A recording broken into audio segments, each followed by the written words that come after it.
Hello, everybody. Okay, I'm ready now. Sorry, I was running a little bit behind. Not quite as caught up as I like to be. Hello, everybody. There's Ben and Ari. My phone's ringing. Just gonna hang that up. Hope everybody's having a lovely Wednesday. It's a Wednesday. Lovely Wednesday. I am Christy Blanche, and this is what we do in the comic shop. Hello, Ari. And we've got a few people here, I see. And so there you go. So, as I said, I'm Dr. Christy. This is what we do in the comic shop. It's named after the greatest TV show and movie in the world, What We Do in the Shadows. Dark greetings. Hi, Caleb. And we are out of Oh Yeah Comics in Muncie, Indiana. Website is forthcoming. We're working on that now. So you'll be able to find us there too. And we've got some fun stuff for you tonight. In the meantime, before we get our site up, yeah, Ben, I'm here every Wednesday now. Before we get our website up, if you want to purchase a book, just like it says right down here, follow this way, I guess. I don't know. Anyway, please send me a direct message with your email and let me know. If I already know Ben, I already know Ari, I already know Ben. So we've got lots of books tonight. We've got 5s, we've got 10s, we've got 20s, we've got more of those, and we've got some big books because I like big books and I cannot lie. And at 6:30, we have the one and only Amy Chu. Rah! This is my little coffee cup. Hi, Susie. My little coffee cup from her, so it's awesome. It's my Death Wish coffee, my coffee of choice. All right. Let me go over a couple little rules. Let me see if I can find one. Okay, this one will work. Where's my guy? There he is. All right. So to claim a book, what you need to do, I'm here with my 2 dogs too, so if you hear barking, hey, move it. Hi, Jeff. There's Katie Dan. If I hold this book up and I say The Banana Splits number 1 is $10, please put the number and some identifying factor. You can put BS. Well, not BS, but BS meaning banana splits. So there you go. She is one of the nicest people in the world, Ari. I swear, she's just so amazing. So there we go. So that's how you would claim it. The prices are the prices. There is no dickering, as we like to say. Whoever's trying to call me, they can go away. Everybody be nice. That's it. What is the EXP about? The EXP is about experiencing comic books and comic book shops. So what we want to do is we will have books for sale, all local shops, all brick and mortar comic shops will have sales, but we also want you to go into your local comic shop, which Susie, for example, I'm her local comic shop. So that's awesome. And Jeff Chandler, I'm his local comic shop. But I also would like people to go to their local comic shops. All of us on this network are all about local comic book shops. I know I've said that like 20 times. If I got a nickel for every time I said local comic book shop, I would be rich, or at least have about 20 nickels. Okay. Did you want banana splits, Susie? If not, let me know. But if you do, I've got it. So that is what the EXP is about. Plus, in addition to the sales, we will have their interviews, there are shows, there are going to be game shows, there's going to be recap shows, all sorts of things. I'm going to do a story time with the doctor, little 15-minute thing. We'll do little unboxings and what else? Oh, like a final order cutoff show, so you know what exactly you need to hurry up and tell your local shop that you want to get. All sorts of stuff, so like that. All right, Susie wants a book before I even started. That's how I like it. There's Alex. Hi, Alex. All right, so I am here. This is my co-host, Little Sweet. But Midtown Comics is your local comic shop, but 20 nickels rich. But you also use me as your local comic shop, and that's awesome. There will be Lois Lane stories. In fact, my favorite, I think it's in this pile, one of these two piles.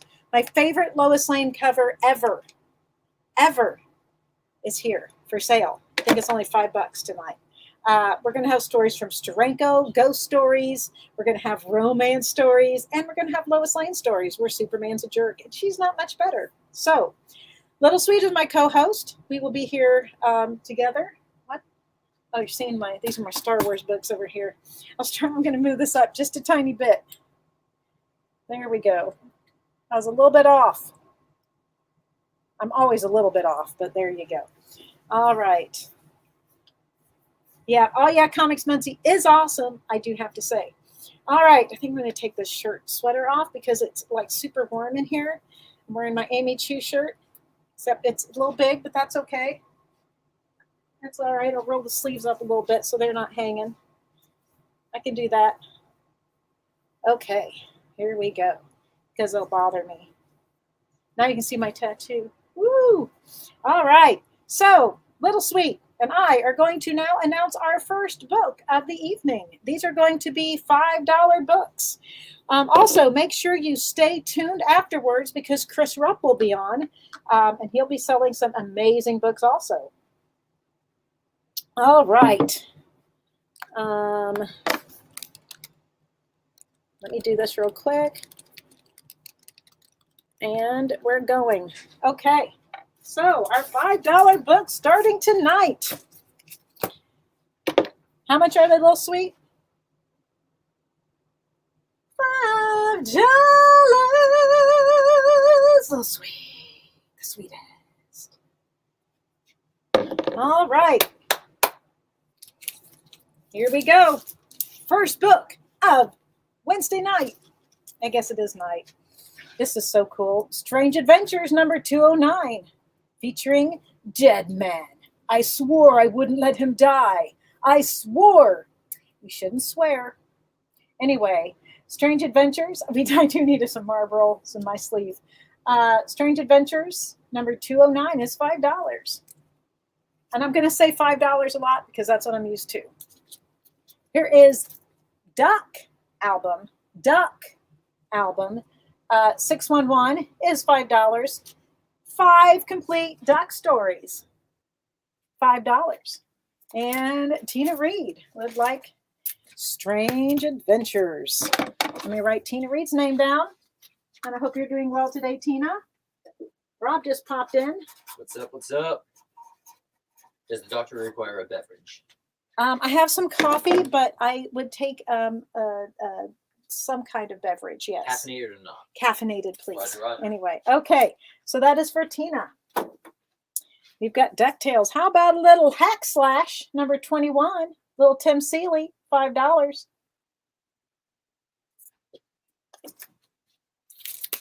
Very excited if you got to your local comic shop. Claim 2 was out today. Today, which is an awesome, awesome book. Web of Spider-Man number 5 is $5. Triumphant. Ari says, hello, Rob. What's up? What's up? And Tori, hi, Rob. What's up, Caffeinated what's up? always. Duh. Here is She-Hulk 161. $5. Looks like a Colin Robinson head there. It does. There you go. Web of Spider. That is for Tina. You tell me what you need, Ari, and I will make sure that I can find it for you. We have Superman's pal, Jimmy Olsen, $139. This is the Don Rickles issue, $5. Susie says that was sweet of you to bring me a drink. He takes good care of me. $5. He's my familiar. Saber Rob in the house. Mm-hmm. Number nine of Hardware. Don't sweat the technique. $5. Jimmy Olsen. That is for Ari. Let's get a little tag for you. Hold, please. It's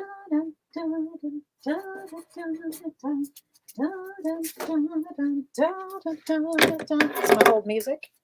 How about Witchblade Deathpool? It's Witchblade Deathpool number 4, but it's number 73 of Witchblade. is $5. I got to stop saying $5, but I can't help it.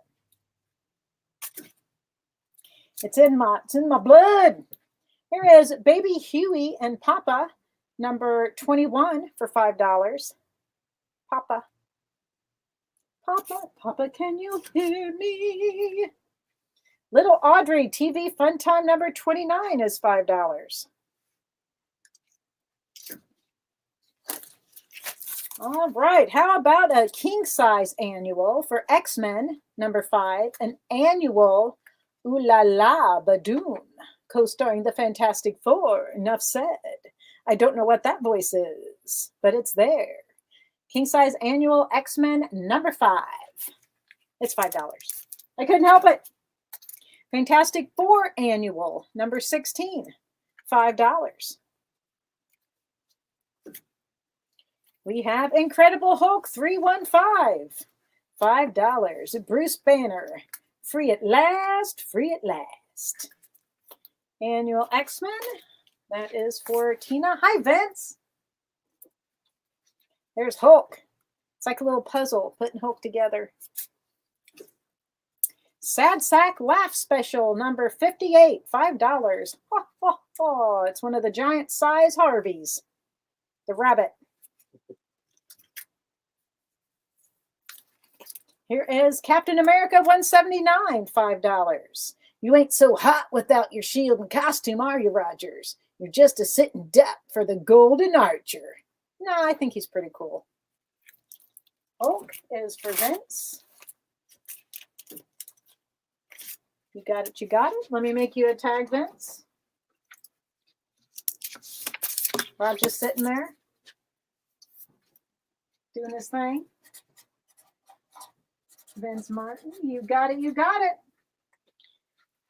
Here is Avengers, number 192, Peril in Pittsburgh. That was a couple weeks ago, and the Steelers lost. $5. Sorry, Steelers fans. Iron Man 184, $5. California, here we come. If we're lucky. $5 for 184 of Iron Man. Ghosts, number 54. Ooh, $5. The Phantom Decoy, Feathered Furies of Death, and the Deadly Dream of Enrico Caruso. Wasn't he the singer in Naked Gun? Enrico? So. It wasn't. Maybe. Bunch of bombs in the air. That we still had a flag. Got that for you, Tina? Here is The House of Mystery 269. Blood on the Grooves. Ooh, yeah, baby. $5. Do you dare get this book? There's Clarence. All right, all right, all right. Sensational She-Hulk 32. $5. I don't believe this. I'm plunging towards certain doom and I get bad puns for cover copy. Jenny to the center of the earth. She's just Jenny of the center of the earth. House 269. Enrico Palazzo. That's what it is. Okay. Thank you. Thank you. And it was Enrico. Enrico Palazzo. Here is number 46 of Star Trek. $5. You have 2 claims. Right now, Tina, I have for you, I have 209. I have Web of Spider-Man. I have House of Mystery, Ghosts, and Fantastic Four Annual. Is that correct? You need an annual X-Men. Hang on. I don't there. Okay, I've got the annual X-Men and FF16 is in my hand. So there you go. There's your other one, Tina. Always question me because it's me. All right, I have a signed comic here. This is Secret 6, number 1. It's $5. It is signed by Gail Simone, right there. Secret 6, number 1, signed by Gail Simone. I have 2 of those. Woo! Here is Razor, Cry No More, $5. She can have all the 5s that she wants. Secret, one for Ben. You got it, Ben. Let me make you a tag. Da-dun, da-dun, da-dun, da-dun, da-dun. Dun, dun, dun, dun, dun, dun. Rob, I feel like you're in the studio audience. I feel like I am. I feel like I should have a laugh track rolling or something. Here is 20,000 Leagues Under the Sea, Classics 47, $5. The League of Extraordinary Gentlemen, Volume 2, Issue 5, $5. And The Living Corpse, guest starring Hack Slash, Annual number 1, $5. All those are $5. I think I went through all of those. Nope, here's some more. Here is Jimmy Olsen, number 88. Cool it, Big Daddy. The gang's waiting to see Soupy dance the Krypton Crawl next. Everybody wants him to quit dancing, but Superman just can't quit the dancing. Superman's pal Jimmy Olsen, 88, $5. I mean, at least he's not like murdering Lois on that Exactly. cover. Here is Aquaman, number 31, $5. The masquerade is over, Sea King, and a fish out of water must die. That's a little overkill with the tank, $5. Jimmy Olsen dancing. You make me feel like dancing. Gonna dance the night away. That's for Tina. Here is, Aquaman, I just showed that. Here is Transformers number 8, retailer incentive cover, $5.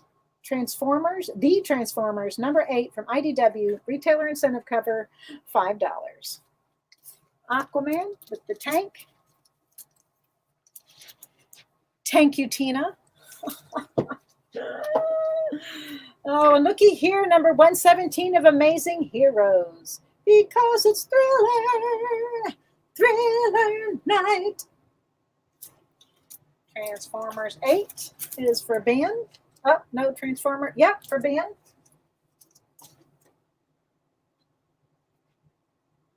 All right. That's it for that stack of 5s. We have another stack of 5s. You know how I know? It says so right there. Amazing 117. That is for Ben. Okay. How about Wonder Woman 309, $5. She's real fine. Wonder Woman 309. All right. Sad Sack, Army Life. This is a Harvey Giant Harvey, whatever. 14 is $5. Hi, Ronald. Here is Transformers number 1. This is a retailer incentive cover A variant. Transformers 1, Dark Cybertron. Crimson, number 7. This is the exclusive gold foil edition. It has a COA, $5. Crimson 7 with a Shine Eye cover, Jenny. Hack Slash double feature, number 23. Special delivery, Death. Transformers. That is for Jeff Chandler. Thank you, Kyle. Producer extraordinaire. Let me make a tag here for Jeff. Transformers. We taking off? Yeah, I'm just stretching my legs. Here is Journey, number 1B, $5. Journey. Slash double feature. It's still in my hand. That's for Tina. There's Journey number 1B, $5. And then there's Crimson. It does, but I swear it's green. It's green here, but it looks more blue there. I was thinking the same thing. And Journey is for Ben. He's going to go on that journey. Here is Amazing Spider-Man 304, $5. Upside down, it's the way you turn me. Mighty Thor 213, The Thunder God breaks free. Make way for the Demon Brigade. Thor 213. This is not my favorite cover, but here we go with the Superman's girlfriend, Lois Lane, number 87. Super Lois, why are you fighting Corla? She's the one who gave you your superpowers. And for that, I'll kill her. Kill her. There is Batgirl, number 10. Dawn of the Technically Dead. Thor 213. That is for Tina. Thank you, thank you. And there's Batgirl, which is awesome. Here is Witchblade 72. Deathpool number 3, Witchblade 72, $5. Archie's Madhouse, number 41. Sprocket, you two-timer. What's this long blue hair doing on your shoulder? And here's the Atom, number 4, $5. Fantastic Four 277 is also, well, we all know these are $5. I got to stop saying that. I can't help it. How about Marvel 2-in-1 number 4? The Thing and Captain America. Need to remember to get on this side. FF277 for Tina. Thank you kindly. That is for Tina. And Adam is for Ben. Got that one? Fantastic Four 250. It's $5. 250 times 2.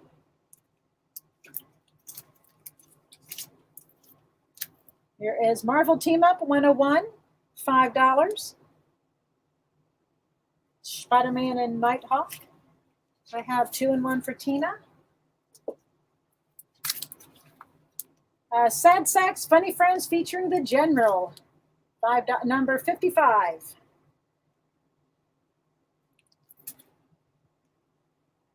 From 250. That's for Tina. So Marvel Team Up 101 is $5. Sad Sack 55. Here is 4-color 1101. Robert Louis Stevenson's Kidnapped. Not adult napped. That's what I do. I adult nap. Oh, I'm not like I take adult people. You know what I mean. Here's Avengers 156, $5.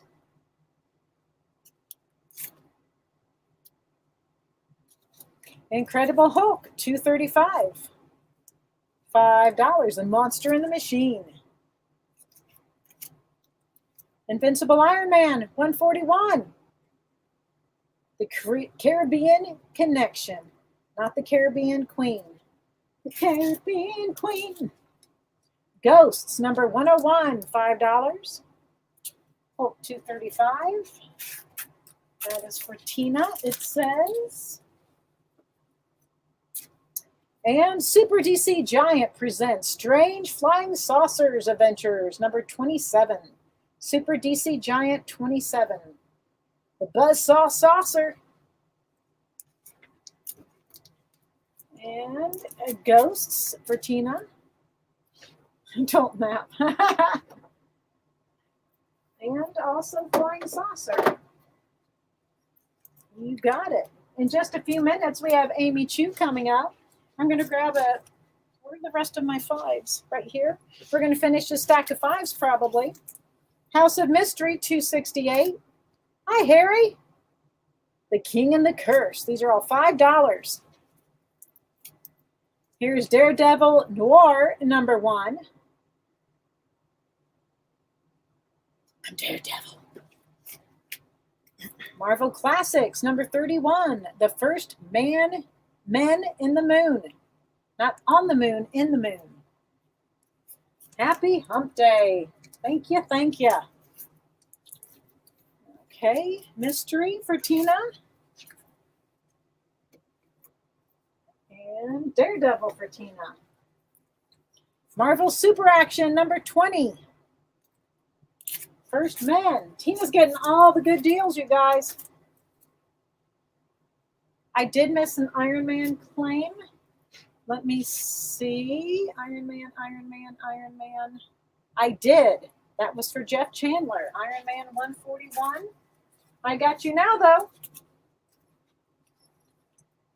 Here is Action Comics 382. The Mad Magician. $5. Razor number 0, Torture. This is a shiny cover. It's shiny. Razor Torture number 0, $5. Yes, I got you Daredevil Noir. And let's say 20. Marvel Super Action. That's for James Sanchez. Hi, James. Let me make you a tag. Dun, dun, dun, dun, dun, dun, dun, dun. Dun, dun, dun, dun, dun, dun, dun. Dun, dun, dun, dun, dun, dun, dun, dun. That's for James. An Action Mad Machine.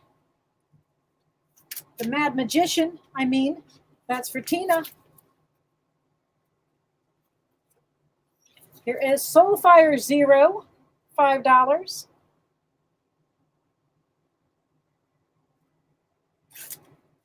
Here is Star Spangled War, number 174, $5. It's a little bit of a rougher copy, or it would be more, $5. There is Jimmy's Pal.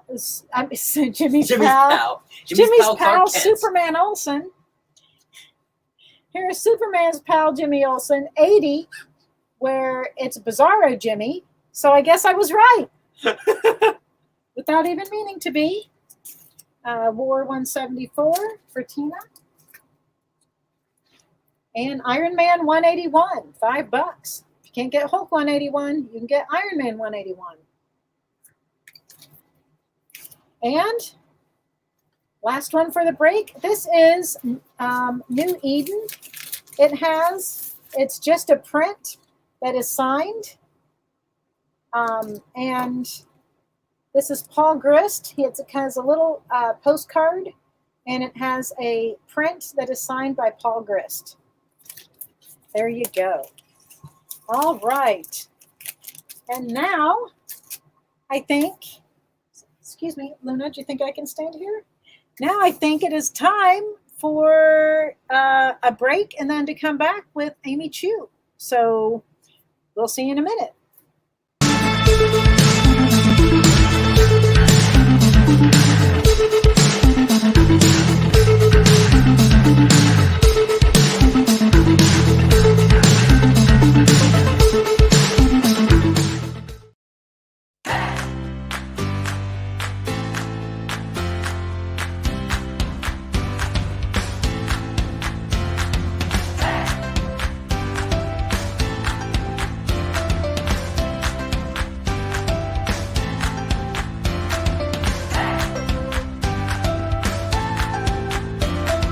There's something for every imagination at your local comic shop. Visit comicshoplocator.com to find a store near you.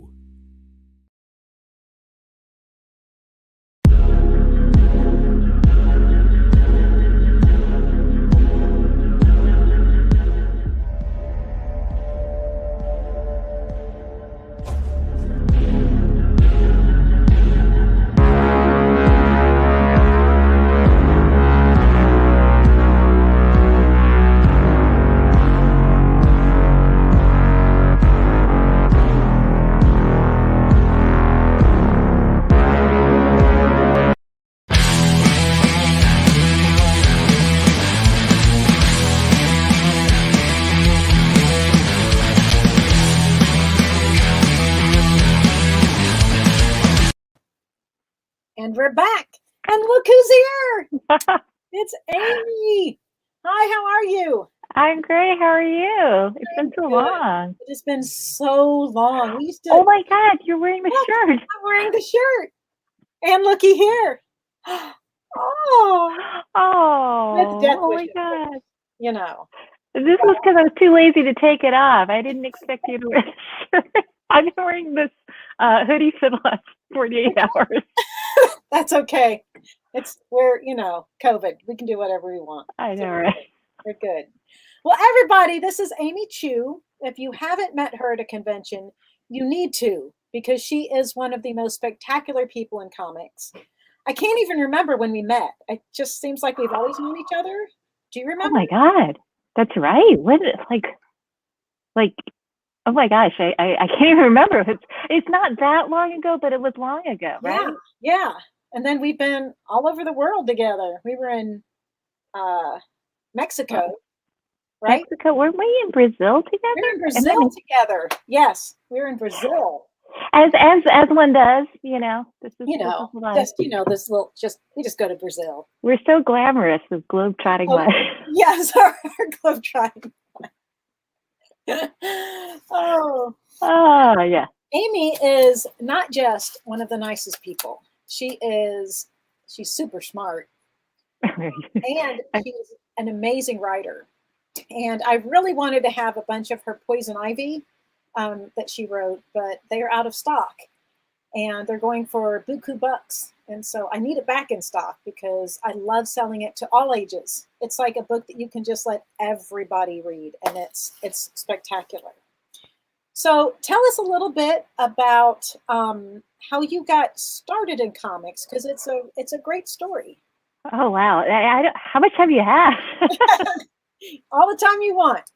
Well, I'll tell the story, but I want to be sort of aware. I feel like this is really fun. Is this like a sort of new QVC thing? I really like it. QVC, where we sell stuff, we do interviews. I'm going to hit you up to do an hour-long interview with you. That's just going to be you, no sales, just all Amy. I'm happy to sell. That's the whole.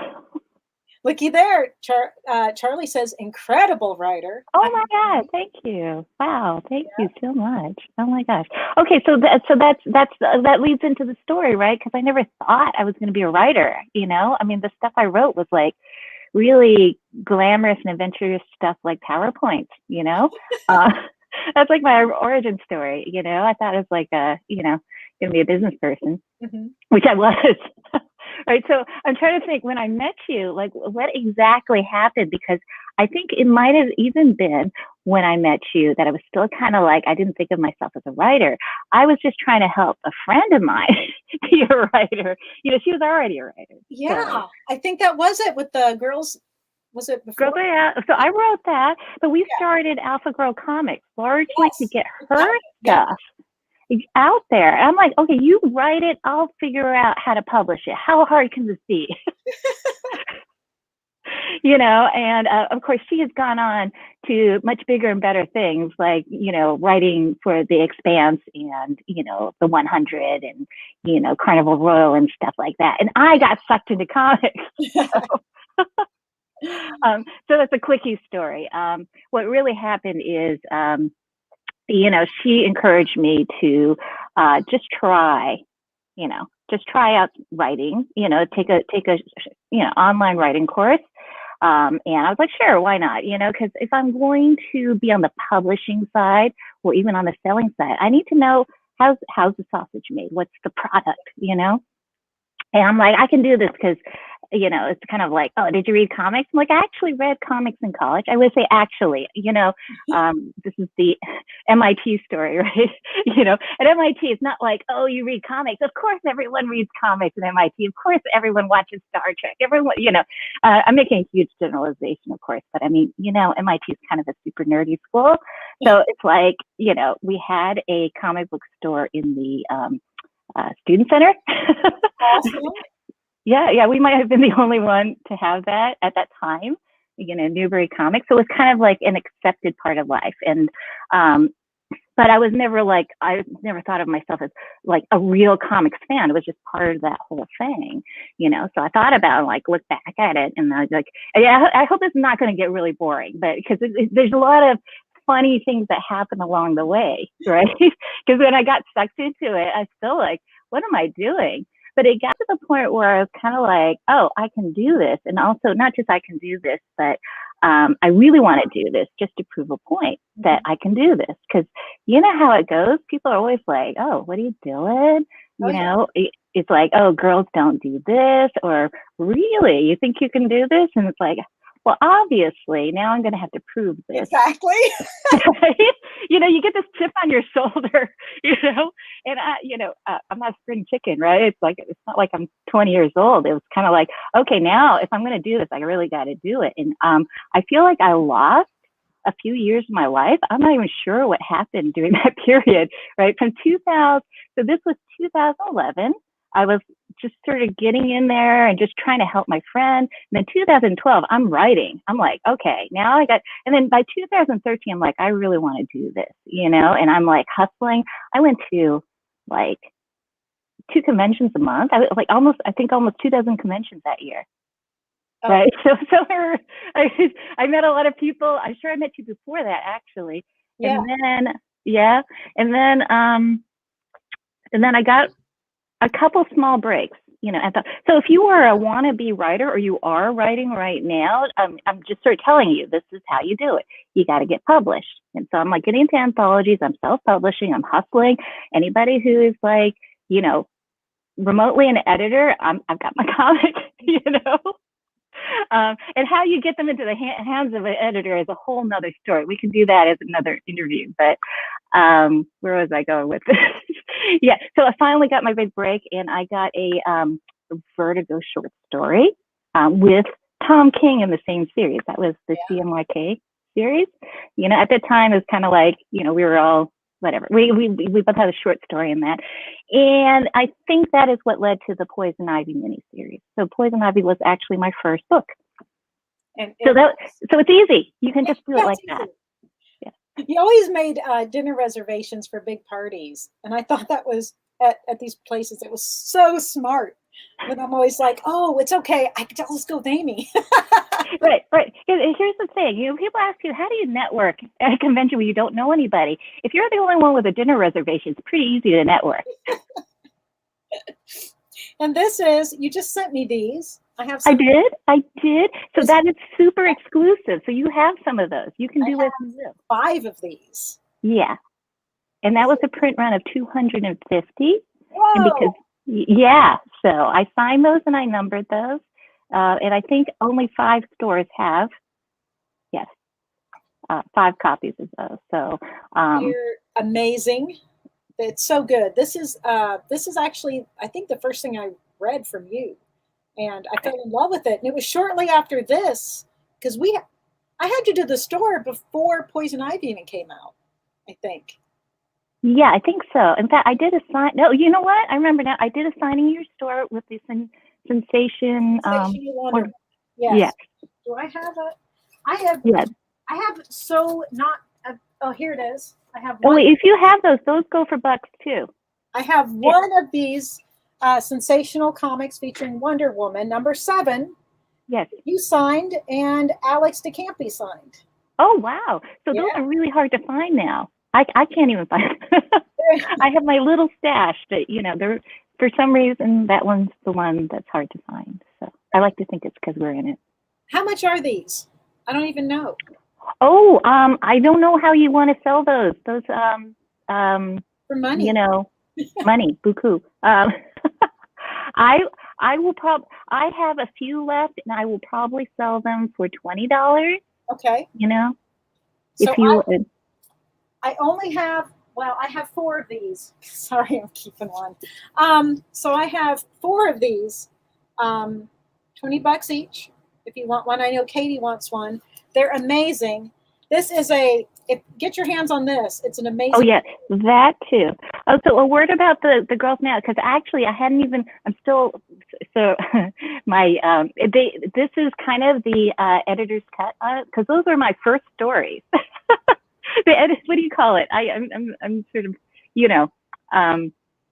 they are my very first stories, but revised and not updated. What did I do? I added new content. I actually, there's new stuff that has not been seen by anybody. So actually yours are the first books that are actually going out in the wild. Oh, looky there. Yeah. You're so special. It's awesome. All right. I got you, Susie. I'm a little nervous now. I mean, I deliberately kept it a small print run because I'm like, okay, well, you know, they're not, obviously there are a lot of different stories, but they're also the stories that got me where I am now. And so it feels very personal, you know, and they're kind of a wide range of slice of life, a little action, right? It's a little bit of everything, with some new stories. And then I have a really nice, I think it's very appropriate. I asked if you know Shannon Wheeler, the cartoonist, Too Much Coffee Man. So we did a little 2-page story together for CBLDS.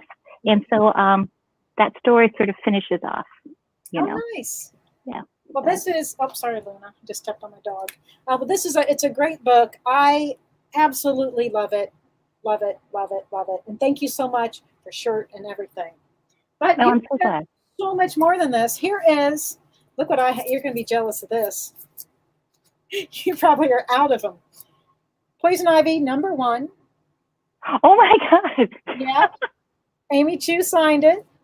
I found these today. I'm like going through the basement because I'm trying to get organized. And I'm like, I cannot. Those are very rare. I found them. Amazing.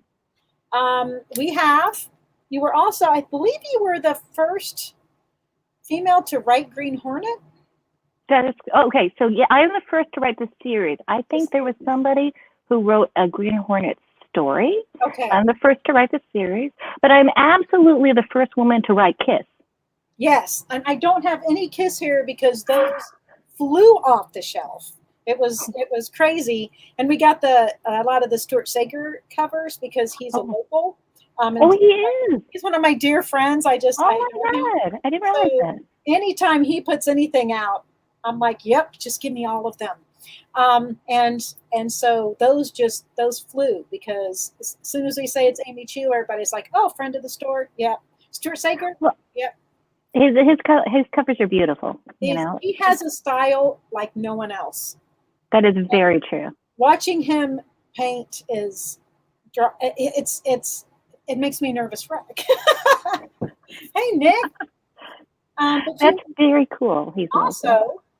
Oh yeah. Read Sonia. This is number 23.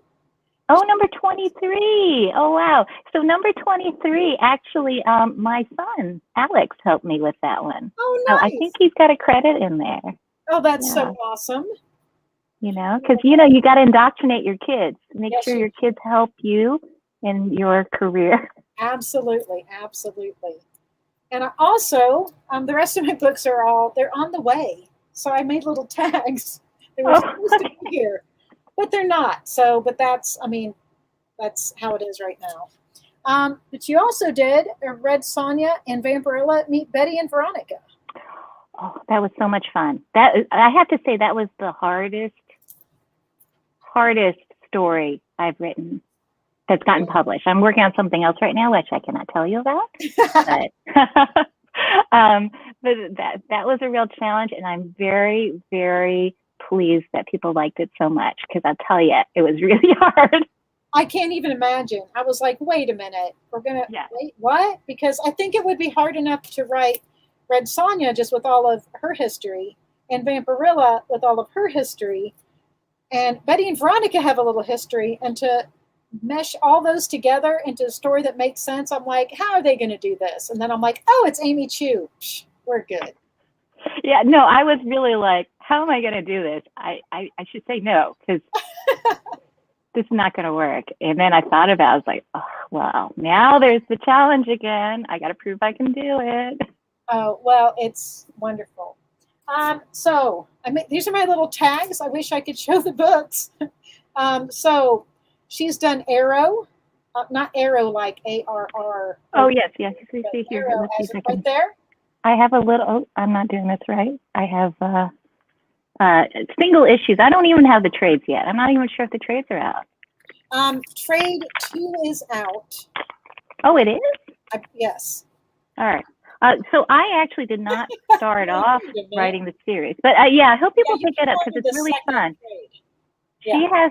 She's a superhero with the power of wind, okay, and or air. She can manipulate air. But here's the funny thing is when they approached me about doing this, they didn't actually know, but so her day job, is an architect, right? And she lives in Shanghai. She's a Chinese architect with the power of wind, and so she is kind of like the patron saint. She saves the city all the time, and I'm like, oh, that's so great. That obviously I'm Chinese American. I was born in Boston, but my mom is from Shanghai originally, which of course they didn't know. I'm like, that's so great, that you knew that I graduated from MIT with a degree in architecture. And they're like, oh, we did not know that. Yeah. So anyway, so it actually was very helpful, I think. Not that anyone really cares, but I was kind of like, an architect would never talk that way, or do that. So, well, it was great. It was great, and I knew that you had your architecture, and I was just like, this is awesome, because we went. I hung out. Remember our day in New York? How many comic shops did we hit in one day? Oh, that's right. We did the pub crawl, the comics crawl. Yeah, we did the comic crawl. I think it's 7 comic stores. Yeah, I think we went to 7, and even stopped for wine and cheese. So, yes, because we have to do that. Yeah, it was great. And went to like an antique shop where we wanted to buy something but did not know how to get them back. Oh, I completely forgot about that, near Koreatown, that really wonderful place with the great dressing table. Now I remember. That was awesome. Yes, it was the dressing table. Yeah, that was awesome. If you guys have questions, I'm going to keep her here a little bit longer than we had planned, just because I haven't seen her in so long and I miss her. So if you have any questions, just send them in, and there you go. Amy is way cool. Looky there. I try. No, you're cooler than me. Whatever. You're way cooler than me. Absolutely. So any Kiss books? Kiss the Elder. You did. Oh yeah. So here, I got props. I'll be your Vanna. There you go. Is that even a cultural thing anymore? Do people know what I'm talking about? Oh my God. Oh, see, I have one. See, if you find these are actually, even the trades are really valuable. They're going for something like, I don't know, $30 on eBay. They are. Kiss, the Demon. This was actually the prequel to the series that I wrote. And Eric Burnham, who also helped me with Red Sonja, also was on that one. But yeah, so this is Kiss the Elder. And again, I don't know if people know, the Elder was an album that was not necessarily well received at the time. I think it was before its time. And again, it's the challenge, right? I kind of wanted to do something that was kind of reflective of that album, but try to, bring it back to people's attention, because I really think it was kind of a maligned, work of Kiss. So I had a really good time with it. If you're wondering what it's about, it's kind of Logan's Run, a sci-fi Kiss. That's how I pitched it. It's Kiss in the future, and I'll tell you that Gene really loved that, because I was like, imagine Kiss, but it's the Kiss universe in the future, and I think you really like that. So that's awesome. Well, it was wonderful. So we have Kiss the Elder, 2 trades, Kiss the End trade, yep. Mm-hmm. Kiss Demon. Mm-hmm. So I think those are all of your Kiss books. Yeah. Oh, I see some questions. I totally did not see these questions before. Sorry. Oh, yeah. So first one. Yeah. So how did I get involved? It's funny. So how did I get involved? It was, I asked for it. I did ask for it. They sort of, Dynamite sort of threw out some stuff. I was like, are you interested in this, this, and this? And I was like, I think I want to do Kiss. I would love to do Kiss, because if you read a lot of the Kiss, Kiss has been around for a long time. I didn't realize I was the first woman to write Kiss. There's 40 years of Kiss comics. If you don't realize it, look at the histories. Gene Simmons loved comics. He got involved in comics very early on. And so there's a whole body of work. And I'm like, the part of it was interesting. It's cool writing a Kiss comic. I'll be honest. I was thinking also, if I suck, it'll still sell, you know? Because it's Kiss, right? You write anything else, and people will be crawling all over you, or just like, you know, you would be off that book. You know, I'm thinking, you know, it's going to sell no matter what. So that's the fans are safety. Kiss fans. Yeah. Yeah. But also, I did want to write the best Kiss comic ever, and I really was starting to think, so much of the stories revolve around the guys, right? And I was like, well, what if we talk more about the legacy, you know, the mythology of Kiss? Imagine in the future. And so that's kind of what I was going off of. And then I'm like, oh, great. And this will become a team book too, because I want to write a team book. It's, you know, you usually, right? You know, when you start writing, you have like solo character, and you're, oh, wait, there's got to be a villain and antagonist. You know, you start adding to your toolbox. And I'm like, I need to write a team book. And what better team book is there than Kiss? And what better story is it than to have teenagers who end up being inspired by Kiss, you know? Because that's a lot of people, their first concert was Kiss, right? I don't know if that's true for you. It was. And my first was Kiss, and my second was Billy Joel. And I wore my Kiss shirt to Billy Joel, which didn't fit in at all. I didn't care. But it's kind of like, you remember your first concert, right? And it's Kiss. Yeah. It's kind of like mind-blowing, you know? But the funniest thing is, like, and I didn't really say anything about it because I don't want to be like, you know, but the truth is I had never been to a Kiss concert. And I worked that into the storyline because I'm like, the concert experience is such a powerful part of that whole experience. And I had never actually been to a live concert. And so when they announced they were doing the last tour, I was like, I absolutely have to go to a concert, because otherwise I'm living a lie. Right? It's research. It's research too. I'm like, is text the best of all, you know? But yeah, anyway, so so it all actually happened because I actually did an interview with Gene, and I met a lovely woman who helps him with all his stuff, and she's a comics fan. And I didn't know, I gave her a bunch of comics just because I was, you know, I gave her comics, and then I found out who she was, and she was just so nice. And then she helped me and my family out basically in securing some seats and a little backstage hello to everybody. So that was very cool. Yes. So I probably have the best picture ever with the whole group with the comic, and having Gene actually shout out to hundreds of people like, oh my God, it's Amy Chu kind of thing. I was like, so surreal. That was kind of, you know, nice. I remember when that happened. That was crazy. Yeah, I was just like, my mind was exploding for you. My mind was definitely exploded because, you know, what do you do at that point? I don't think I had anything really to say, honestly, because it was so weird. It was kind of nice. But so that was my one and only Kiss concert. Hey, you know what? You went out, yeah, and they were like, "This is Amy Chu," yeah. So yeah. He said some very nice things about the story. I think he genuinely liked the story. That's awesome. Which and he is a connoisseur of comics, so I really don't take that lightly. So hopefully you all read it. You know, yeah, well, they will now, and I have them coming to the store. So when they get here, I'll put them on the show, and right. You can get them. But so, just so you know, I was actually asked to write the prequel and then the end, which is loosely kind of inspired by the last tour, except that they play in hell. They go to hell. Because where else would you go if you go into space? Hey, you know what? Captive audience. What else do you do? So there was a question. Oh, okay. Carrie Muriel, what character do you feel you can improve upon by telling their story through your perspective? Poison Ivy. Go ahead. That is an interesting question.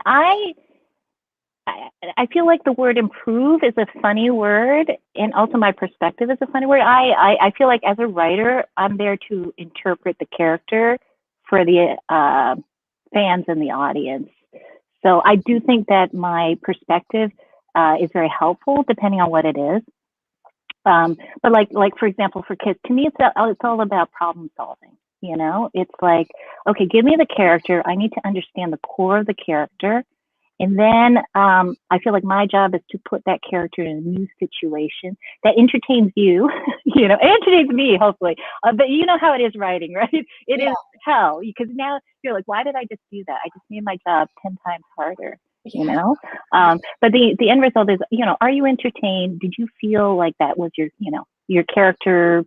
You know, I don't like, I think the main thing is that, you know, what I bring as what is the value of me as a writer is sometimes I feel that the character has just not gotten their due. You know, they've not, like Green Hornet is a character where I feel very strongly that character could have done so much better. That Green Hornet should be Batman, you know, Green Hornet, right? Green Hornet is basically all the accoutrements of being Batman. Yet the character is kind of languished, you know, and, you know, I don't want to slam on certain things, but, you know, I mean, when it's been in different mediums, it just has not done well, you know? It's not a comic character, Green Hornet. So that was an instance where I feel like, and I feel validated. I know it didn't sell great because I think it's just, again, it's hard. Well, it's a niche market for Green Hornet. Yeah, but you know, I go to conventions and these hardcore Green Hornet fans who sort of come up and they're like, yeah, I was not expecting to like it, but I really liked it. I was like, oh, that's all I wanted to hear. That's all I wanted to hear. Well, yeah, I have my little prop gun. I've got my ring, my Green Hornet ring. I love Green Hornet. Oh, yeah, see, right? I mean, that's a character that's easy to love, but I think poorly marketed over the decades. I'm not sure what was going on. It was always down here when it should have been up here. Yeah. I mean, my favorite Batman, when you see Green Hornet on the wall there, I'm like, yeah. Right. So, right. Yeah. All right. I don't know if we have more questions, but I do. You also, you've done a couple other little things like. Oh, here, I found my Green Hornet. Hold on. Oh. Yes, hold on, Green Hornet. Green Hornet. Yeah, so I bring Green Hornet to Hong Kong and Istanbul. That was my solution. Okay. Is let's put Green Hornet in sexier places. So. Okay, so a couple things that you've done. Oh yes. Sea Sirens and. Okay, so this is for the kiddies, or you know, young adults and people who want light reading of the Harry Potter sort of variety. So. Mine are magnets. Did I not give you the books? Oh my God. Okay. I gotta send you the book. It's all right. I've got she sent me so much fun stuff. I've got my little tags, which I already have one hanging that I have hanging in the shop from. Oh, you do? Okay. Yeah. Yeah, but you know. And little for the back of your phone. I love it because it's a medium, not a genre. I said that my entire time in academia when I was trying to defend comics, you know, and explain them. So I said that a lot. So then when you started coming out with that stuff, I'm like, oh my gosh, this is it. She's awesome. So thank you. So Lynn has all my Green Hornets. Thank you so much. I'm so happy. Isn't that awesome? So what else? You've done Deja Thoris. I did. Yes. Do you have those books? No. They're in a box on the way here. Oh, so again, another example of a classic character. I really like this when, you know, taking a classic character, Princess of Mars, Edgar Rice Burroughs, you know, 100-year-old character, you know, and I like to get back to, well, hopefully I did. Because I had to basically go and read the original stuff, you know, and try to get back to that, but still make it modern, you know. And hopefully I did that job because it, you know, I had some issues. I don't know how to say issues. She does not have much of an origin story. Yes, she's naked and beautiful and all that stuff, and she does stuff. But it was kind of like, I remember because I was reading the original story, how she met John Carter. And it just literally just said that she was on a scientific mission for her dad. And then she got shot down and then she meets John Carter. I'm like, well, what's a scientific mission? It is never addressed ever again. So I'm going to write that scientific mission. Okay. So that's what it is. Yeah. You found that little thing that interests you with your science and your. Well, I figure what else, what am I going to bring? And also I think it's important, if you want to bring dimensionality to characters, you really need to fill in those blanks. Otherwise, what is she doing? Or is she just, I don't know. Exactly. Well, if you guys would like, it's 7. We were going to go until 6:45, but I just. Oh, did I overtalk? No, we're good. I said we're going longer. Okay. I'm going to talk Amy into doing an hour-long interview with me so that we can put that on the EXP. So I'm going to twist her arm. Oh, wait, one last thing though for the kids. We're going. Yeah. Yeah, this is coming out in a few weeks, right? Yeah, I think I have the poster over here. Okay, because this is relevant because I loved working on Poison Ivy, and it's. I think somebody just came out with an article about, well, what's going on with Poison Ivy? I don't know, but the nice folks, in the YA market, what do you call YA? No, middle grade. They gave me a short story. I'm like, can I do it on Poison Ivy? And can I do it with the Sporlings? And they're like, sure. So I was able to bring back the original characters. So hopefully people find it entertaining because, I try to tie it into the original miniseries Cycle of Life and Death, but they're teaching about DNA. So win-win. Yep. It's educational. Not a lot of death though. You can pre-order this right now. It's coming out in February. And you can pre-order it at your local store. If they cannot get it, just let me know. I'll get it for you. So it's awesome. Jeff Chandler is looking forward to flashbacks. He's one of mine. Yes, you should definitely buy, and it's not expensive. It's only $10. Yeah. I feel like that's not a lot for, especially, and there are some really great people in it. I'm very happy to be in good company.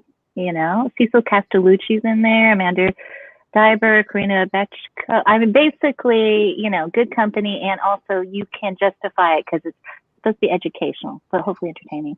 So educational.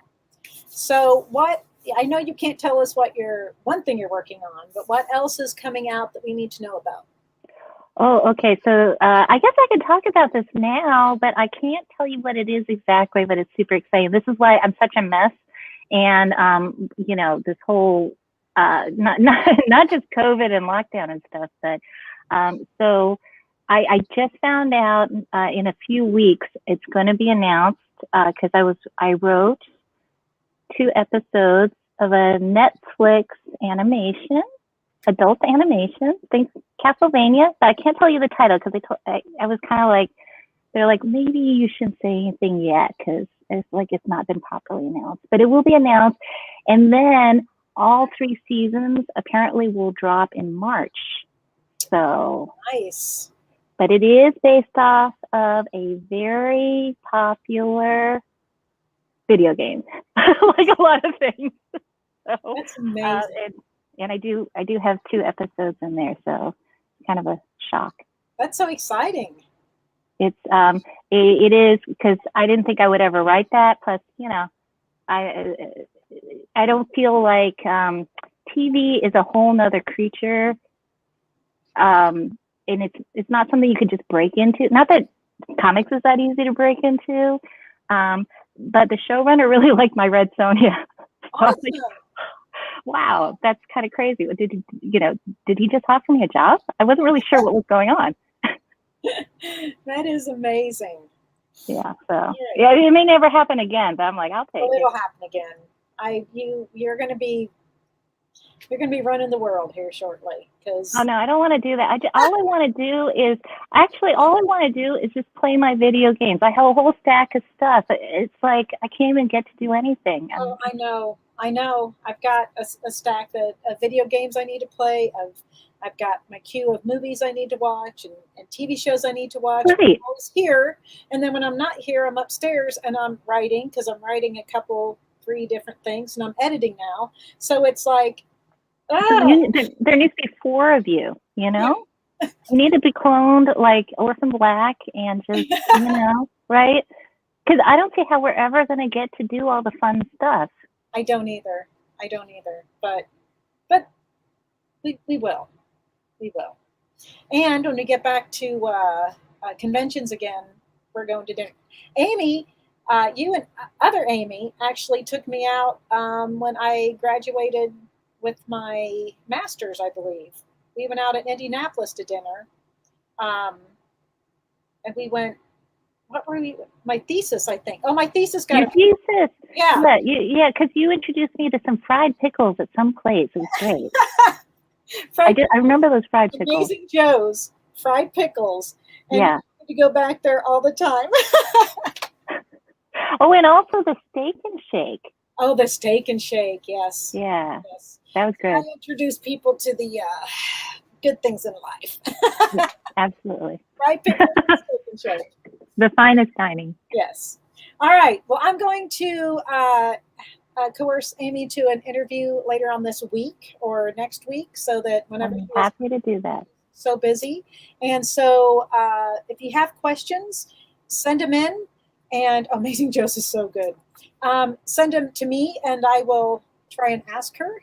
But I don't remember the day, but I remember the fried pickles.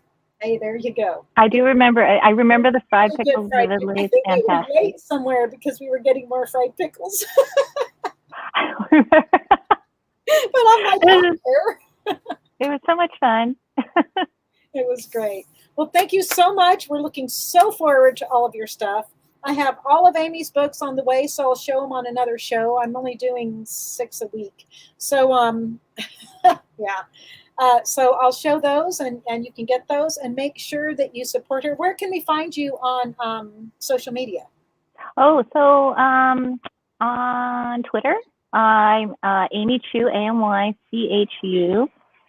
And Instagram, I post more food on Instagram. It's food and comics. And it's Amy_Chu, because there's another Amy. Actually, there are multiple Amy Chus, and I'm sure they're quite annoyed with me. There's Amy_Chu for Instagram. And on Facebook, I have the page I Write Comics. So that's I Write Comics. All right. I Write Comics. That's awesome. So make sure you follow her on her social media. And I am having this coffee in my wonderful coffee cup. I'm so glad. Which is, I need to send you more stuff. I was like, got this box. I was so excited. I was like, it's Christmas, But yeah, so we also bonded over Death Wish coffee because we snuck it into place. Yeah, Death Wish coffee. I just got some more coffee, so that's going to get me through 2021. Yeah, 2021. We'll get there. Yeah. All right. Well, let's everybody thank Amy for being here. Thank you so much. It was so good to see you. This was so much fun. Yes, it was. I'm happy to come back anytime, because otherwise I don't know what I'm doing. I'm just not playing games, and I'm not getting my work done. And well, this is work catch up. See, we can catch up, and we're working. So it's true. It is true. So, all right. Well, thank you. I am officially out of your book. I did keep one for me because I'm not that nice. All right. If you need more, I will send you more. I have a little stack. 10. Okay. All right. I'm out of here. Thank you so much, Amy, and we will see you later. And thank you, everybody. And we will be back right after the commercial break. All right.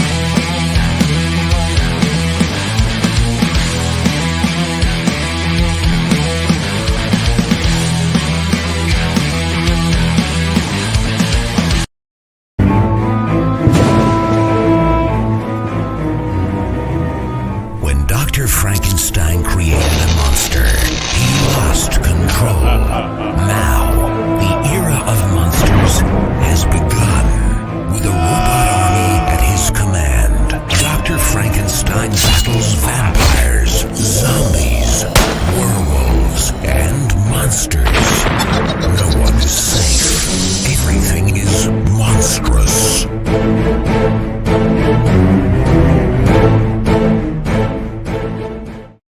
To be continued. 3 little words that hold the secret to the next great story. 3 words that will thrill you, confound you, give life to new possibilities.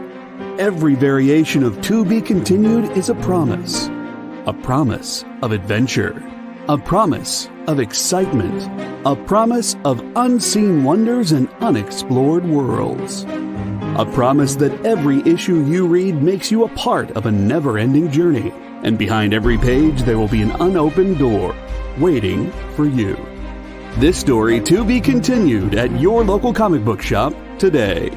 Visit comicshoplocator.com today. It's what we do in the comic shop. It's what we do in the comic shop. When we power down those neon lights in the back room, we're still burning bright with Dr. Christie, real sweet too. It's time to move some back issues. It's what we do in the comic shop. It's what we do in the comic shop. It's what we do in the comic shop. It's what we do in the comic shop. It's closed.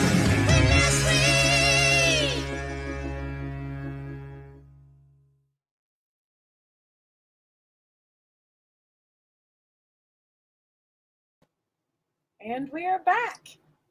Amy is the greatest, so please check out her work. I've got a bunch of her books. Will be here, so I'll have them on one of the future shows, so let me know. And let me know if you like these interviews, and we'll try and do some more. That one went over, so we probably won't get to this top row, but that's okay. I'll be back Saturday for that. But anyway, let's get started again. And you want to tell us how much this next stack is, little sweet? $10. Oh, sweet. The sweetest. $10. For Iron Man, Vince, I believe so.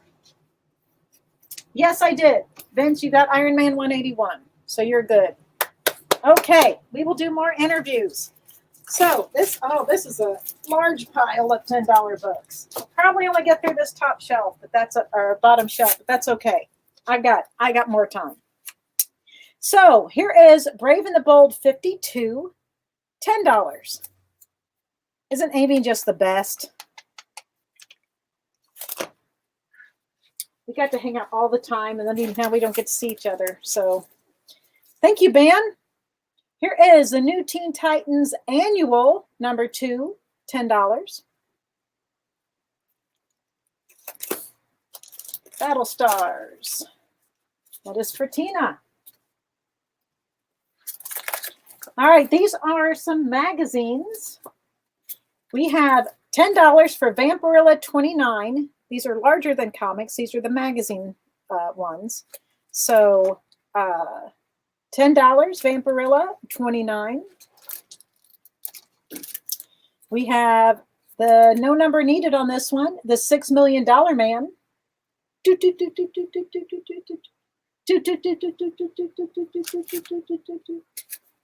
Here we have Planet of the Apes, number 20. Oh, I love Grogu. Yeah. Blazing Combat, number 3. Illustrated Battle Adventure. This is from Warren. That's a Warren magazine. Vampirella 75. These are the ones I love. Horror Tales. No number needed on this one. Ghoul's Mansion. Bloody Wolfman. $10. Blazing Combat for Tina. All right. We have Blast Off presents Fantastic New Worlds, The Three Rocketeers. This is $10. It's number 1. This is kind of like the Three Amigos, but with Rocketeers. Vamp 29.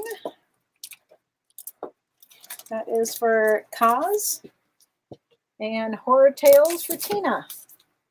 Hi, Brian. I don't think I got to say hi to you. That's for Brian. And Horror Tales. That's for Tina. I love those old magazines, man. All right, this is the Greatest American comic book. Believe it or not, I'm walking on air. Here is Spider Maniac versus Bat Maniac. Number 1, it's $10. Plus Gorilla Gorillas and Mr. Jigsaw. Pulse pounding parody, a Spider Maniac versus Bat Maniac. $10. Cracks me up. All right. Here is Spider 1. When I was putting that out, I was like, that's a Ben book. Here's Amazing Spider-Man number 5, $10. This is the second Silk. The second appearance of Silk.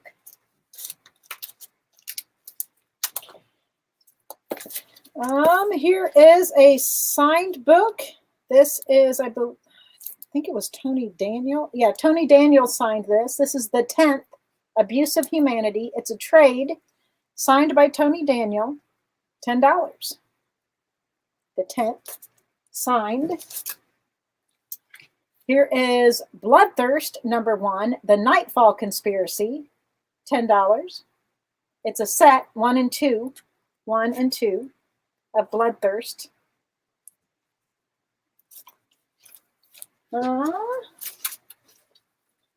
Here's another oversized magazine, Witch's Tales. Witch's Tales. Bloodthirst, that's for Cody. Let me write your name on here real quick, Cody. Oh, no, you didn't want that. You wanted the trade. I gotcha. I gotcha. The 10th trade is for Cody. Let's get that on there. And what else do we got? We have the Witches. That's for Tina. Here is Ha Ha Comics, number 71. Gesundheit. Ha ha. Here is Rock Fantasy, Jimi Hendrix. You can kiss this guy. Dun dun dun. Bloodthirst. That is for Cody. Here is number 20 of Teenage Mutant Ninja Turtles, cover A, $10.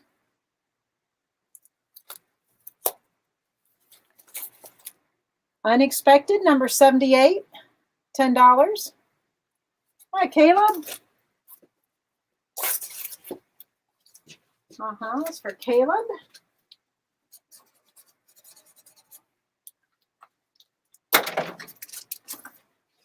Western Roundup, number 15. There's a lot of cowboy hats in that on that cover. Godzilla, number 5. Godzilla King of the Monsters, number 5, $10. This is a set for $10. Legion Lost, 1 through 6 of Legion Lost is $10. Star Wars Rebellion, number 5. A Broken Alliance, a Fatal Choice. Here is the 1 in 50 variant of Superman Unchained. This is the Silver Age variant. Superman Unchained, number 2, the 1 in 50 variant. Godzilla for Cause.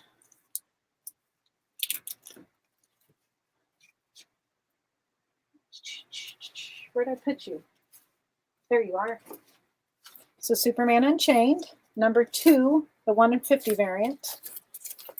Now, this has a name written on it right here, which is why this is only $10 for Star Wars 60, because this is going for a lot more, but it has a name written right there.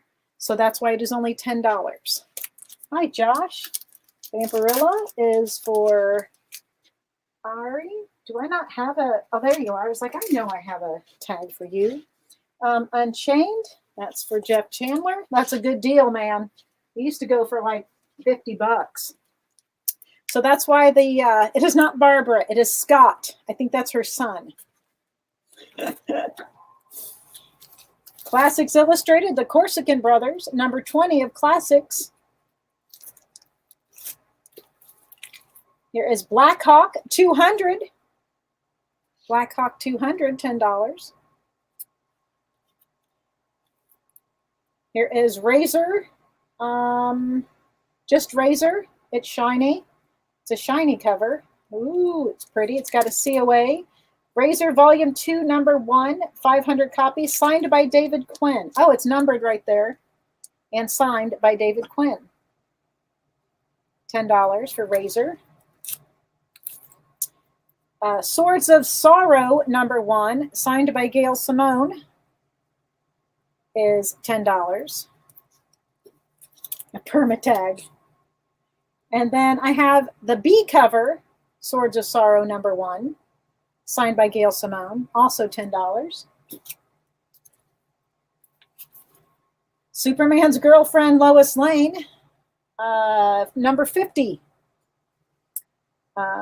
Here I am, back in time in Smallville when Lana Lang first met Superman as a boy. He's about to ask her for a New Year's Eve date, but I've got a scheme that will wreck the romance before it even starts.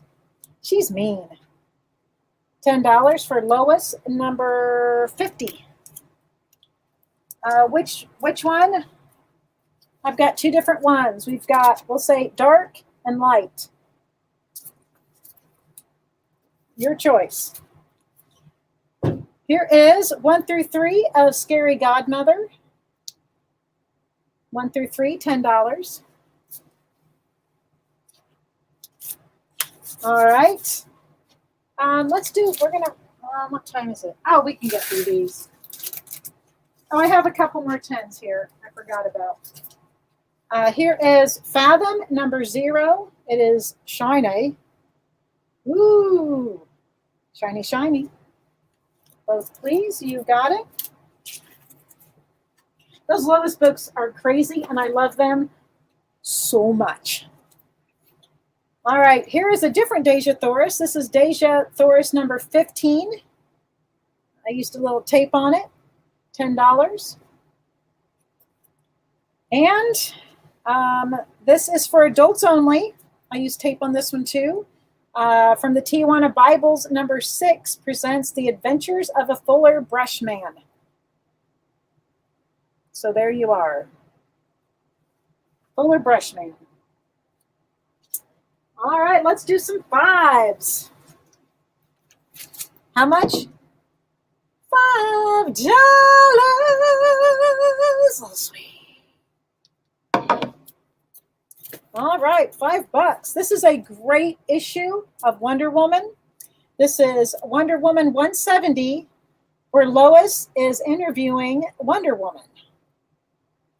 It's an amazing story. It is number 170.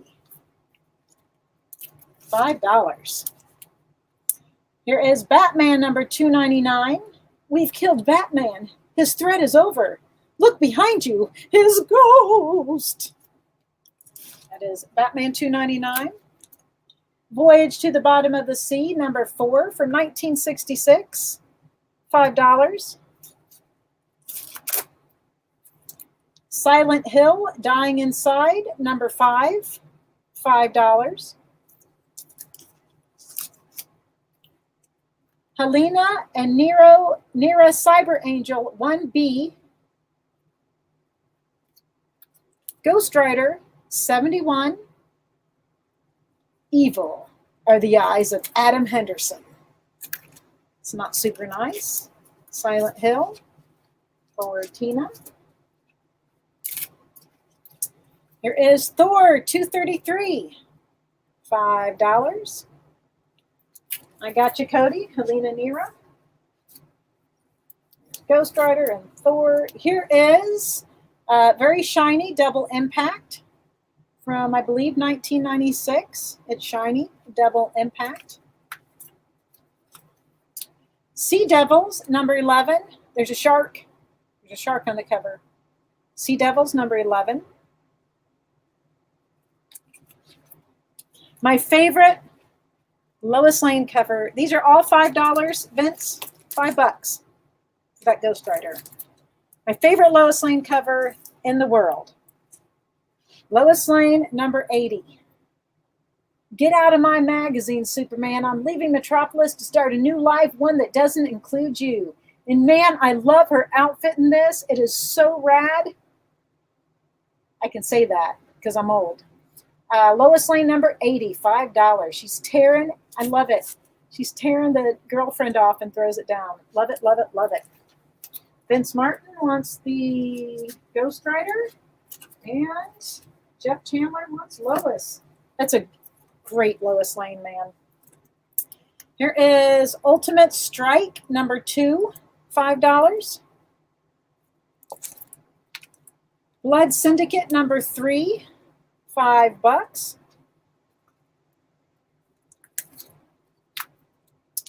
X-Men King Size Annual number 6, $5. I guess I can start. Rad.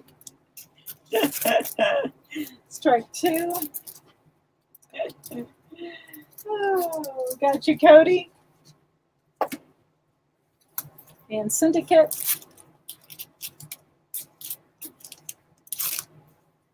That is also for Cody. Peter Parker, The Spectacular Spider-Man, number 46.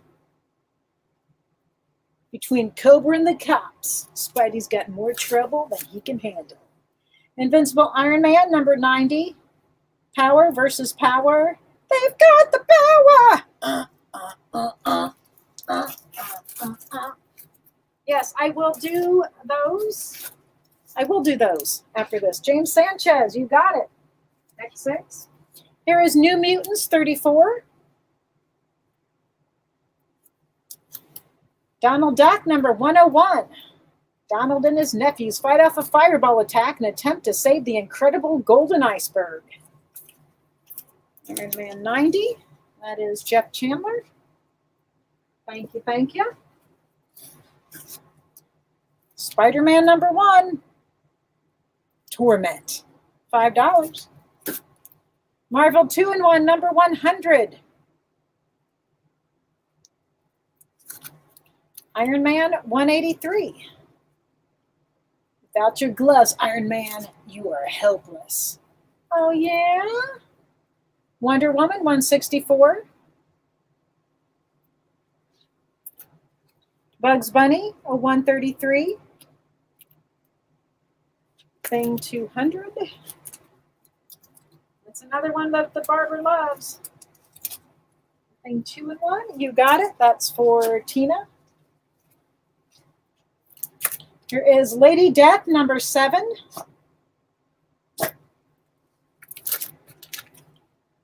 Razor, number 4.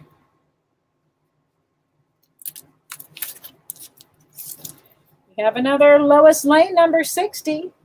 Tables are turned. Lois and Lana have had it with Superman. Wonder Woman. Marvel Spotlight 16, $5. Son of Satan. Peter Parker, The Spectacular Spider-Man, number 124. Lady Death, number 10, $5. Marvel 2-in-1 100 is gone, Nikki. That's Tina grabbed that one. X-Men 242. And hi, Nick. What did you 124 Spider-Man? It's for Tina. And Spectacular Spider-Man 189. It's Shine-Eye. It's Shine-Eye, Jenny. $5. All right. We had a request for big books. So since we're going to be a little short on time, we're going to do some big books because why are we going to do big books? Huh? I like big books and I cannot lie. You comic lovers can't deny. All right. Thank you, little sweet. All right, big books. Here is 666 of Batman, $40. Batman 666. This is the first Dial H for Hero. Dial H for Hero, number 156, House of Mystery. House of Mystery 156, $50. It's so cool. It's so cool. All right, here is, I know we have some Mac fans here. This is a Kabuki Inner Circle. Lucky, there's Nikki Brucci signed this. It is the box set has been packaged under the direction of Dynamic Forces through the authorization of David Mack. It's the whole shebang right here, $40. There's David Mack. It's got the whole set right here. Nick, you want this one? All right. We'll do this one in a minute. This one I showed, so I have to do this one. This is a classic art germ cover, Batgirl number 12, $50. Batgirl number 12 by Art Germ. What an awesome looking book. He's got some talent. Do you want to buy this one, Nick? Because, you know, you only signed it right there. Every time I see those, I just giggle. All right. Here is, this is so cool, Bone number 4. Bone number 4, $150 signed by Jeff Smith. You got it, Nick.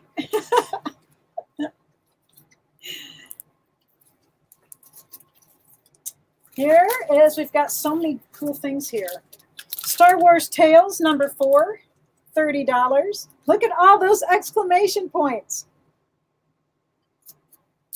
I like that. Here is Journey into Mystery. This is number 106. $60. Batgirl 12. That one's so pretty. Batgirl 12. It's for Ari. Before Katie. And the Marvel 2 in I'll see if I can find a Marvel 2-in-1 100, Nick. So Mighty Thor. Here is Avengers number 80. $50. The colors on these are amazing. Now, Lobo, attack! Arrgh! Red Wolf's on the rise. He's got the high ground. Here is New Teen Titans number 1, $50. First collector's item issue. I'll top powder it. You got it. Here is number 1 of Mysterious Suspense. $40. Return of the Question.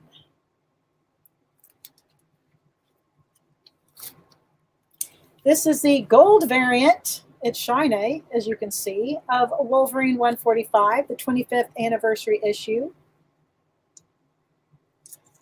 Avengers 80. There's Avengers 80. That's for Katie. And it is number 106. 106. More top powder. Okay. So there's Shiny. That's Shiny, Jenny. Here is World's Finest, number 100. The Dictator of Krypton City, $50. Batman, Superman, the mechanism to bring you back to normal size has been destroyed. Robin's secretly really happy. He's like, oh, I got this now. Now it's going to be Robin with tiny Batman and Superman. Here is the very first Transmet. This is such a good series, man. $50, Transmetropolitan. Captain America, a 106, $50. Cap goes wild. $50 for Cap. Star Wars Tales 21, Fly for the Glory of the Empire. $50. No, thank you. I'm a rebel girl. I'm a rebel and I'll never be any good. And another top powder for Katie. Here is Silver Surfer number 5, $40.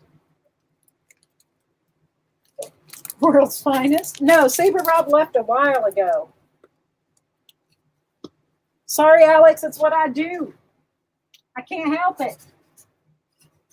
A rat. Got you. So here's Silver Surfer 5, $40.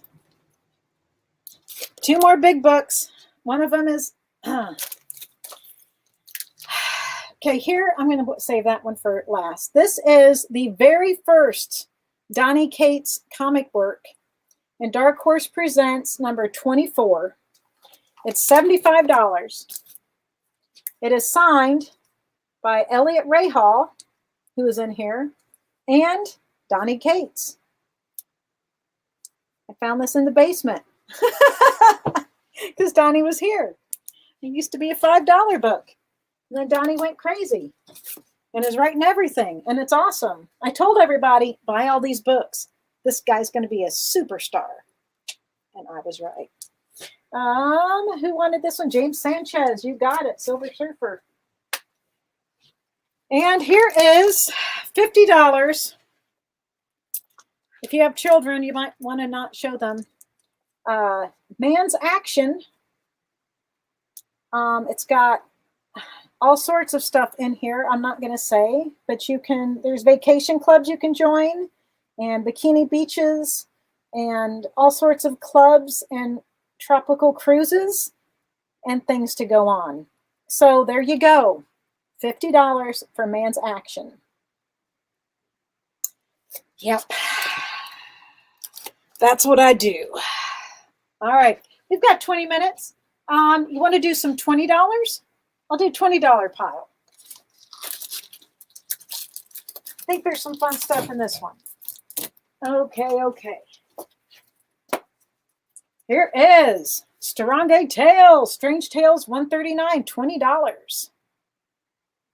I know, I'm so sorry about your pure innocent eyes. That's not even the bad one. Here is an oversized or a magazine, Blade the Vampire Slayer. This is Marvel Preview number 3 with Blade, star of What We Do in the Shadows. $20. Yep, I'll put him down here. Sorry, Blade. This is a print from Blackout Comics of Lady Vampire. $20. And this is Vampirilla Dracula, the Centennial. This is the kind of like the ad, the little booklet that they put together for the Centennial. And it's got all of the information in here. Alan Moore. And there you go. So this is just kind of like the little early ash can, but not an ash can for that. For Vampirilla Dracula. $20. I love those. So there are those. Let's see what else we have. House of Secrets, number 88. House of Secrets, 88. $20. Spooky. I would never wear that dress outside in the wind, or really a dress. Incredible Hulk, 178. Death of Warlock. You killed Hulk's friend. For that, Hulk will destroy you. Destroy the world. $20 for little Hulky. It's an ash cant. Ha ha. Secrets for Alex. Thank you, Poe, for perfuming the room. I appreciate it. Get your coat. Exactly. Not Cody. Where'd you go, hey, Brett? There you are. Gotcha. Here is Yanks in Battle, number 1. It's $20. The House of Secrets was $20. These are all $20, Alex. One-man invasion, commando raid, border ambush, surprise attack. All approved by the Comics Code. This is the Marvel Fumetti book, number 1. Stan the Man. Look how young all these guys look. Oh my gosh. Look at Walter. I don't know how he just gets better looking as he ages. Yanks in Battle, that's for Tina. Fumetti book.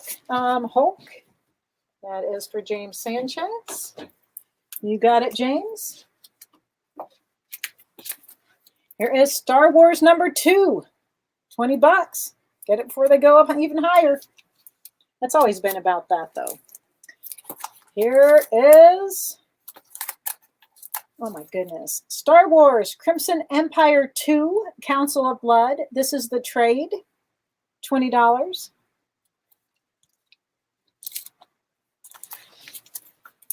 This is a set, 1 through 4, of Alex Ross, Mark Wade, Kingdom Come, 1 through 4. The set, $20. If Norm was here, I'd tell him that was $5 a piece. This is Scott Clark has signed this little ash can for Stormwatch. It is still sealed right here. It's still sealed, $20. Stormwatch signed by Scott Clark. Keep wanting to put those on the top shelf and they don't go there. Here is first all new collector's item, Gen 13. This is #1, The Legend of the Grungemeister. Grungemeister. I think that was taken in Seattle. It wasn't. Dark Horse presents 24. $20. Little alien for you. Coming back to Marvel. Giant Lois Lane Annual #1. You can see Daily Planet Lois, Power Girl Lois, Bizarro Lois, Leopard Girl Lois, Lois the Mermaid, Baby Lois, and Lieutenant Lane. $20. So many Loises. It's only like $4 a Lois, maybe even 3. Strange Tales 127. $20. Here you go. The Boys. The Boys #4. Little Simon Pegg. I mean Huey. I always call him Simon Pegg. I love that Simon Pegg was in the show. I'm a huge Simon Pegg fan. The Boys 4. Cannot wait for season 3.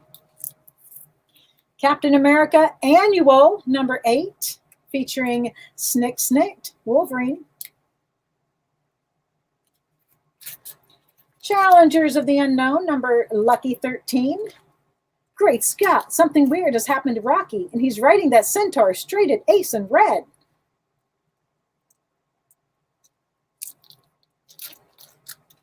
There is a Lock and Key #1. This is a variant of Head Games.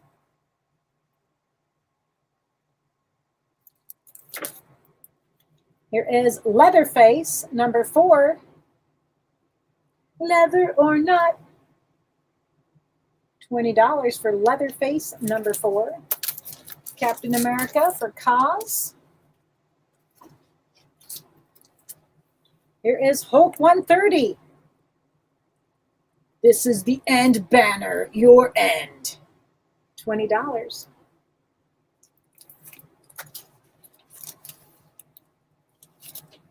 Here is Hellboy, or Heckboy, as they sometimes call him. This is the trade of The Wolves of St. August, a blood-chilling novelette. $20. Our Fighting Forces #54. An Iron Egg for Sarge. He's got egg on his face. You've got red on you. Here is Magic Comics. Magic Comics, 100. Little Dagwood there, still in his robe. $20 for Magic Comics. Fighting 54 is for Tina. Gotcha. All right. I think there was a 10 in there, but shouldn't have been. Here is Star Wars Purge #1, $20. Let's see, let's go, let's do, we'll just keep doing some 20s. We'll get through these 20s. Here is Catwoman #72.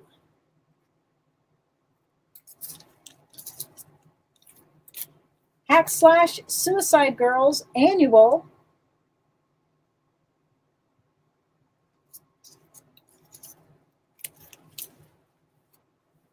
This is Volume 2 of of Thor. It's number 1 of volume 2. It is a variant. It continues around the other side. Spider-Woman number 1, $20. Best deal you'll see all day. Rachel Rising number 3, $20. I love this series. It's so good. Ridiculously good.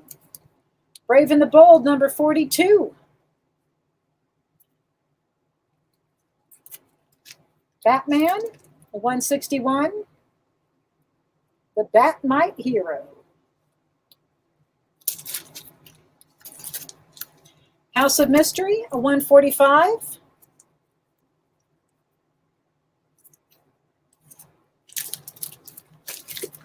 Godzilla, King of Monsters, number 1.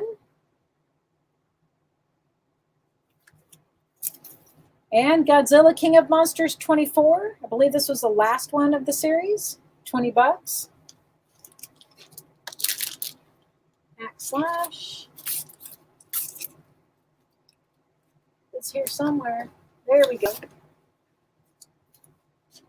That's for Ari. Got you, got you, got you. And this is normally $48. Tomb of Terror, Volume 3 of Harvey Horrors. Only $20. How awesome is that?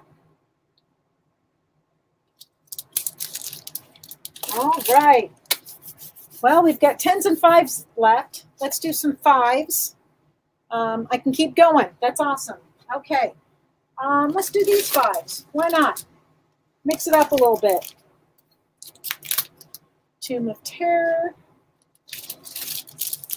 That is for Tina. Got you. Those are such great deals, and they're such great books. All right. Here is Jenna Jameson and Shadow Hunter. $5. Oh, Godzilla! I forgot. I was concentrating. I am so excited for the Godzilla Kong movie. Like, so excited, I can hardly stand it. And by the way, I'm so sorry. I love Godzilla, but I'm Team Kong all the way. Gotcha, Kaz? All the way.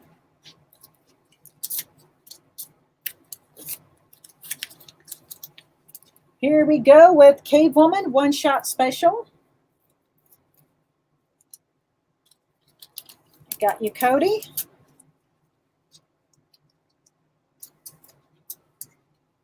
$5, Avengers 197, The Untold Story. Jenna is gone. Shadowhunter was taken by Cody. Hi, Sean. Captain America 160. I don't know why that was 160. I was very happy. Weird War Tales number 9. Number 9. $5. None shall pass.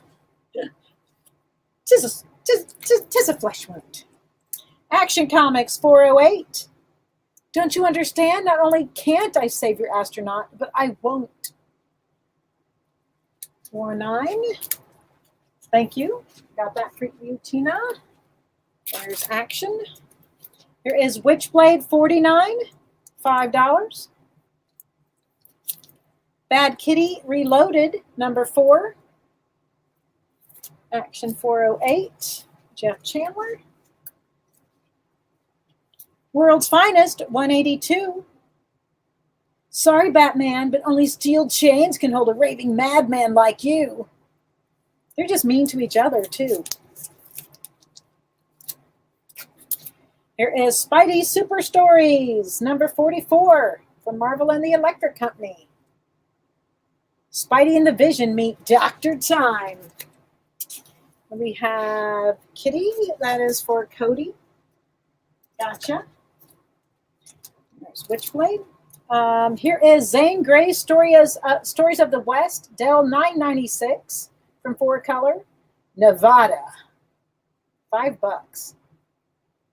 Major Dune had a familiar face. Black Panther 14 is $5. These are $5. Just so everybody knows, 5.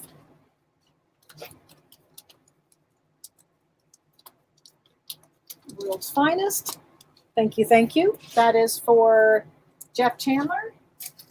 And Nevada is for Tina. Nevada is for Tina. And Spidey, wherever I put that one, is for James Sanchez. Black Panther is a Katie book. That was not unexpected. Unexpected number 131. Run for your death. Number 13 of Unexpected. 80-page giant, World's Finest, 170. Superman and Batman with Robin. $5. There's Richie Rich and Professor Keen Bean. First issue, man. Unexpected. That's for Tina. That's World's Finest. That's Teen Bean. We have, which number of Black Panther? I believe it was at 14. 14, Katie. World's Finest. It's for Jeff Chandler. Thank you, thank you. Lady Death, number 9. Number 9. Number 9. Razor, number 12. Rituals. This is a rough copy of 100-page Super Spectacular Sergeant Rock. This is DC 16, so it's $5. It's got some issues up there, or it would be like 30. Unexpected. Oh, I got that one. Okay. You are welcome. Here is Shadowland number 2 variant. Sergeant Rock for Tina. Sergeant Rock for Tina. Razor for Cody. Got you. Here is World's Finest, $2.45. $5. Destroy them. The Martian Manhunter must die. Don't. Shade the Changing Man, number 3. $5. I have boxes here, Jeff. You don't need to bring one. I got boxes. Here is Witchblade 71. $5. Still saying $5 after every single time. I've got a couple minutes left here. Amazing Fantasy, starring Spider-Man 17, $5. Obviously, not the original Amazing Fantasy. There's Jeff, throwing shade. Oh, speaking of that, a little thirsty here. You need more Dr. Pepper, I'm out. Now that is for Cody Schlegel. Got you, Cody.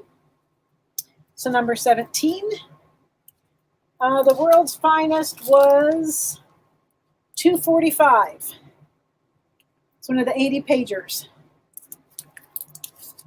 Star Trek 57. Cornered by an alien being, frantic to know who he is. Lady Death number 12. Razor Embrace the Spawning, not the Crowaning. Here is the Multiversity Society of Superheroes number 1 variant. This is the sketch variant. $5. Star Trek.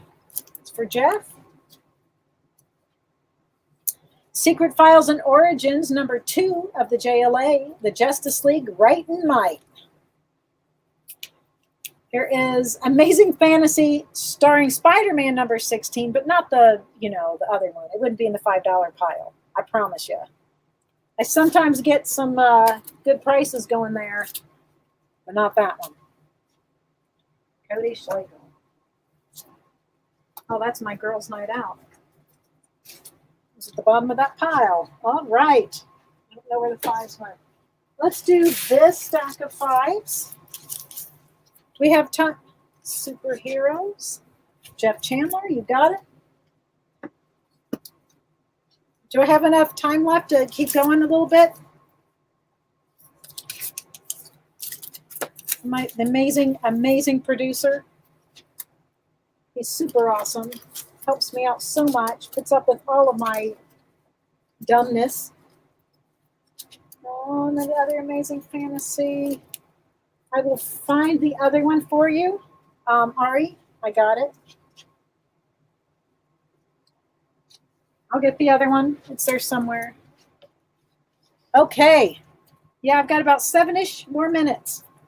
Here is What If 33. What if Phoenix rose again? $5. That's what she's supposed to do. I think I put it down here. Yep, there it is. Shoo! Thought I was going crazy for a minute. Here is High. I don't know why it's High Yo Silver. I always thought it was High Ho Silver. Number 9. $5. Now there's a little technical difficulties on the next show, so we're just going to keep going for a little bit. You're stuck with me. Lost in Space, number 47, $5. Crimson, number 2, it is Shiny. No Clover. Crimson, no Clover, it's $5. Cave Woman Rain, number 8. Web of Spider-Man, number 4. Captain America, $170. The horror. Blood Syndicate, number 7. Where Wise Son Fears to Tread, $5. Witchblade 26. Fantastic Four, $235 with Ego. Ego that way. You go that way. Ego that way. Marvel Team Up, $106.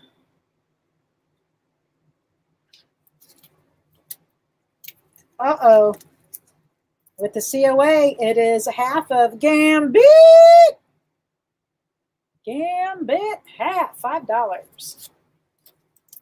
That's $235. That is Tina. Here is Batgirl 11, $5. As girl, I love the show. Batgirl 11, $5.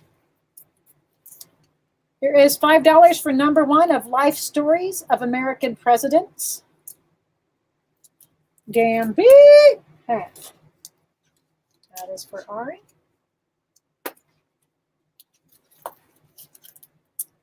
Star Trek, I don't know the number, but meet an interplanetary disaster, Professor Whipple. I cannot talk.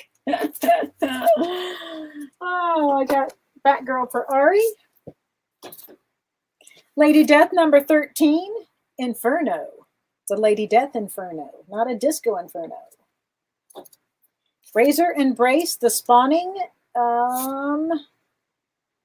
That's it. Yeah, that's it. That's just the name of it. No number. Here is Roy Rogers, 82, $5. Secrets of Haunted House, number 37, $5. Who dares defy the shaman's curse? Amazing Fantasy featuring starring Spider-Man, number 18. Let me get the presidents here for Caleb.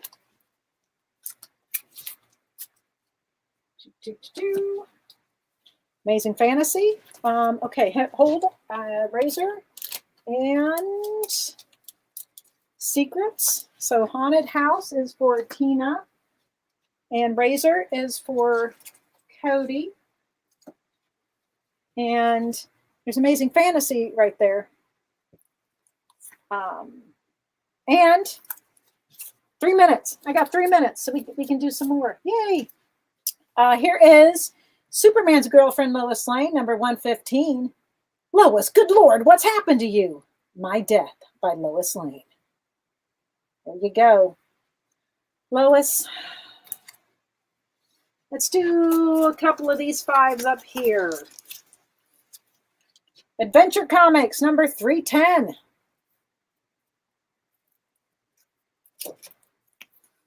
Weird War Tales, 11. Captain America, 166.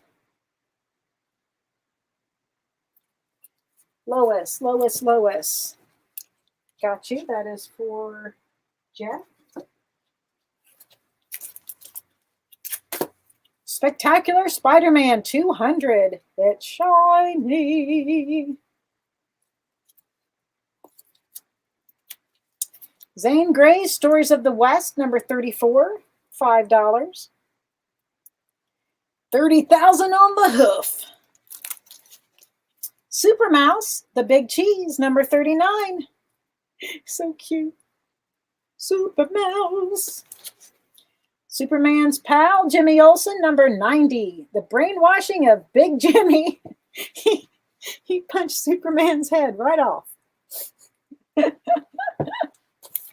Spider 200 for Tina. Oh, that's funny. I wants 18. Gotcha. My notifications aren't coming through anymore, so I'm relying on you there. Zane is for Tina. I think I got everything. We've got Cap 166, Weird War 11, Super Mouse for Caleb, and Jimmy Olsen 90. So if any of those you called, I missed them. We'll finish this little stack here. Oh, wrap it up. Lost in Space 46 is $5. And we will end it with the Thor Annual number 12. $5. Woo woo. All right. The rest of them we will get to in another show. There's tons of them. That is it. War 111. There we go. That is for Tina. Last call. I feel like like a bartender. Last call. All right. So thank you everybody for coming to the show. Make sure you do go to YouTube and like us, the_EXP on there. So it'll be easier for us to, for everybody to find. We're trying to, build so we can do better. So there you go. Thank you to Kyle. I point to the screen like Kyle's in there. He's in that little box. Thank you, Kyle, for the production. Thank you, Amy Chu, for being a fabulous guest.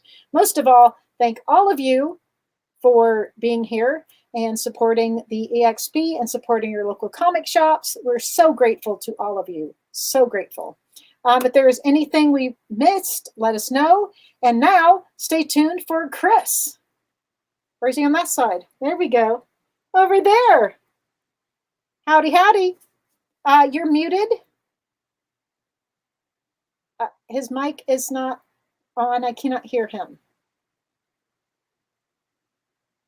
It's what we do in the comic shop. It's what we do in the comic shop. When we power down those neon lights in the back room, we're still burning bright with Dr. Christie, real sweet too. It's time to move some back issues. It's what we do in the comic shop. It's what we do in the comic shop. It's what we do in the comic shop. It's what we do in the comic shop. It's closed.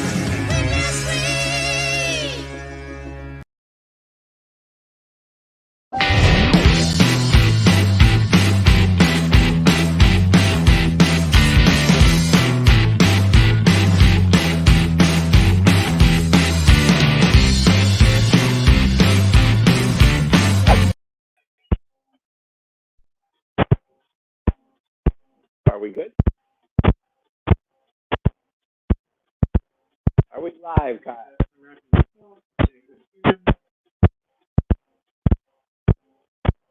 1 second, everybody. Thank you for your patience.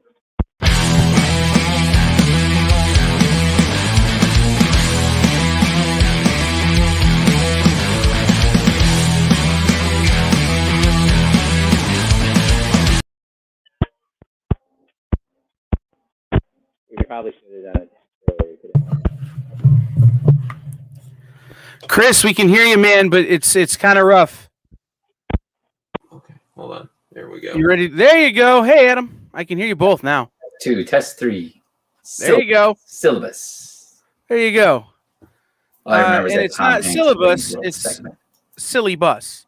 All right, you guys ready? I have lots of in my ear. Oh, that's good. All right, you're. Oh, that was you disconnecting him?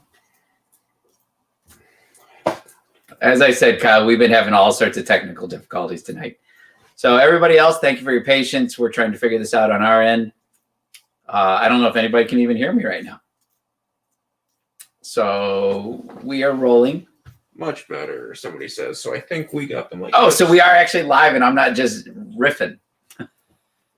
Hey, everybody. Thank you, Christy, for having a great show before us. I'm sorry I missed your guest, Amy. So hopefully I'll be able to catch that on the flip side and watch it once more later tonight. But everybody, thank you for joining us. My name's Chris. Adam is with me also. And that we are here at Rupps Comics in Fremont, Ohio. So if you guys are in the area, please stop by. If not, we ship worldwide every day. So other than that, I'm going to jump right into some books because I know that's what you guys are looking to hear. You don't want to hear me talk again like I did last week, all blah, blah, blah, blah, blah. So what we're going to do is that we're just going to start offering you guys some great books. We've dug through the warehouse. We've grabbed just some random stuff. I'm going to share with Kyle and all of you guys later tonight. Kyle's our producer who is in the box, as Christy said. And we're going to share with you on another show the massive warehouse that we have. I mean, I might even switch to where we have an iPhone and I'll just walk through there with that while Adam's upstairs here with the main camera set up. So, but that's something to look forward to. You guys get to see the bowels of, wow, that sounds so horrible. But it is the depths of Rupps Comics and the over 1 million comics that we have here. So I'm going to start right now and just roll with it. As always, we have, not as always, but for these first few shows, we have the King in Black 2 Rupps Comics exclusive in conjunction with Aspen Comics and Marvel Comics. This here is limited to 1,000 copies, of which only about 800 were good enough to sell. So they are $40 each, correct, Adam? What? The King in Black 2 is $40 Sure. each. Yes. So other than that, I'm going to start running some variants that we have. I have the Young Guns variant, Doctor Strange here by Javier Garron for $10. From A-Force, Women of Marvel. I have A-Force here. A-Force #1, J. Scott Campbell variant, featuring a 90s style Rogue, Black Widow, and Dazzler. I believe that's Dazzler. For $15. If I don't say otherwise, we only have one copy available tonight.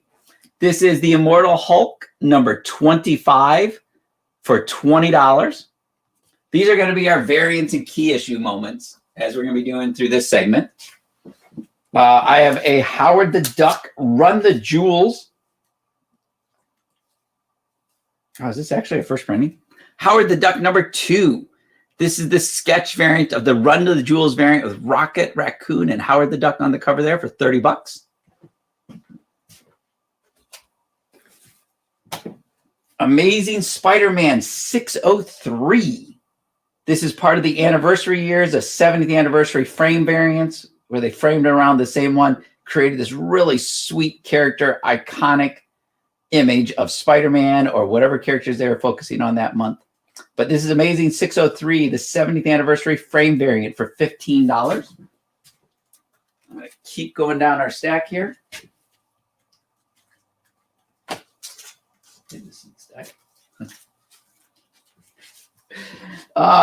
From a classic image book here, Stephen Platt's Prophet. This is Prophet #5. Awesome Stephen Platt cover plus interiors by Stephen Platt for $10. Let's see. And then I have a very fine near mint copy of Steve Rogers Captain America #1. This is the Ed McGuinness variant for $10. Legion of Monsters Morbius the Living Vampire, plus a Dracula backup story from C.B. Cebulski and David Finch This one here is $15. Greg Land cover, I believe there. Steve Rogers, Captain America, Horseman of the Apocalypse variant. This is a very fine near mint copy for $8.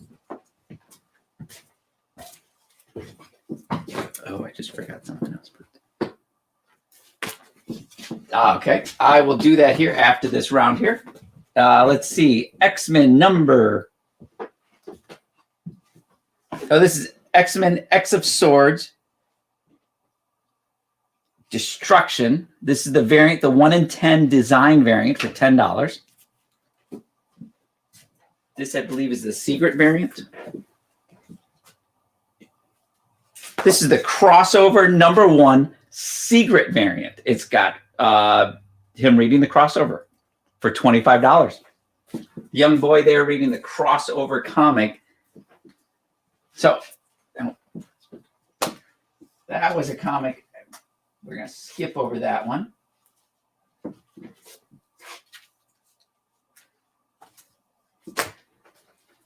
I have God of War number 4 for $10. Currently in development for a new series. Sort of cut off, but I don't want to mess with it. Okay. God of War number 3. These are both first printings for $10.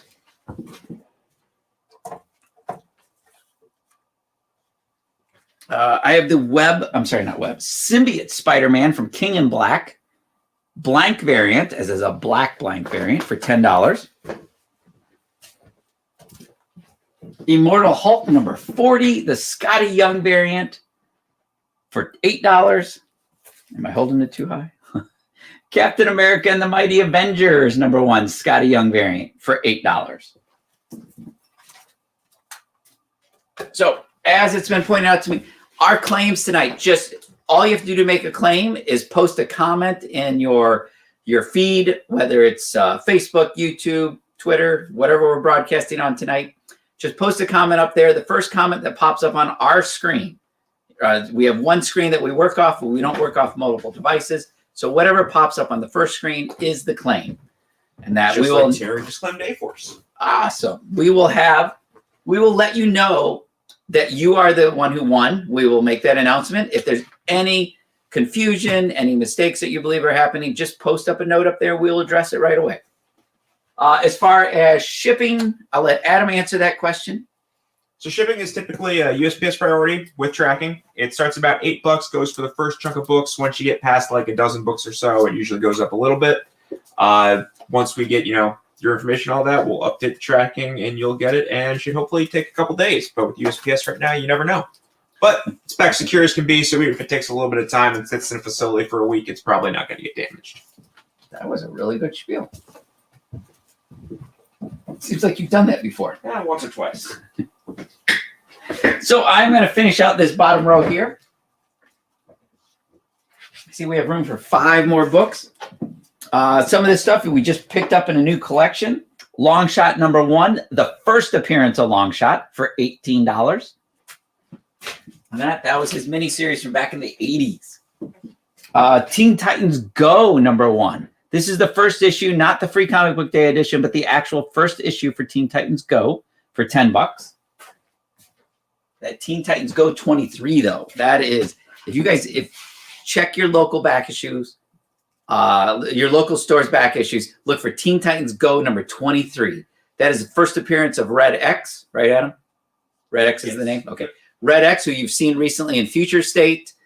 Future State number 1, Teen Titans, was his very first appearance in DC continuity. Previous to that, his first appearance was Teen Titans Go 23 from back in 2006, I believe. Captain America number 25 is Scotty Young variant, featuring Falcon, Cap, and Winter Soldier there running away, trying to make it out of the blast zone for $8. Marvel Snapshots. This is the 1 in 50 George Perez variant for $70. That's the thing. What we'll be offering up tonight is a little variety of everything. Everything from recent variants to key books related to recent announcements to just vintage books like Longshot from the 80s. We have so many other books coming up that are everything from silver, bronze, modern, and copper. to books that just came out last week. Darkhawk number 13. This is a Darkhawk Venom crossover for $7. I'm going to get one more book up here, like a classic Spawn number 221, the homage variant. This was a McFarlane cover homaging Amazing Fantasy 15. This is extremely rare as the print runs back then were so low. This is one of those books that nobody knew how Spawn was still being published. It was printing so low, like 12,000 copies at times. This one here is $90. I have one available. And did we figure out how to share? Or not really. I've been trying to get it. I haven't got it. No problem. Yet. So I am checking, and I just go to the public comments, right? Yeah. Okay. Hey, Jeff is here. Welcome, Jeff. And we got Clarence and Doug. Doug, who's able to join us because I think this is a little later for him. And James, and I see John is with us. And that, it looks like Terry claimed A-Force. John claimed, he's got SUP on there. He said some. Oh, he says, and then he claims Spawn. I'm like, I thought you were saying Superman or something. I'm like, I don't remember a Superman book. I'm like, what's up? So I'm going to get this set aside for John. But yeah, guys, any questions you have, if this is your first time joining us and you want to see how we're doing it different than Christy or any of the other guys in the comic shop experience, just let us know. Feel free to talk with us, share your thoughts, and we'll work with you and try to figure things out. So I'm going to clear off this top row so we can throw up one more round before we move to the next round. Adam's going to keep me updated on all the stuff that our producer, is telling us. So far, nothing. We're doing a great job with what's been going on. That is awesome. I am winning because if you watch the train wreck that I ran through last week, it's one of those things I asked Kyle, please just delete the video, delete it. But Kyle said, no, it is up. It is up forever until YouTube decides to take it down. So unfortunately, I didn't say anything that violates YouTube's policies, so they couldn't take it down. So I'm stuck with that for the rest of my life. My daughter will hate me as she gets older and discovers it. Amazing Spider-Man 298. This is a fine copy. As you can tell here, this cover has yellowed a little bit. This is the first Eddie Brock. It is $60 for Amazing 298. I have Spawn number 9. This is the very first appearance of Angela, created by Neil Gaiman. Neil wrote this issue with McFarlane doing all of the art. This one here is $13. The latest thing we heard is that Thor Core is going to be in the new Thor 4. And that with Angela, this is what we're hearing. Angela, even Storm as one of the Thors, similar to what we saw in Secret Wars Thor World, right? I think that's correct, yes. Yeah. My memory isn't completely shot yet. God of War number 1. This is the first printing of God of War number 1. It is $65. This is from DC Wildstorm. Then I have one copy of Fantastic Four Antithesis number 2. First appearance of Antithesis, right? Yeah. Number 2? Yeah. But this is the Alex Ross Timeless variant featuring Silver Surfer as only Alex can paint the reflective surfaces of metal. And that, if you ever check out his Iron Man covers, that one there's $15. But if you ever check out Alex's Iron Man covers, you will see the reflections of everything else going on in that scene as he captures all those little details. I have one copy also of the 1 in 100 variant. This is the sketch variant for the Silver Surfer. It's $150. Well, we've got the entire run of God of War up here because I just found number 2. God of War number 2. This is the 4-issue series for $15 based on the hit video game, as it says on the cover there. I'll save this next one for the next round. I'm going to check on any claims. I'm going to move this stuff to the side. I'll let you know any claims, but there is a good comment. Okay. Uh-oh. Is this from John? Nope. Okay. from Jeff. Just put it up on the screen for you, but you can't see it. Oh, thank you. I really appreciate that. Let's just blast it all over. Just imagine like VHS holograms can be recorded. We could just turn that into a hologram that'll play.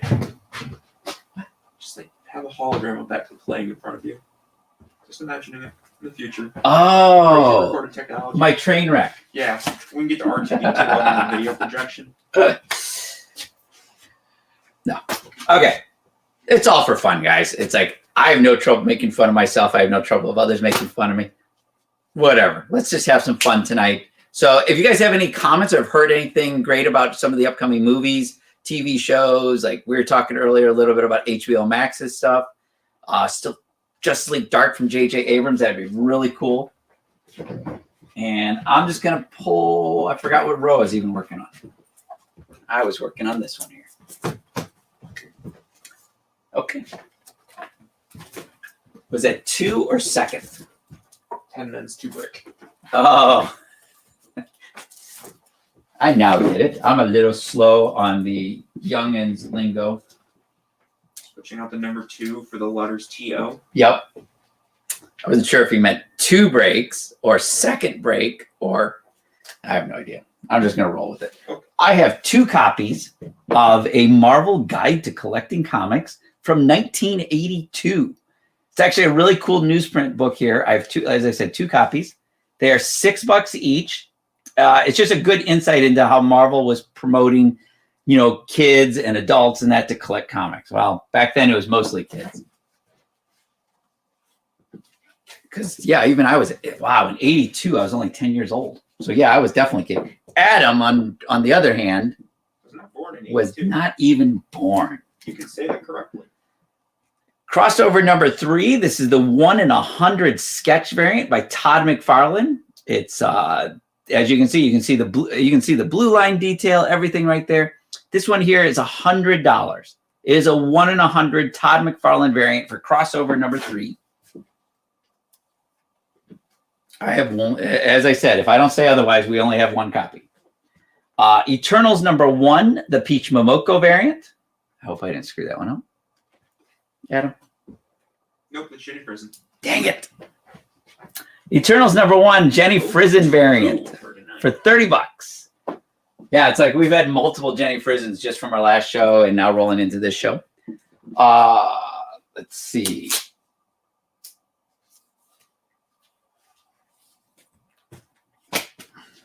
I have a Lady Death Apocalypse number 1 blue leather edition. This one here is $45. This was only available in, I believe, let me make sure I got the right one. No, okay, that was the one that was available. This is from the Lady Death blue leather was exclusive to the VIP box set. Lady Death black with the red leather imprint here was exclusive, was only available through Avatar. This one here is $35. And then I have Lady Death Apocalypse, the alternate history variant. This is when, you know, she was a Native American, I guess, or indigenous people, for $6. How much trouble do I get in for that one? It's up in the air. It's up in the air. You're probably okay. I'm okay. Okay. I try my best. Edge of Spider-Verse number 2, Gwen Stacy Spider-Woman 3rd printing variant. This is the design variant, the only one out of all 5 printings where they actually changed the cover completely. This one here is $70. Looking forward to seeing her in the new Spider-Man Into the Spider-Verse 2 movie. And hopefully we might see a live action one of her in Spider-Man 3. Thor number 2. What was key about Thor number 2? I think that was first Black Death. I think was in 2. First who? The Black Winter? Yeah. No, his cameo was in 4. Was it? Thor number 2 from Donny Cates. First printing, $60. And Adam's going to keep me updated on claims. So far, so good, although a comment did just pop up. Do you have more? Lady Death for 6. Lady Death for 6. 2. Jeff Console. for Jeff. We have a spot. Yeah, there we go. And you got more batches coming up, correct?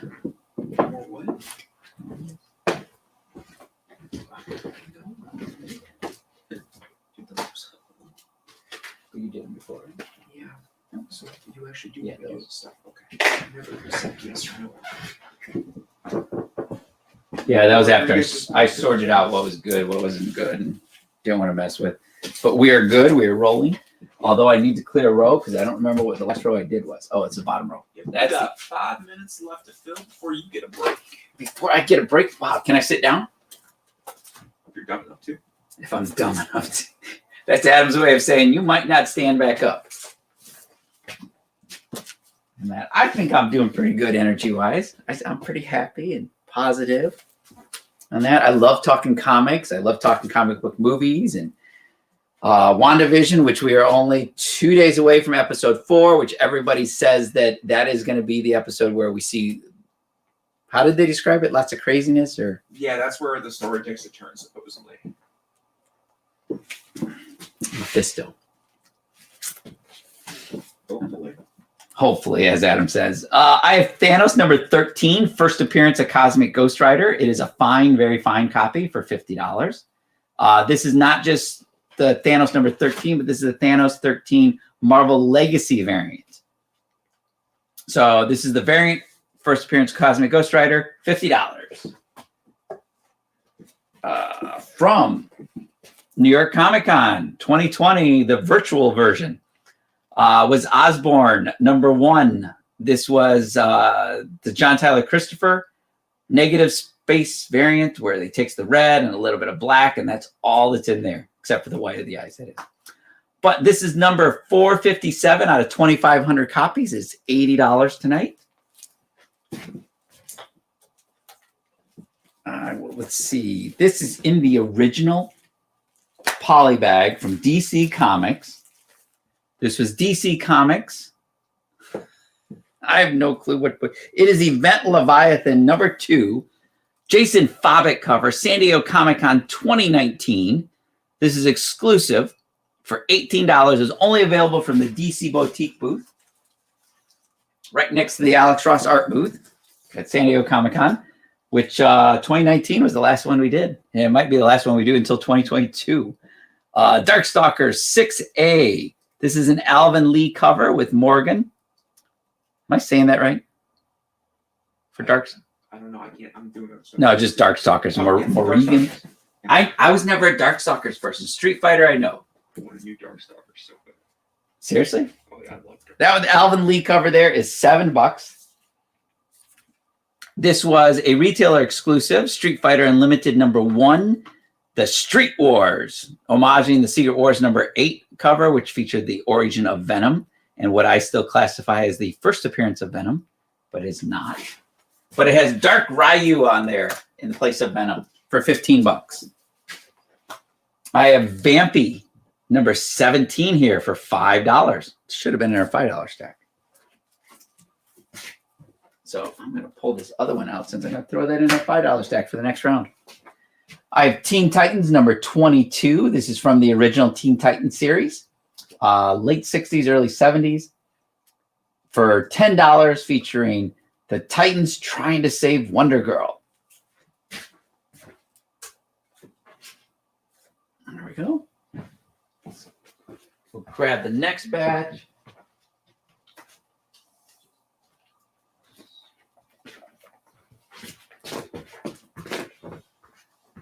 Minutes. Whoa. 3 minutes? These are $5 ones? Yeah. I just realized there's a whole box of pre-prep price stuff behind you. Well, not a whole box.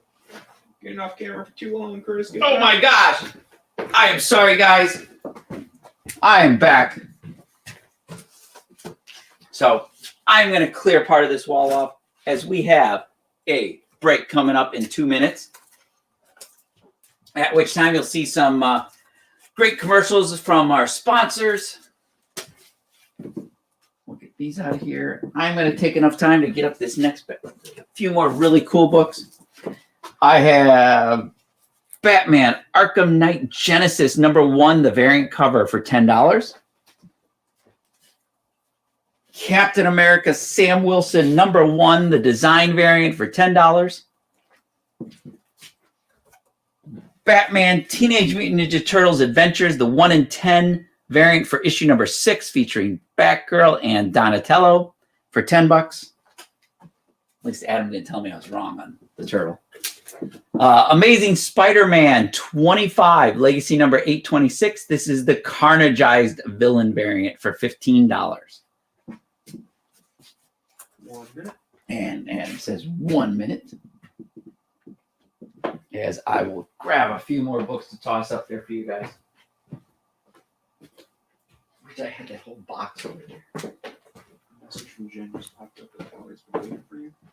Yep. So I'm going to let you take over for like 3 minutes here during the break if I don't make it back in time. Okay. Ultimate Comics Spider-Man 16.6 featuring Miles Morales there. This is Miles Morales' run of Spider-Man for $7.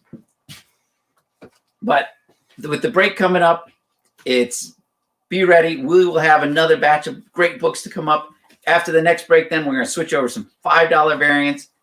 We have signed books coming up tonight. We have all sorts of great stuff coming up. So be ready for a lot of great stuff. And I'm just going to throw these up until I'm told to pull myself off the air. Avengers 675, 1 in 100. This is an Alex Ross 1 in 100 variant for $50. You're cold. I am pulled. I am out. I'm going to go take care of her really quick.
There's something for every imagination at your local comic shop. Visit ComicShopLocator.com to find a store near you.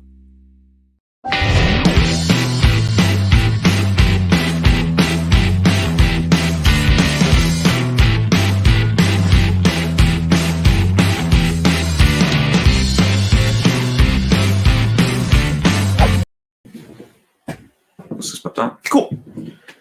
Hey everyone, I'm Adam. The voice you'll hear in the background is Chris doing the show. He had to go say goodnight to his daughter real quick, so he stepped away for 1 sec. So I'm going to keep tossing up some great books, and hopefully there'll be something cool you like here. So let's see what we got here. We have Spawn #2 for $10 tonight. There. Never got into Spawn as a kid, but I'm always kind of regretting it, although I did see they're coming out with a bunch of big Spawn compendiums are finally going to be back in print again. So hopefully I can read that and get caught up on Spawn. I've only got 300 issues to go. The book's a milestone at this point. We have Teen Titans #12, the first appearance of the Batman Who Laughs. This is the Stefan Sejic variant. This is definitely a very fine copy, as you can kind of see here along the spine. This one is $30 tonight. So get that one up there. Invincible Iron Man, first Riri Williams. This one is $40. It is very fine, although doesn't look that very fine.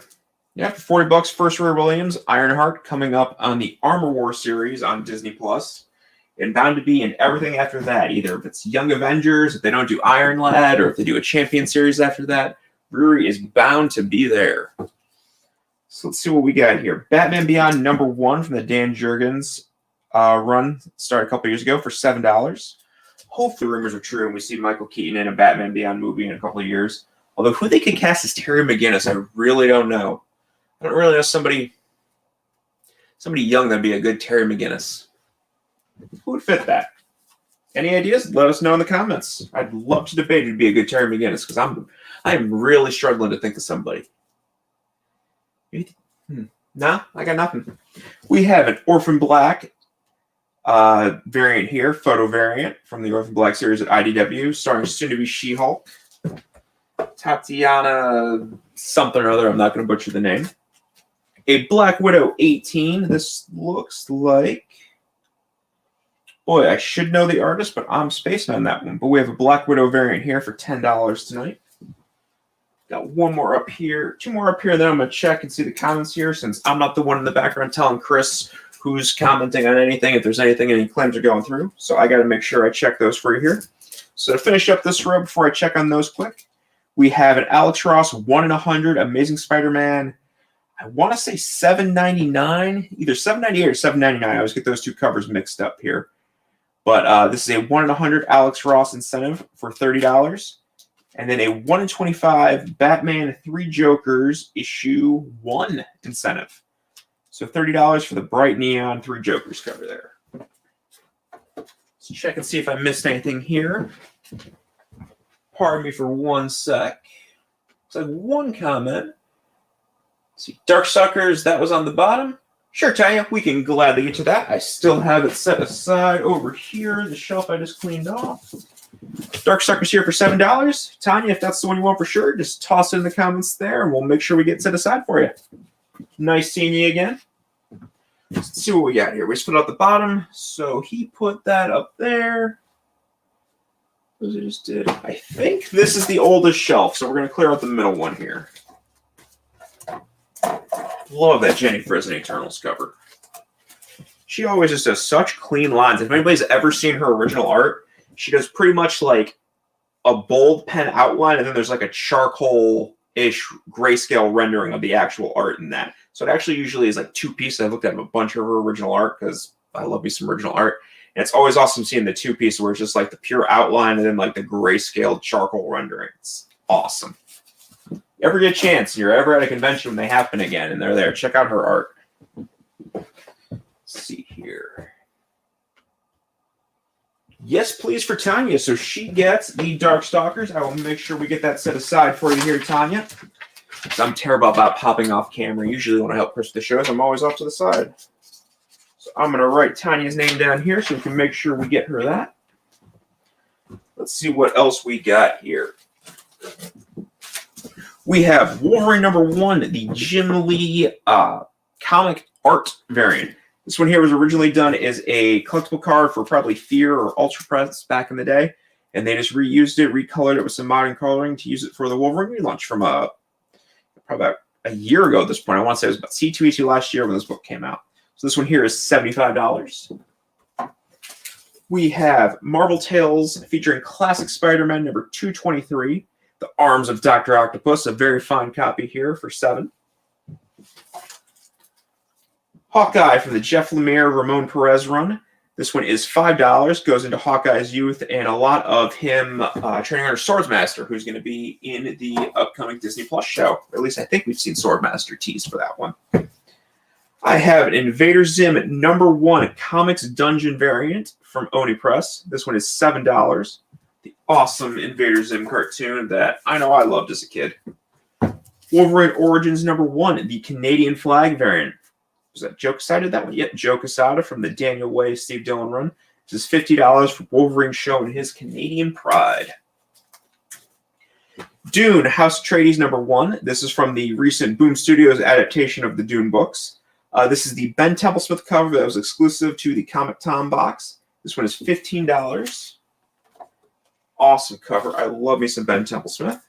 tying into Dune there, we have Beyond Your Dreams, Beyond Imagination, a Dr. Seuss homage style print for the Dune thing there. This print is $5. And one more to fill that slot there. We have Amazing Fantasy 15, Clayton Crane. I believe this was a facsimile edition Marvel did of Amazing Fantasy 15. And Clayton Crane just did an update on the cover there. This one is $15. I'm going to get there and again check to see, just because unfortunately usually we have a big old TV screen off to the side there I can check the comments, but we're messing with the format this week. Let's see what we got here. Nothing new. All right.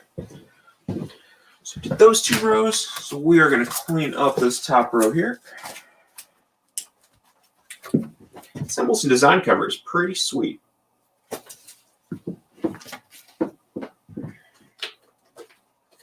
What we got next here? That's a cool one. We have the Pascal Perry 1 in 25 Contest of Champions cover. This one has Iron Man 2020, Killraven, Deathlock, and Spider-Man 2099 there. This one is $8. We have Venom number 4, Lethal Protector for $20. I believe that was first Scream. Dawn 2015 sketchbook signed by Linsner. This one is $40. I know a couple people watching the show that probably are going to want that. How to Be a Serial Killer. San Diego Comic-Con International Limited Edition from Viper Comics. Learn how to be a serial killer. Probably shouldn't say that in a YouTube video. $10. We have Guardians of the Galaxy 150. This is the Mike Allred 1 in 50 variant. It's featuring Adam Trench popping out of his cocoon. This is a very fine copy. There's a bit of rub on it. You can kind of see off to the sides here. But still, awesome Mike Allred cover for $10. I think Chris is back. I'll toss one more book up, and he can come back and grace you all with his lovely presence, and I can keep on top of him of his mistakes. Paper Girls number 1, soon to be a Amazon Prime series, I believe, if I'm remembering correctly. Oh, really? Yep. Yes, I believe Amazon picked it up. I'm pretty sure Amazon has it. But Paper Girls number 1. Paper Girls, definitely. Yep. That is definitely $10. A little bit of dings on the side there, but still awesome to have if you've never read it. I've actually read it. You've actually read Paper Girls? It's Wow. crazy. Chris I has read a know. comic book. I've read a comic book, he says. A comic book that's come out in the past 10 That's years. actually kind of, oh, dang. It has not been that long. I've read, I'm halfway through House of X, which is Jonathan Hickman's one of my favorite writers. And whether it's East to West, Red Wing, I'm blanking on some of the other ones I love. Got it for you, Tanya. You're all set, Tanya. And that Adam's got Adam took care. Oh, so all these are done, right? All those are done. Okay. Yeah, this goes to the $5 stack. So do we? And everything is up and. Yeah, top row is the most recent one put up. Okay. $5 stack. Great. Yep. So guys, okay, then I'm gonna take down the oldest stack, which I believe is the bottom row. Oh my God! Nobody took the first cameo of Riri Williams. What's up with that? I was kind of shocked. Here is She-Hulk herself from Orphan Black. Got this awesome, I'm assuming Fabic 1 in 25 variant. Yep. Wow, you're just repeating everything I said. See? Adam and I, same wavelength. Maybe have 20 years difference between us. I'm sorry, more than 20 years. Right? I'll be 49 in about 7 weeks. I'm going to be 33 this year. 33. 33. So yeah, we're. No, I'm not doing math right. 15 years difference. That's crazy how. It's a little crazy. Math. No. Math, how's it work? Yeah, my daughter's in kindergarten doing algebra. And I'm like, I don't understand. I have some, here's some Marvel variants. This is from Marvel's X number 4. This is a 1 in 25 or WB variant. Weeby, or you remember that one, Adam? Wasn't it Weeby? Yeah, Weeby. Yeah. Weeby. It was a 1 in 25 variant, only $10. Retail price on Even just the regular cover was $5. Here's the Welby. It's Welby, not Weeby. Yep. I actually wrote it out on the next one. This is Marvel's X number 3, the 1 in 25 Welby variant for $9. This is probably another Welby variant. This is Marvel's X number 2, I believe. I don't even know if I'm making these. No, this is Marvel's X number 1, the 1 in 25 variant. I believe it is also the Welby variant for $8. We have 10, 9, 8. This is the Marvel's X number 1 party variant for $8. We have Spider-Woman number 1, the collage variant for $10. Warrior Nun Ariella Rituals season 2 is coming up later this year. Did it get a season 2? It did. Did you watch it? Never have got around to it. I enjoyed it, but I like some of this cheesy, I don't know what you would call it, Buffy the Vampire style stuff. I watched that new one already. I watched Fate on Netflix. The Winx reboot? I did watch the Winx reboot, all 6 episodes. I admitted it live. That's... Uh-oh, I'm going to get mocked for that one. Marvel Legacy number 1, Scotty Young variant for $9. To finish out this row, I have a classic Marvel Zombies number 1 from Robert Kirkman with an Arthur Sudam cover. First printing, $50. This is going to be part of Marvel's What If series airing this summer. It's going to be real interesting to see how Marvel does their interpretation of Marvel Zombies. Yeah, that'll be interesting. Looks like we got Tanya claiming the Spider-Woman number 1, so if you want to grab that off. The collage variant, I will grab that right here for Tanya. 3 books there. And so that finishes out that row. So that means the middle row goes, right? Yep. Yeah, that was the second to last one I did. I know you did it wrong. Yeah, middle row is the one. I think I did, yeah. Yeah. I did it wrong, but oh well. Doesn't matter. Nobody took the Marvel Tales McFarlane cover, huh? No. Yeah, he did like 4 or 5 covers for Marvel Tales. Dune, House Atreides. Did you actually read Dune number 1? The comic? Yeah. I bought that cover off nowhere, I still remember. Oh, you did. So you enjoyed it? Yeah. Did you actually read the books? Yes. See, I never did. I a reread of number 1, but I kind of stopped because I didn't rush for the movie to come out. I just couldn't. There's certain people's style of writing that I just don't adjust to well.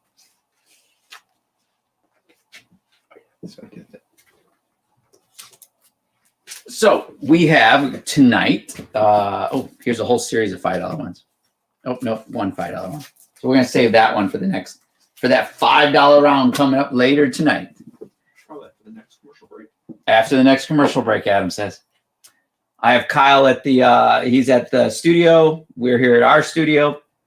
And Grim Fairy Tales, The Piper. This is number 1. This is a New Dimension Comics variant. It's signed by Dave Nessler. He's not only got his printed signature there, but also his actual hand-printed signature there, if that wasn't confusing. So, Grim Fairy Tales Piper, Dave Nessler variant for $15, signed by Dave Nessler. Amazing Spider-Man 181. And this is where he dealt with, I believe it was the death of Aunt May. It was not for real, but for $25. Then we have Aphrodite 9 from J Company. This is Aphrodite 9 500. This is the Kucha variant for J Company Comics. It was limited to 500 copies, $20 tonight. Then I have a Jerome Opina variant for Iron Fist, The Living Weapon, issue number 3. And that one is only $10 tonight. Jerome Opina, who does 7 to Eternity, the great run on Uncanny X-Force. Did he continue to do Uncanny Avengers? He didn't, did he? No, John Cassie launched the book, and then I stopped paying attention. The book was crap. It was not crap. It had a rough start, but it reverted back to Uncanny X-Force quality. Vampy number 22. Adam's going to disagree with me on that. But Vampy number 22. Kevin Lau cover for $6. I believe it's Kevin Lau. Then we have the Sam Wilson Captain America number 7. This was the double-sized issue. It was a 1 in 50 variant. This is John Cassidy here, featuring Cap and Bucky. And that, it was a 1 in 50 John Cassidy for $15. Then we have a Spider-Woman number 6 from the Spider-Women crossover. 1 in 25 variant here for $10. I got one more to finish out that row. Oh, I was totally forgetting what world I was in there for a second. Oh, there we go. Then I have Grim Fairy Tales Wonderland number 1, the J. Scott Campbell cover there for $8, featuring Alice and Dark Alice, I believe. That's 10 years ago, so I'm struggling on my memory.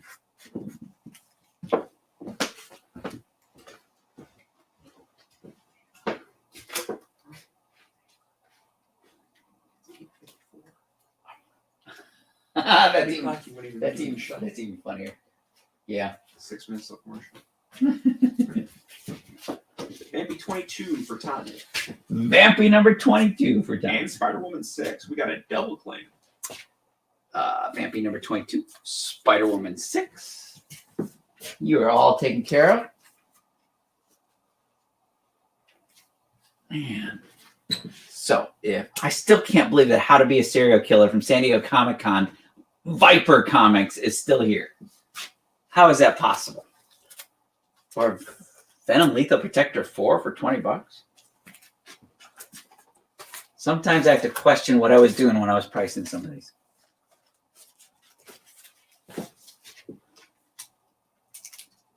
So, but we need to talk to Kyle, our producer, about background music. It's actually Jerry right now. Kyle's putting fires out.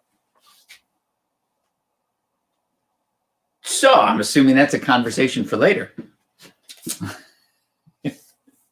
This is the Cage number 1 hip hop variant for $15. Maybe Adam can tell us what it is homaging. That one I do not know off the top of my head. Okay. You would think they would have put a little note under there or something. Yeah, like when they do an homage cover, be like, with respect to. Invincible Iron Man number 1, another hip hop variant. This one from Brian Stelfreeze.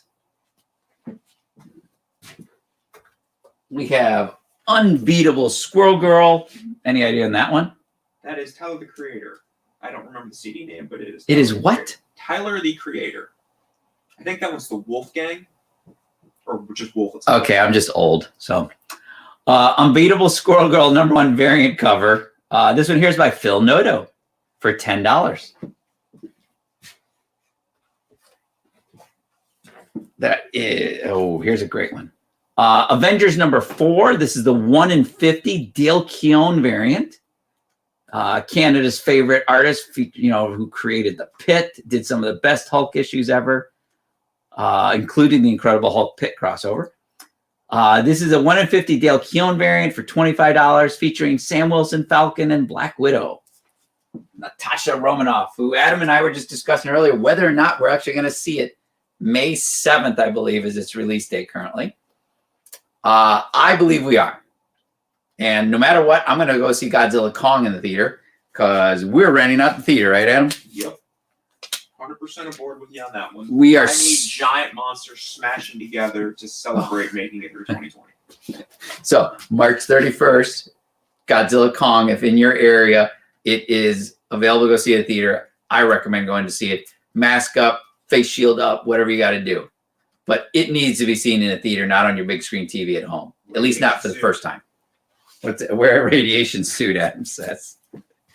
So, Amazing Spider-Man 602. This is the 70th anniversary frame variant, featuring our classic Spider-Man outfit for $10.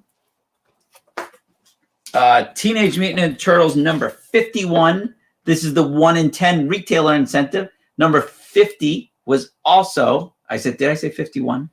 I think Kyle's asking if he's coming with us. Kyle, we're going to see it in Sandusky. I had one person cancel so far. That was on my initial 20 people. They only allow us 20 people in a theater that seats, what was it, like 300 and some people? I don't know if it was that many, but like 100 something. Oh, it's more than 100 something. Just you multiply how many people are in each row, and that's just the upper level at that. TMNT Turtles number 50 retailer incentive 1 in 10 variant for $15. That's an Eastman cover there. Kevin Eastman, if you don't know from your Turtles history. Deal, he says. So remind me to mark him down on my sheet. I will do that. I'll remind you, you have 2 minutes of commercial break. I have 2 minutes. I have enough time to strip a row, so I should probably just start to the bottom and work my way back up again. That seems pretty reasonable. Okay.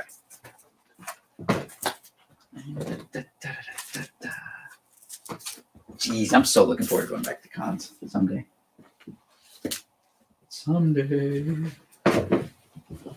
So I believe in that 2 minutes I can get through the next batch. Adam is probably saying, ha ha. Amazing Spider-Man. 1 minute now. What's that? 1 minute now. Oh, okay. There's no way I'm going to get through that. So, guys, actually, I'm going to get through a couple, and then Adam's going to tell me when it's 30 seconds. Amazing Spider-Man 380, Part 11 of Maximum Carnage is $10. Nodwick, number 8, feature homaging Action Comics number 1, but medieval style for $15. Marvel Snapshots 1 in 50 Jack Kirby variant for $30. This is Marvel Snapshots Fantastic Four. Marvel Snapshots Submariner Gabriel Delato variant for $10. So on the next round, guys, we're going to be doing $5 variants. So, Jerry, you hear that? $5 variants in the next segment. And we will be cutting out here and just, ooh, but we're missing out on this. We're missing out on Throg. Maybe we'll squeeze them in before the end of the show after the $5 one. So on that note, stick around, guys. I'm sure we're going out here in 10, 9. Am I on track or no? Yeah, you're still on. Not cutting. It's not cutting, but I think we're at the 1 minute mark. We need that countdown. It's supposed to be at 9 o'clock. They set for a break. Okay. So, but other than that, guys, we really appreciate you sticking around us. We're going to be going till 10 p.m. tonight. So throw us any questions, any ideas, anything you want to hear about, and we will work with you to try to see what we can get for you. And should I just keep going?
Hey guys, welcome back.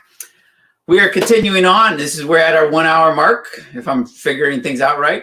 Correct, Adam? Yep. Oh, we're at a 1 hour mark or a 1 hour and a half mark? No, I'm not. It's like, so, but no, I get 1 more hour with you guys, and it is my pleasure to be with you. So let's start with our $5 books. We have $5 books here. I have a whole other box right here of nothing but $5 variants. So we're going to go with $5 variants for the next 25 minutes, I believe. I don't think I can blow through this box in 25 minutes, but we're going to try. So I have Superman Unchained by Jim Lee, if I remember correctly. No, this is Brett Booth. Superman Unchained #1 by Brett Booth variant for $5. Then I have Dead No More, The Clone Conspiracy #3. Dead No More, The Clone Conspiracy #3 by Mark Begley. These are both $5 each. Be very specific. Mark Begley variant or other variant. It was the Doc Ock variant. How Trump Stole Christmas, an homage to the classic Christmas story that my daughter loves. Actually, have you seen the Benedict Cumberbatch version? No, I've never got around to it. It is amazing. I mean, it truly is. Oh, I have a whole series of Neil Adams variants right here. These are the Neil Adams sketch variants. I believe they are 1 in 25s. I have Batman Odyssey #6 for $5. Batman Odyssey #5 for $5. Batman Odyssey #4 for $5. Let's start moving this in. Batman Odyssey 3 for $5. These are all Neil Adams covers, Neil Adams interiors. Batman Odyssey #2. And a lot of the inks were actually by Bill Sienkiewicz. Did you, Adam, know that? I did not know that. So, and then I have My Little Pony Annual #2 from 2014. This is the retailer incentive variant. As the 1 in 10 variant for $5. Marvel, we're going to go with a couple more My Little Ponies. My Little Pony #39, 1 in 10 variant for $5. Really cool painted cover there. Don't tell me it's Stephanie Hans. No, it's probably Kate Cook. Okay. Painted though? Maybe not. I don't know. My Little Pony #37, 1 in 10 variant. Hey, Oh my! people can do a pony I should know this. Who is this character? Tempest. Tempest? No. No, it's not the Tempest. Evil King, dude. Oh, it is a boy one. But these are all $5, your choice. Superman Unchained, a Tom Grummett variant for $5. The great thing about Superman Unchained is all the interiors are by Jim Lee. Let's see. We're going to keep going down this row. Actually, we're going to jump over to this box. I've got 2 copies of Invincible Iron Man 526 of Susan J. Komen for the Cure variant for $5. Harley Quinn #17, Joker's 75th anniversary variant for $5. Mighty Thor #21, Susan J. Komen for the Cure variant for $5. Speaking of zombies, I have Thor #1, the Arthur Sudam zombie variant. They did 2 versions of this. One where it was just regular Thor, and another one where it was zombie Thor. Wow, I have turtles in here. Greg should probably be watching. Infestation Teenage Mutant Ninja Turtles. This is the 1 in 10 variant for $5. I don't know the artist. Taurus is the artist.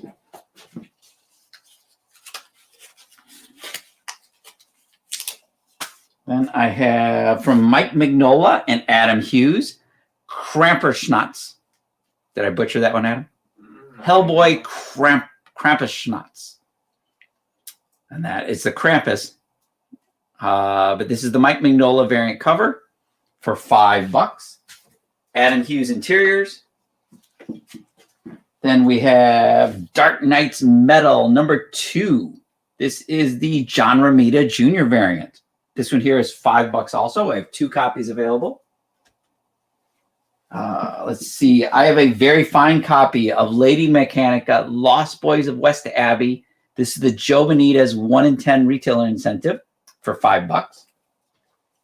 Now we're starting to get some Transformers books. I wonder if Doug's still watching.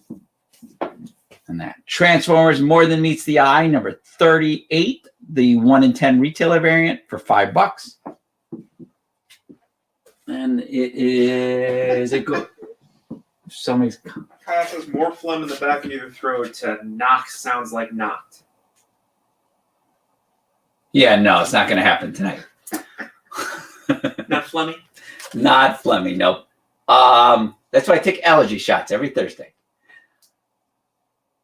What row am I going? Okay, yeah, it's this top the row. bottom row, so you're cleaning up the top row. Yes, okay. That kind of really knocked you off balance, right? No, it takes very little knocking me off balance right now. Looks like we have Tanya claiming the Lady Mechanica as well, so if you want to grab that off the bottom. Sure, I will take care of that. We are golden. Bottom row, you said, right? Yep. There we go. Adam with the dad jokes is correct. I love me some dad humor, even though I'll never be a father. Even though you, I don't have a clue what you just said. I love dad jokes, even though I'll never be a father. I really want to know who that signature was that we couldn't figure out earlier. I can't even remember what the book was. But I'm still rolling, right? Yep. Okay. You're still rolling. My God, I forgot to take some tonight.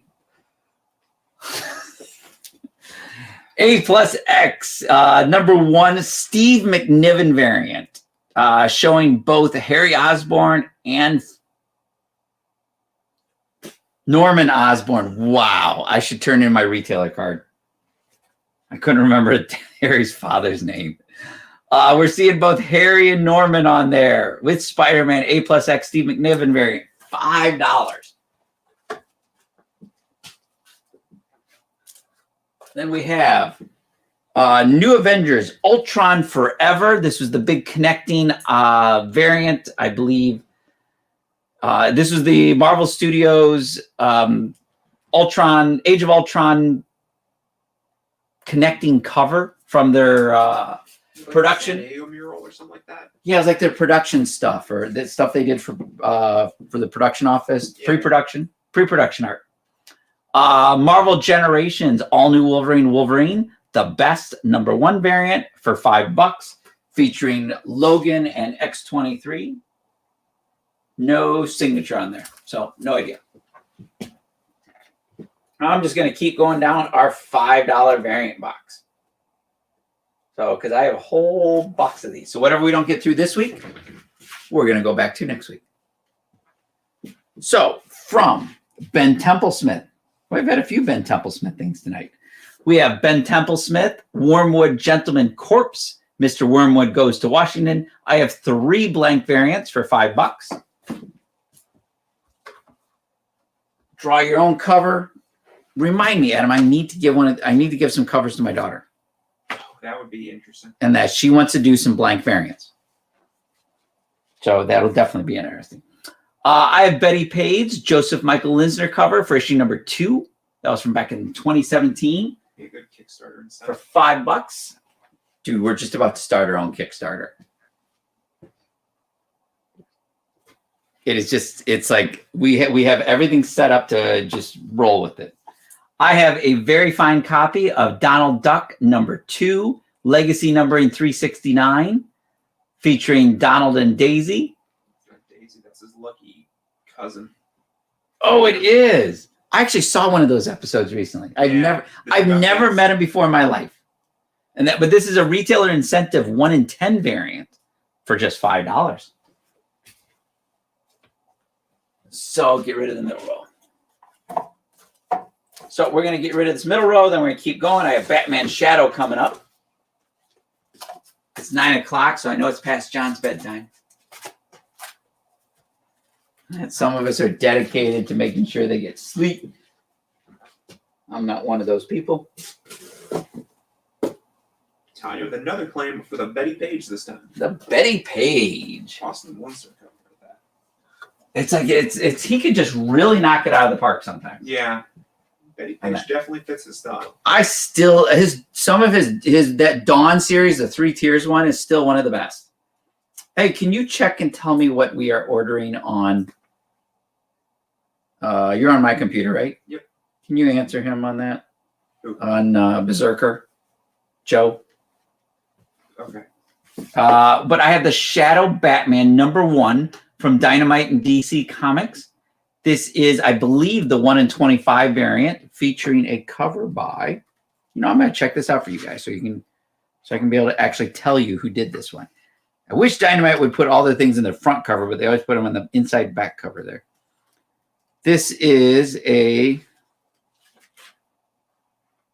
not pictured in the cover gallery. Okay, so that is, oh my God, there's like 30 covers for this book. Did you know that, Adam? For what book? Shadow Batman #1. Oh, yeah, there's a lot. I did not remember this at all. This is the Howard Porter variant. This is the Howard Porter variant. It is $5 tonight. Yeah, I swear, if John was here, boom, we'd be grabbing this. Captain America Steve Rogers, the Hail Hydra #2 variant for $5. Oh, now I have a Jim Lee trading card variant. Jim Lee from X-Men Blue. It's the Jean Grey for issue #7. The Jim Lee trading card variant, X-Men Blue #7 for $5. Looks like I have a couple $5 Jim Lee variants. Weapon X #5 featuring Warpath. Oh, dude, did I screw that up? Is that Thunderbird or Warpath? I think it's Warpath. Red for me to really decide from here. Oh, you're seeing it on the screen, aren't you? Yeah. Vampirella #9. This was another one of the incentive variants for $5. We have Terry claiming that X-Men Blue Jim Lee cover. Star-Lord #1, the Chris Pratt photo variant for $5. I'll get you covered, Terry. Let me just finish out a couple more here. Where is the name? This is the Deadpool issue #2 secret comic variant. In other words, they actually had a comic book story taking place across the covers of the variants. So, and I have Deadpool secret comic variant #2. Then I have Deadpool secret comic variant #3 for $5. And then we are going to, I even have a Captain Gwen variant. Adam's probably going, what is that? Although Adam probably doesn't know. He's like, I know exactly what that is. Exactly all the variants. God, I remember those days when I actually knew everything. Long time ago. Grab the X-Men Blue for Terry while you're up there. Oh, yeah, thank you. I'd already forgotten that one. I'm sorry, Terry. I apologize. So, but it's this almost 49-year-old brain. It's just not here anymore. But I can tell you first appearances, deaths, origins, even though I argue on Secret Wars #8. I'm not going to let that go ever. Because that's, I mean, we grew up forever. This is Cap Gwen America and the Mighty Avengers #9. So it is a Gwen Stacy as Captain America for $5. Infinity Gauntlet #1 from Secret Wars. This is just the regular cover. So this is free to the next person who makes a claim. I have 4 copies of Deadpool #29 featuring the death of Watu after Deadpool goes over and scribbles all over his face with, you know, a mustache, soul patch, and who killed me with a question. Oh my gosh. I'd never read that part. Deadpool 29. I have 4 copies of that variant available. They're for $5 each. Guardians 3000 #1 variant for $5. Punisher #1 Horseman of the Apocalypse variant for $5. A Jack Kirby variant celebrating Kirby's 100th birthday. Amazing 672 Kirby variant for $5. I have 3 copies available. How to Draw Lockjaw from the Royals #9 and 6 Easy Steps from Chip Zdarsky. I am pronouncing the last name right. I believe that's correct. For $5. Marvel Legacy. I'm sorry, not Marvel Legacy. Marvel 2-in-1 issue #1 Marvel Legacy variant. Not only does it feature a great shot of Thing on the cover by, I'm blanking on who the artist is. Right? What's that? Christopher. Is John? Did he do all these? I feel like he did a chunk of them. I can't make out. It's a symbol signature, almost like Mark Brooks does nowadays. But it also shows on the back, just like a trading card would, all of his abilities, his accessories, key issue appearances, all his stats. So that one there is $5.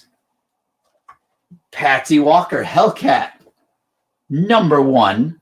This is the. I should know that artist. How does Adam not know this artist? I know it too. Yeah, see, that's one of those. It's like, We got Lonnie coming in hot with 2 claims: Guardians 3000 and Royals. So Patsy Walker, aka Hellcat, the variant of the artist we don't know, for $5.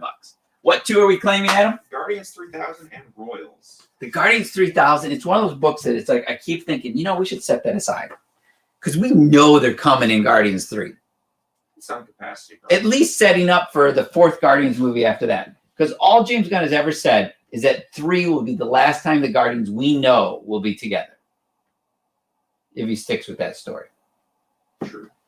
Where's Lonnie's claim? Got it. I mean, all that implies is that, it's so. My biggest fear is they're setting. Oh, and so is he the next claim that claimed this so that he got the free book? Yes, he does. So Infinity Gauntlet Secret Wars is free for Lonnie. Oh, didn't know there was a free secret book. Yep. What row is gone now? I've already forgotten. Top row? I'm saying top row. Top row. I think I've seen you forget Norman Osborn's name for a long time. Ben Templesmith goes through ups and downs in popularity. He goes in ups and downs in publishing. Oh, does he? I usually don't see his stuff till after it's done. So, we got some vintage. Hellcat is Margaret Savage. One of those prints. Marguerite? Yeah. I recognize it. I always see her fate when I see her art. Death of Wolverine #4. The Greg Land variant for $5, which is basically just getting it for cover price.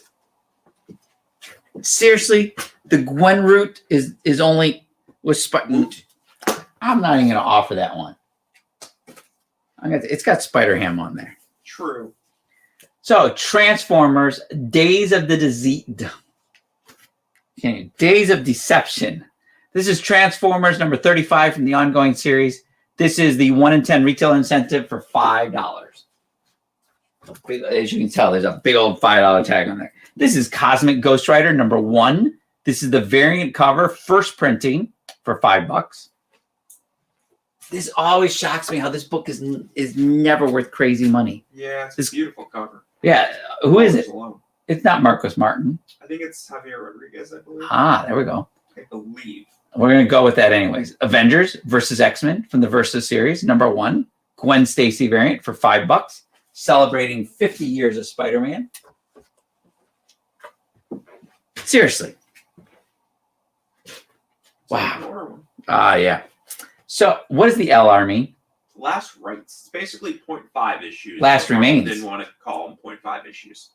So it actually is part of the number. Yep. Amazing Spider-Man 52.LR for Last Remains. Variant cover for $5. This was a very recent book, right? Another one of those 70th anniversary variants. Invincible Iron Man #16. 70th anniversary frame variant for $5. With that, I'll tell you, Lonnie has claimed that the Transformers book you put up. Of course. Just fill the row.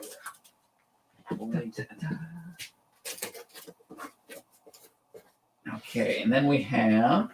Oh, I have to clear a row before I do anything. So next row down, middle row. Yep. That checks out. That's how hard it is for me to remember these days.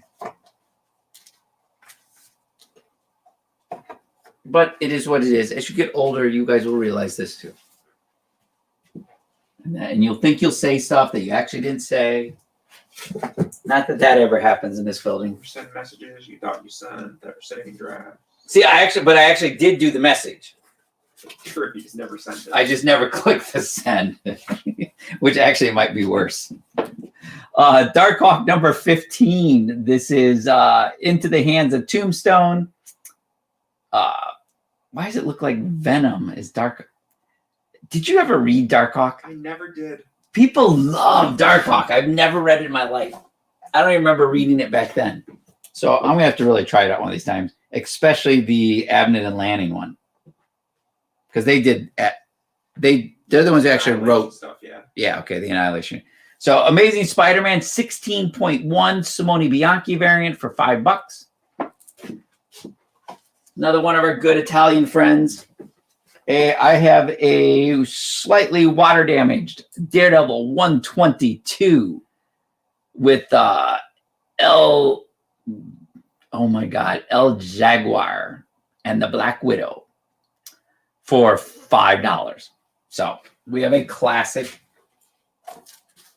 good condition, Bronze Age. This I can't. This seriously. What's one sold for? Wow. One sold in January. Immortal Hulk number 25. Whose variant? Do you know who this is? Ron Lim variant, incentive variant for $5. Retail price on the regular one was $5.99. So as we came off that unbelievably amazing Godzilla versus Kong trailer the other day, as we were just talking about that a little bit, this is Godzilla Kingdom of Monsters number 1 Eric Powell variant. This is the 1 in 10 Eric Powell variant for $5.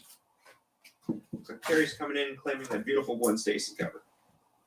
The Finally has a home. top row. Top row, middle. Vampirella Strikes number 1. Wow. Nope. Can't make out that signature. The really cool homage to kids, a girl chasing a girl chasing a boy who just happens to be a vampire. So Vampirella Strikes number 1 variant for $5.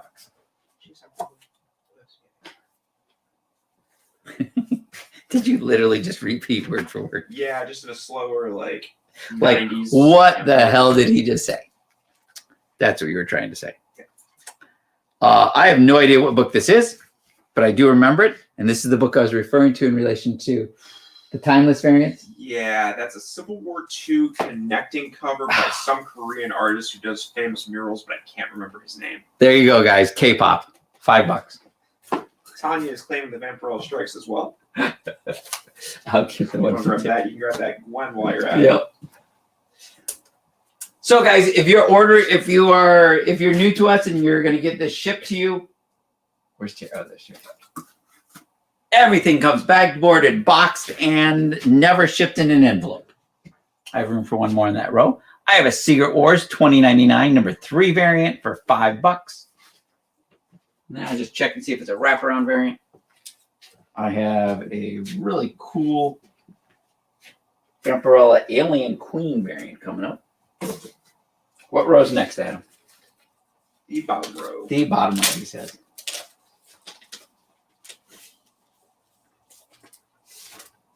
I just want to make sure it's on. Nope, it's not on the bag. I wish it wasn't, because I wouldn't be selling it for $5. Oh well. Marvel's doing us good with bringing Aliens Predator back. Has Predator made it in solicitations yet? I don't believe so. No. The Alien book itself, has that been solicited? It's in at least this new previews. It might even be issue 2 actually in there. Okay. It's like we have Joshua Hart coming in claiming the Cosmic Ghost Rider. Cosmic Ghost Rider for $5. Don't think we have a spot for him yet, so. Okay. I'll get a slip written up and toss it over there. Just tell me where you put the book. Also, you have 3 minutes for your next commercial break.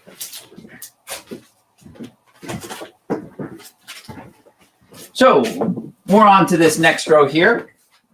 We have, I don't even know what number this is.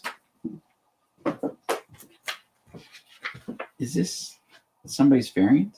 Sorry, guys. This is Vampirella Aliens, Volume 1, Number 5, Virgin variant. It is, I wish it wasn't in this condition, but it looks like at some point the book got folded right here. It's a nice clean fold that the press would take out, but that's why it's $5. If it didn't have that fold, it wouldn't be in our $5 stack. So it's your call, guys. I'm giving you the heads up on that. A press, even if you have your own home press, would take that out with no problem. Red Sonja and Vulture Circle number 5 variant for $5. We're on a Red Sonja Vampirella Dynamite kick right here. So Red Sonja Conan number 4 variant for Ed Bennis for $5.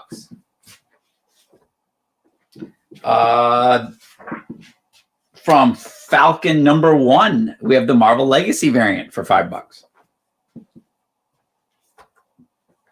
Deadpool versus Punisher, $5. You have 1 minute. I have 1 minute. Probably finish that bottom row. I bet you I can finish that bottom row. Old Man Logan, Past Lives variant for $5 from Greg Land. Dark Knight's Metal number 3, featuring a villains cover with Batman Who Laughs right there in the center, Red Death, many others that I don't know the names to that Adam would know. Like Adam just says, yep. This is a book that's actually getting popular. Avengers Zero. This is the variant featuring Devil Dinosaur on the cover there. I forget why Avengers Zero is getting hot, but I've seen it on Key Collector Comics. Use code Rupps and you can get it 1 week for free. You heard that right, Key Collector Comics. If you've never used a 1 week free trial, you can use Rupps as your code. So RUPPS. And in that, we're going to be tying up here. We're going to be done with the $5 variants. We're going to probably revert back to some more of our priced variants. And then we're going to go from there and finish out the show for the night. So I really need a big screen up here that shows me 30, 20, 10. What's that? Grab a book for Tanya. She's claiming that Vampirella Aliens. I got you covered, Tanya. If I can find it. There we go. I'll put it back in the bag and the board. And we got another satisfied customer. And we are still live. Should be going here in a second. Am I just judging time wrong?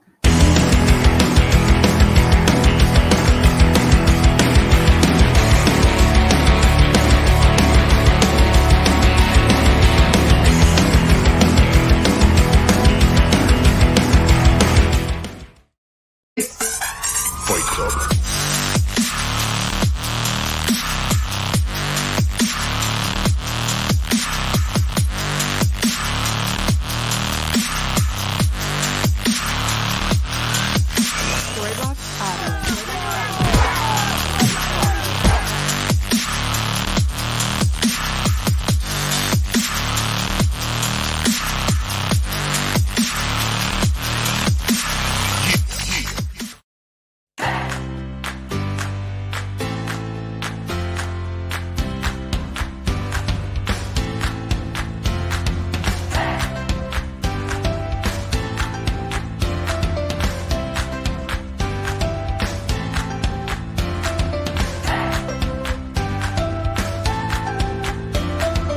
There's something for every imagination at your local comic shop. Visit comicshoplocator.com to find a store near you.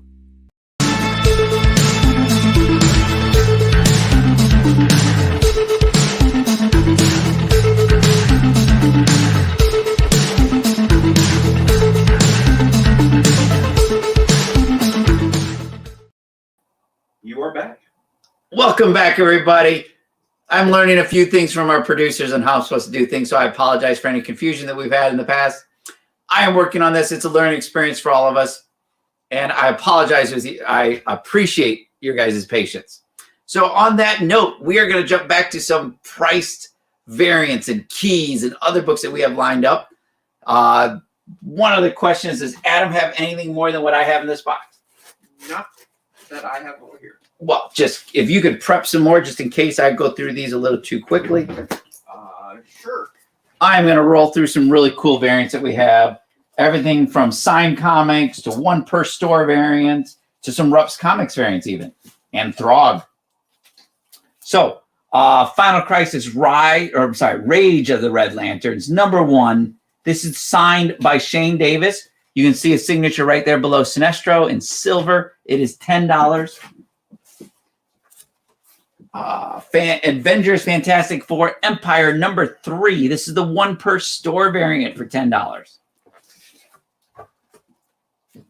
Lady Mechanica number 4, the Peter Steigerwald Rupps Comics variant, limited to 500 copies. It is $50, Deo de la Mortis. Then we have Secret Wars Thor's number 1, the Throg variant by Dale Keown himself, $15. From IDW, we have Teenage Mutant Ninja Turtles number 45, the 1 in 10 retailer incentive variant for $10, featuring Fugitroid. That's his name, right, Adam? I'm sorry. I think it is Fugitroid on there. I'm stretching my memory back to when I used to watch the cartoons when I was technically a kid. So Marvel Snapshots Submariner number 1, the 1 in 25 Jerry Ordway variant for $20. Marvel Snapshot Submariner 1 in 50 Kirby Hidden Gem variant. This is Jack Kirby Hidden Gem variant for $30. Then we have the Hellboy 25th anniversary variant. These were only available through special promotions. They did it for every major title that Dark Horse had during that year when they were celebrating 25 years. This one here is $50. Great Mike Mignola. Yes. I always forget that he just signs his name M. Punisher number 1 hip hop variant by Tim Bradstreet for $10. Iron and the Maiden. This was a jam cover between Francis Manapul and Michael Turner. It is not only an incentive variant, but it is signed by Francis Manapul, Michael Turner, Aspen COA right there on the back. Iron and the Maiden, number 1, Michael Turner, Francis Manapul, jam variant, signed by both of them. Actually, I take that back. It is not a jam variant. I screwed that up.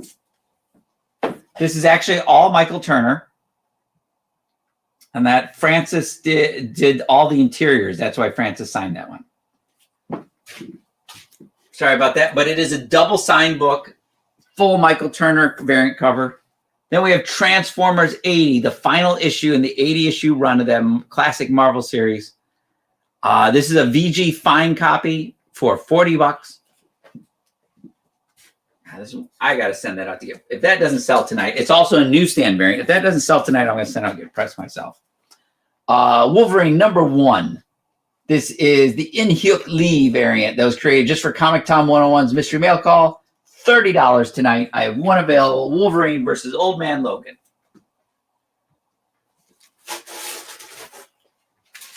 Let's see. Ooh, here's some classic ones. This is, and there's a reason these are $5. This is a Flash 224. This does have some water damage to the book. None of the pages are sticking together, but it's definitely, you can feel the rippling. So the great part, though, is that they're not sticking together. So it is $5. It still gets you a classic Flash issue. Then I have a Secret Origins number 5. Just a little water damage along the bottom here. You can feel the rippling there. As I said before, the pictures are not the pictures. The pages are not sticking together. It's a Jim Corrigan Spectre issue, and that featuring his origin for $5.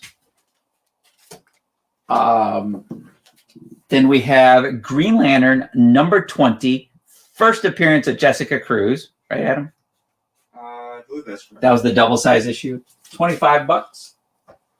Jessica Cruz will also be one of the stars of HBO Max's Green Lantern Corps.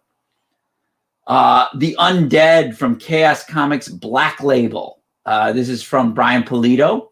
It is the previews exclusive variant by Kyle Holtz for $8. Kyle Holtz, I believe, an Ohio native. And that this is not what you expect usually from Bruce Timm, the guy who helped create Harley Quinn. This is Tales from the Creep.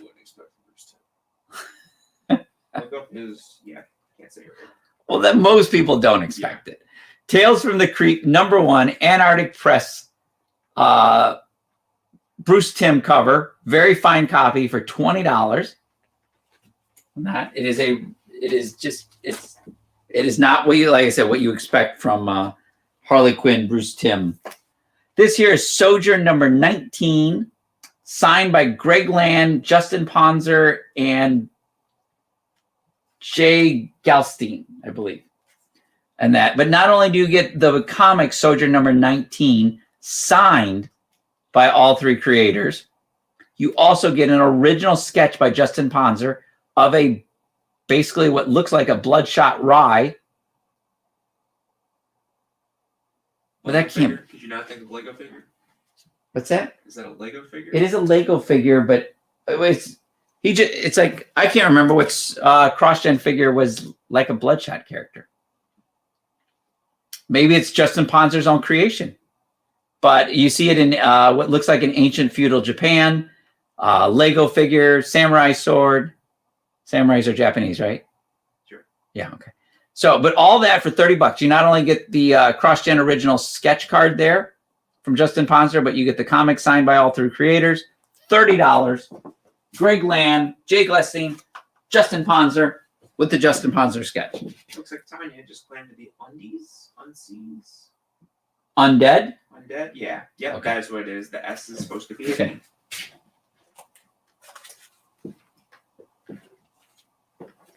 Then we have a truly terrifying and terrible tales of the Twisted.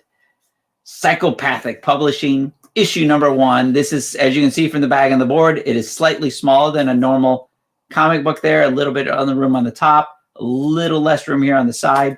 But this is one of their early releases. It is $25.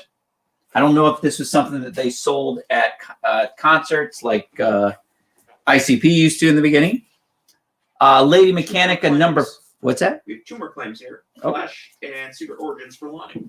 Flash and Secret Origins for Lonnie. Get those taken care of. Thank you, Lonnie. They will go in your spot. There we go. Lady Mechanica number 4. This is the 4-color Grail exclusive variant. It was only available through their Loot Crate style boxes out of Canada. Unfortunately, with the shipping from Canada to the US, I don't believe that contributed well to the success of this. So that ended up being that a lot of these variants just never made it to market, or at least not many to market. So Lady Mechanic number 4, 4-color Grail variant. Sometimes you see it as 4CG for $20. These we'll save for the other show. Here's another 4-color Grail variant. Injection number 1 from Warren Ellis for $12. And to wrap up that row, we have a Doctor Strange number 1 Scotty Young variant for $8. Little Doctor Strange there eating his breakfast of Mystic Puffs with milk that's coming out like tentacles from Cthulhu. Lonnie's also playing with Transformers 80. There's a Transformers 80? Ah, dang it. I was seriously going to send it off to be pressed in. Okay. You can talk these books up, so then people will do it themselves. I know. That's why there's some books I don't even put up. I'm like, some books I'm just like, whatever, I'll try it, see it. And then I'm like, dang it, somebody actually bought it. So that reverts us all the way back to the top row again, right? And Throg did not sell. Shocking. I am taking that off the wall for myself, especially since it's a Dale Keown. Not saying it won't show up in another show, but I'm just going to set it aside just because it's Dale Keown and it's Throg. I'm going to sit that in my office for a while just so I can look at it. Although I love this Jerry Ordway vintage style cover. Submariner fighting what looks like King Shark on top of the an old roller coaster.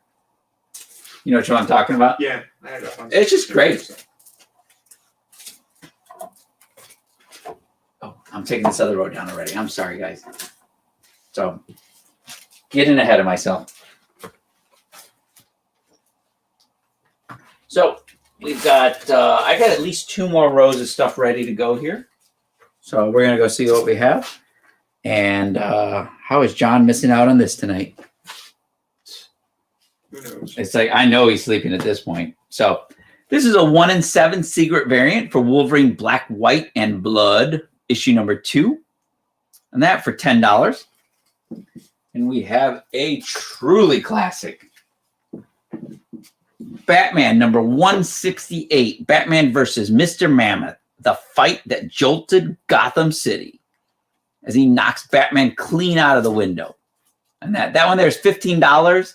It is in good condition, good to poor condition, but it is there. It's all intact for $15. Batman 168. As we will continue with Batman here, we have Batman 95 1 in 25 Joker design variant for $30. Then the X-Men #1. This is one of the first times they started premiere editions. On the inside front cover, it actually says, "Dear Rupps Comics, thank you for your support, blah, blah, blah, et cetera, et cetera." This is X-Men #1 premiere edition. Rupps Comics is mentioned on the inside there, $50. It was really cool how they were able to tailor each one of these things to a very specific retailer for the month. Naughty and Nice #3 from Rott Michaels for $20. Ketkin cover. Mighty Morphin Power Rangers #1 1 in 25 Red Zord variant. Did I say that right? I mean, is it, if it's the Red Ranger Zord? It's, yes. Okay. Yeah, $25. Sorry, guys, I did not grow up on Mighty Morphin Power Rangers. Gargoyles, Gummy Bears, that era, sure. Batman animated series. The Gummy Bears? I did watch Gummy Bears. I love Gummy Bears. And that Tolly loves the Gummy Bears too. Good. You're raising that kid right.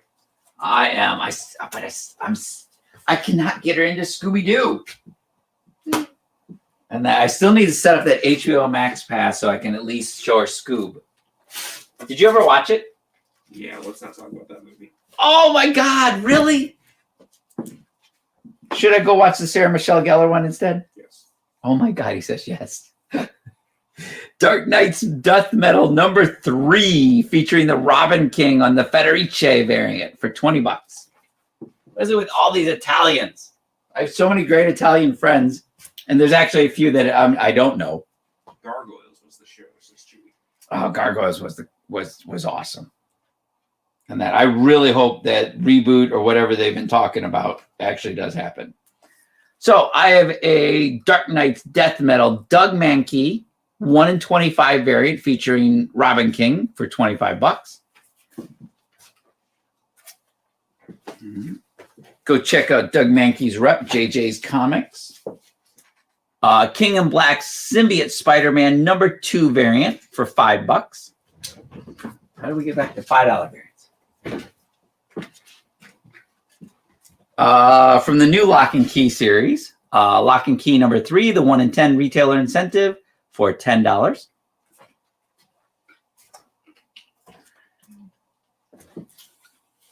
Then we have Mighty Morphin Power Rangers #1, the action figure variant for $5. I have 2 copies available featuring Green Ranger action figure.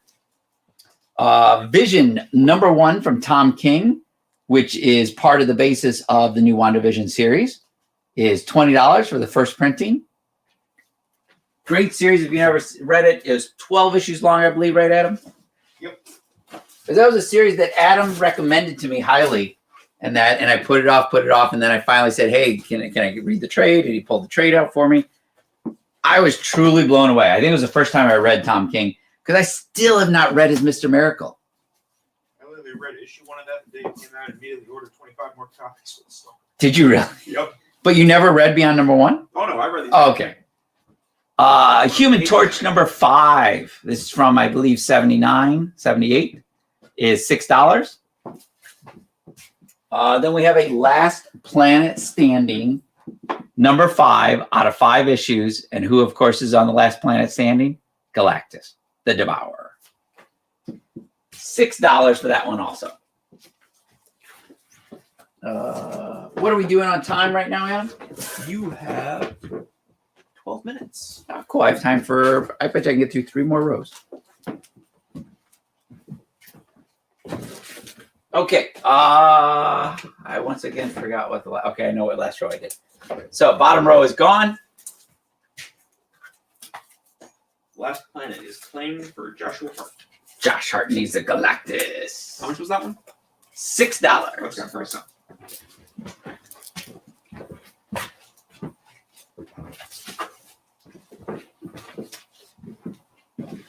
Okay, so I've cleared the bottom row. Let's go into the next batch. Adam's got me on a Power Rangers kick. I had to talk about them. Yeah. Black Panther number 11. This is the Joe Jusko variant for $6. We are going to roll through some Power Rangers. If you want them, let me know specifically which one you want. I got a bunch of Power Rangers Zero variants. So I have Mighty Morphin Power Rangers Zero Pink Ranger for $12. Mighty Morphin Power Rangers Zero Yellow Ranger, which, what did the Kickstarter just hit? I honestly haven't checked in a little bit. Did it really hit? It immediately hit almost over $500,000, right? Pretty sure that was correct. How? Power Rangers, Mighty Morphin Power Rangers Zero, the Black Ranger variant for $12. That is just mind-blowing. I mean, that was a couple days ago. It could be at $750,000 already. Mighty Morphin Power Rangers Zero, the Blue Ranger variant for $15. Then you have the really good one, the really hard to find second printing variant with, what's her name, Adam? Rita Repulsa. Rita Repulsa holding a Green Ranger's helmet because she's in control of the Green Ranger, right? Yep. See, I know a little something. She controls him with a candle. Okay, I don't want to know anymore. Wow, seriously? Oh my God. I remember trying to watch the show and I just couldn't do it. So Mighty Morphin Power Rangers number 1 cover A first printing for $5. And to finish this out, one of the rarest Power Rangers of all, Mighty Morphin Power Rangers number 9, the second printing variant, which is who? That is Lord Dakin, the white. Well, yeah, Lord Dakin. The Pearl Ranger. He's the White Ranger, but he's not the Green Ranger. He's the Everything Ranger. He's the eventual future Black Dino Ranger. Tommy's been in a lot of stuff. Wow. So there you guys got it. You got the whole gist of the whole Lord Draken, right? Dakin. Where do I know the word Dakin? Oh, Dakin, like in Wolverine's son. Yeah. So that one there is $75. That's the second printing variant.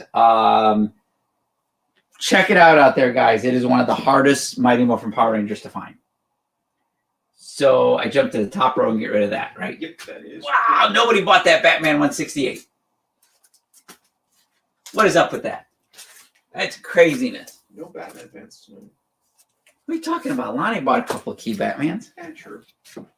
John's in bed already, so that's one of our other Batman fans. You have 9 minutes. 9 minutes. Don't sing. As my daughter always tells me, do not think. You got to tell me what this is first. Tarzan Red Tarzan Sonja versus Red Sonja, but I can't remember the issue number. Okay. I looked it up, but I already forgot. So, Mighty Morphin Power Rangers from Hamilton Comics. This is 1994 for $15.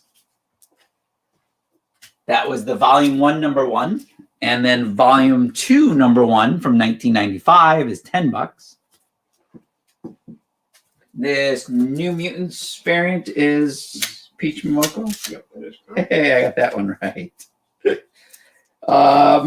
This is New Mutants number 13 Peach Momoko variant for $8.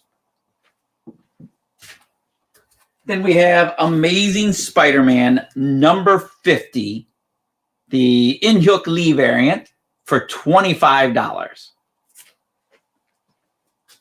Guardians of the Galaxy, Milo Manera. Tiziano, if you're watching this, you might need this. Guardians of the Galaxy number 5, Milo Manera variant. Milo Manera he has been in comics for almost 80 years. The majority of his stuff has been published in Europe, but that one there is $30 featuring Angela. If she pops up in Thor 4, can you imagine how many of these books are going to pop? Plus Spawn 9 UPC newsstand editions, which I have a few of. Legendary Star-Lord number 1, the Young Guns variant by scribbled name guy. Stegman. Are you serious? Yeah. That's his signature? His signature is like a continuous loop of letters. Oh my God. Ryan Stegman variant. For 10. Oh my God. Ryan, if you're watching, yeah, you need to work on your signature. But you are at a level now that you're no longer a Grimm Fairy Tales artist, that you can do your signature however you want. That's some shade, man. That's some shade with a good comment. I'm not in the middle row now, right? Okay. Yep. So we're going to get rid of this middle row here. Ryan Stay will be appearing at the EXP on Tuesday. Awesome! Chris, you want to zoom in on that call? I will join that call. I will definitely join that call. Let me know, Kyle. I'll make myself available on Tuesday night. I am awesome at foot and mouth moments. So, I am grabbing up my last prepared stack. So, but we have a little bit more coming from the back. I have Batwing number 20 featuring the second appearance of, what's his name, Adam? Which fox is it? That one's Luke. Luke Fox. Not the one who is. And that Batwing 20 featuring Luke Fox for $30. Second appearance. I have 2 copies available. Teenage Mutant Ninja Turtles number 32, the Kevin Eastman variant for $6. I have a Justice League. No, I can't even see what number it is. Justice League number 66, which is even better. Number 66 from 1966, featuring the Dirty Half Dozen chasing down the Justice League for $7. Red Sonja Tarzan crossover. This is the Virgin variant by Jay Lee for $10. Aquaman number 39, Adam's favorite DC character, the Harley Quinn variant cover for $8. He's not. Is that up there? Yeah. Top couple. I was gonna say you even have a Aquaman hat. I have Aquaman canvas shoes, Converse shoes. Seriously, Yeah, and Aquaman hat. you never wear the Aquaman hat. I know I'm not a hat person. Yeah, you aren't. Wonder Woman number 39 is on a shelf displayed, isn't it? Yeah. Oh my God, it's on the shelf. Wonder Woman number 39. This is the, I have no idea variant, Adam. What? Oh, that's the 1 in 100 Lupacino variant. This is a 1 in 100 Lupacino variant for $10. Yeah, they've gone down. Oh my God. That is only just barely double over cover price. Straight out of Canada as the A variant. EH exclamation point. This is Deadly Class number 1 A variant for $25. Then we have Deadpool number 19 from the Daniel Way run featuring the Spider-Man Deadpool crossover, which led eventually to Spider-Man Deadpool, the series, for $15. You're at 4 minutes, my friend. 4 minutes? Okay, I can do one of those. Oh my God. How do we still have a Ramos sketch variant from this, and how is it only worth that? Did you set some more stuff over here for me? I've got some stuff over here. I only need 7 books. I will hopefully have you 7 books. Which row's gone? I just did that one. Bottom row's gone. I will start on these 3 as soon as I get these cleared. Deadpool is claimed by Joshua Hartnett. There we go. Of course, it's a Spider-Man book. God, Spider-Man 3 is gonna be insane. It is, yeah, insane in such a good way. So I have. Do you know what issue this is, Adam? Nope, could not figure that out. You couldn't? I couldn't without taking out the bag and board. And Okay. I was trying to get you. So we are going to get you the latest Young Gun variant from Javier Garron for $10, featuring Spider-Man, Hobgoblin. I'm sorry, not Hobgoblin. Spider-Man, Green Goblin throwing his pumpkin bombs. Great Virgin cover there for $10. I also have Justice Society of America number 1 from Alex Ross cover, Jeff Johns, $25.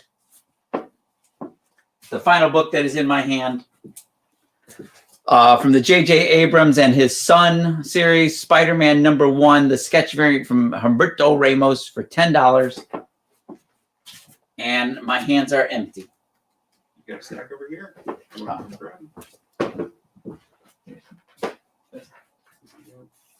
Easy stuff to grab. Bam, we have 7 books. How much time do I have? 2 minutes. 2 minutes. Can you finish Oh, 7 books? God. Oh, actually, I only needed 5.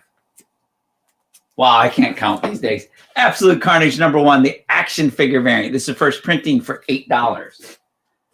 Absolute Carnage #1, the Ron Lim variant for $8. Absolute Carnage, the Bagley 4th printing variant for $10. Who's this? Is this in Hook Lee? No, this is Art Germ. Yeah, I'm assuming. Absolute Carnage #1 Art Germ variant for $10. You're down to under a minute. I'm under a minute, he says. Okay, so Amazing Spider-Man #28 is going to be our final book for the night. It is featuring, it's a newsstand edition.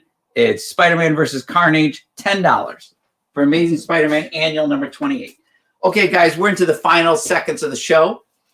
So thank you for joining us tonight. If this is your first claim of the night, please just fill out that Rupps Comics or ruppsworld.com sign up /sign up.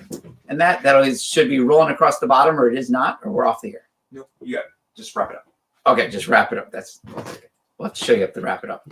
Simple. I know that, but So, and like I said, if this is your first time claiming on our show tonight, definitely go to ruppsworld.com /sign up, as it's scrolling across the screen saying this, I believe. And that, let us know any thoughts, any comments, share it, do whatever you can. But also, don't forget to subscribe on the YouTube channel. Click that subscribe notification button and hit that like button. So we thank you guys for joining us. Do I get a countdown, like a 10-second? just say we'll see you next time. So we need you to hold up a clock at the stopwatch. Yeah. We'll see you next time, guys. Have a great night. Ciao.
There's something for every imagination at your local comic shop.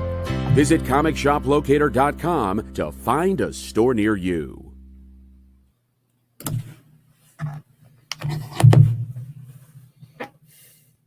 Visit comicshoplocator.com to find a store near you.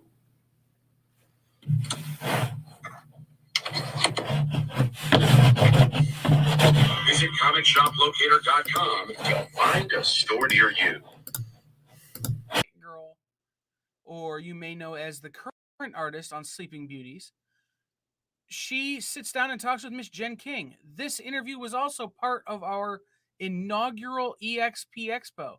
It was the first panel out of the very first day of the very first thing. So if you missed it, this is a great chance to catch up. It's morning time. Okay, so it's not morning time for you. It's midday. It's just coming up to 2, and I think this is the first Zoom convention I've ever done in daylight. So thank you for that. It's like daylight. It's the first for a lot of things, right? It's the first EXP Expo. It's the first broadcast officially for the experience as a channel. First daylight interview. By the way, that you you're glowing. It's so beautiful. This is my haven't been outside in a year face. It's like no tan. Yeah, we're both very pale individuals, and that's how I rock it. Rock it too. But I'm honoured to be here. Thank you for having me on. And the first person as well, so that's cool. I have got to tell you this morning. Oh, actually, no, I did it last night. Last night, I tore apart my house looking for my very coveted little eyeball pin that you gave me. I wanted to wear it with all my heart, and I swear it's got to be on a lanyard that I wore sometime and is hanging somewhere that I could not find. But I wouldn't worry. I'll give you another one next time I see you. I'm sure I've got it. Yeah. My new goal is to acquire the butterfly pin. That is nice. That is really nice. I was going to say I should really have one here, but it's yeah, no, they've been tidied away. See, no conventions. I sent out all my Thought Bubble stock before Christmas, and like the next thing I have going out is when the Sleeping Beauties graphic novel comes out, which I am actually like stoked about. And then at that point, it goes on my shop, and then it's like everything from the shop is go again. You know, people want the graphic novel, and stuff will go out with it. And at that point, it'll be like, you know, shops open. So yeah, that's kind of. I have a whole load of drawing to do, and then I'll open the shop up. I'm not very good at doing two things at once, so drawing then shop. You have a lot of things on your plate. So I have a question for you. A lot of people probably watching are probably thinking that same thing. We all know you from your work in comic books, and the pins were a surprise to me that you made those. Are there other things that you do that people might not be aware of at all? Well, probably most. I was going to say I don't know how much people really know. I mean, I spend most of my time, if not all my time, trying to draw comics, which is particularly for me quite a time-consuming experience. But also, and I think I'm not quite sure why this is a thing for me and not so much for other people, but I do like to make things. But I'm an architect by profession, and you know, and I'm not practicing right now, but I am qualified to practice right now, and I have done until fairly recently. And it's just a thing I like doing. I like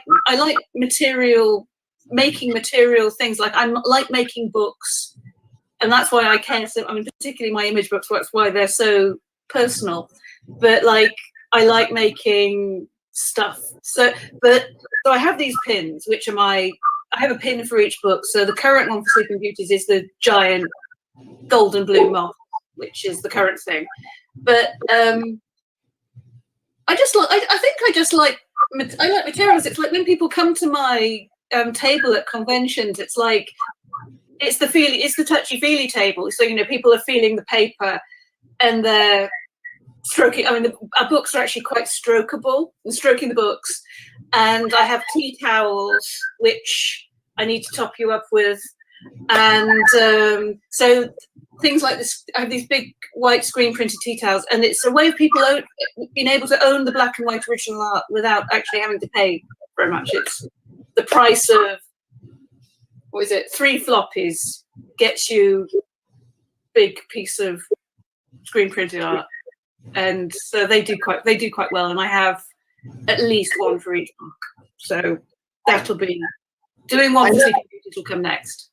I know that those in particular are highly coveted because I believe at New York Comic Con, people did a look over there and took a bunch, didn't they? That was no. The thing is, I mean, how could I put this? People go to conventions and shops, and there's many books, and people will be going around with like an armful of books, and they'd be like, "And what else can I have?" And it's like, well, I haven't got one of those. So if you have something that is of a type that is not else available, My internet just quit out. I don't know what that was. I'm so sorry. It just was like, I was in mid-sentence and then it was gone. I was going to say, yeah, no, people, my tea towels, people can like buy them and they can wrap their books up in them for travel. And it's like, they're just useful. And I've had this conversation with people where people are like, oh, you know, I want to keep it nice to put it on my wall. And I'm like, look, you know, there's going to be another one. You know, I do one every year. It's like, just use it in your kitchen, wrap your books up in it. It's washable. They're really good. You know, you can wash it. And so yeah, it's, you know, I try not to be really precious about them. I mean, it's like, this is the thing. It's like, you know, you've lost my pin. You have another one. There's plenty more. Or somebody else has one or something. So yeah, it's nice. I think something that's really important to me is that art should be for everybody. This is really, really, really, in fact, this is it. It's like, you know, I've dealt with the fine art stuff, but I've worked for quite a long time in architecture at the art end of things. And when you're on site in a big muddy hole, and there's somebody next to you who's digging the hole, and there's somebody just there who's waiting to pour the concrete, and you all know that there's this end thing that you're trying to achieve, which is this beautiful thing that will enrich the bit of the city that you're in by people interacting with it, living it and working it and walking past it, and all these things. And everybody knows, from the person who's digging the hole in the ground to the person who's wrapping up the reinforcement steel. And like, I know they know, and I know they appreciate it, and we are all doing it together. And therefore, I really, really strongly believe that everybody is capable of appreciating art and understanding it and getting something out of it. And comics are just the business for that, really. In fact, they're the only thing that is quite so democratic. I want to retouch back on something that you said, that to you, the tea towel was just like an extra object to wrap in your books and be useful. Like the pin, I think a great many people attach an emotional memory to those objects. Like to me, it got handed to me by you. That's a special pin to me. It's not just a pin. And the towel to them isn't just a tea towel. And you handed the tea towel to them, and they got to talk to you, and they're going to remember every time they touch the tea towel, it's going to be the discussions, the wonderful time that you spent talking to them at the convention. It'll be forever in their memory. It's true. It's true. But also, I would say, I am in their kitchen every day, which is more than nearly any other piece of merch will do. It's true. It's a brilliant. It's true. It's very. I won't say sneaky, but it's not unuseful. It's like, yeah, you know, you're being useful drying the pots. I'm okay with that. Were you inspired to make a tea towel by seeing someone else doing it, or was it? No. It comes down to be honest, it comes down to the materials again. It's just the black ink on the very crisp white cotton is a lovely, lovely thing. It's the people who make them for me, they're really, I mean, I can just appreciate a nice thing, you know. So it's the cotton is kind of slightly textured, and it's very white, and it's kind of starchy, and then the black ink is very black, and it suits my work well, and I just like them as things, and you know, and they come tied up in ribbons and stuff, and yeah, I think it just suits a lot of purposes, and they are lovely things. It's like black and white stuff. I mean, everything I do, and I find it very hard to address this, is everything I do comes back to being an architect again. It's like I'm doing people's kitchens again, you know. So many things I do come back to things I was already interested in. I think with comics particularly, and it's whatever you were doing before, what you do now is a product of everything that you are. So for example, I've had this conversation with, say, Jen Bartell. I think it's a very good example, where she's worked in product design and she's worked in retail and she's worked in a certain kind of retail. and all these things come together with her illustration work to make her business. It's like she knows what she's doing exactly. She's done it before. She's a product of all her previous experiences, and I think we all are that, which is why I think it's kind of helpful to have done something else, and you can just bring it all in. And it's not, I mean, not everything we do is the art on the page. I mean, you know, I organize a group on Facebook called Comic Artists Group, where it's a group of artists, and basically it's not a particularly fancy thing, but for example, through lockdown, we've all been able to check in on each other. We have quite lonely lives anyway. You know, it's not exactly like you're getting out a lot with this job. So, for example, you know, but it's when you can't go out, that's a whole other thing. And so, for example, it's, how are people? Are you okay? I don't think many people have been ill. We missed Alison Brown, who ran the Cartoon Museum front of house in London. She passed away this week, and I think it's only just really starting to hit that this is us as well. And she was very, very, very central to comics in the UK. I mean, everybody pretty much knew her. I didn't know her terribly well, but like, I've met her several times, and like, she was a big organizer and what's the word? Morale person.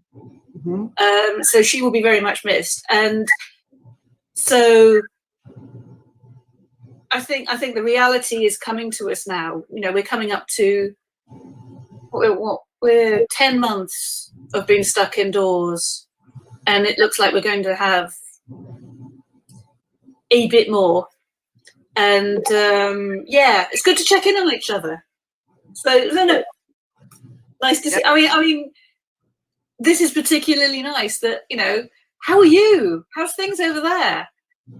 Everything is, I live in Texas, and Texas has had a little more freedom than, like, say, California. California's been in a hard shutdown for a while, and so is New York. I've had a lot more contact with other human beings face to face because of that. We're really safe about having retail, but I can totally understand the not having what I get to do, which is to go out and at least see my customers 6 feet away.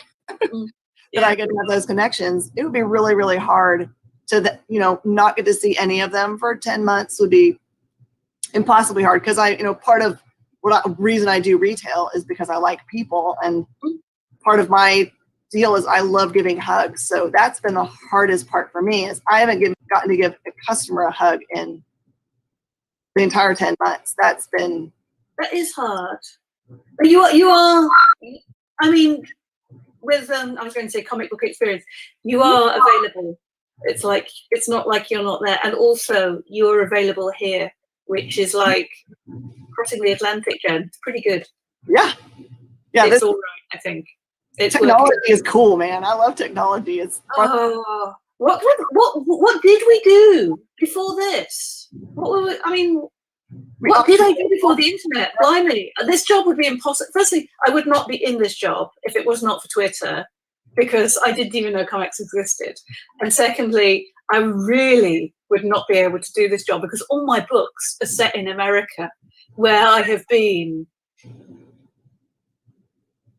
I've been more now, but definitely less than 10 times. I forget how many times I've been, maybe 8 times or something like that. But my job is entirely set there, and my bosses are all there, and my editor Elizabeth is in California.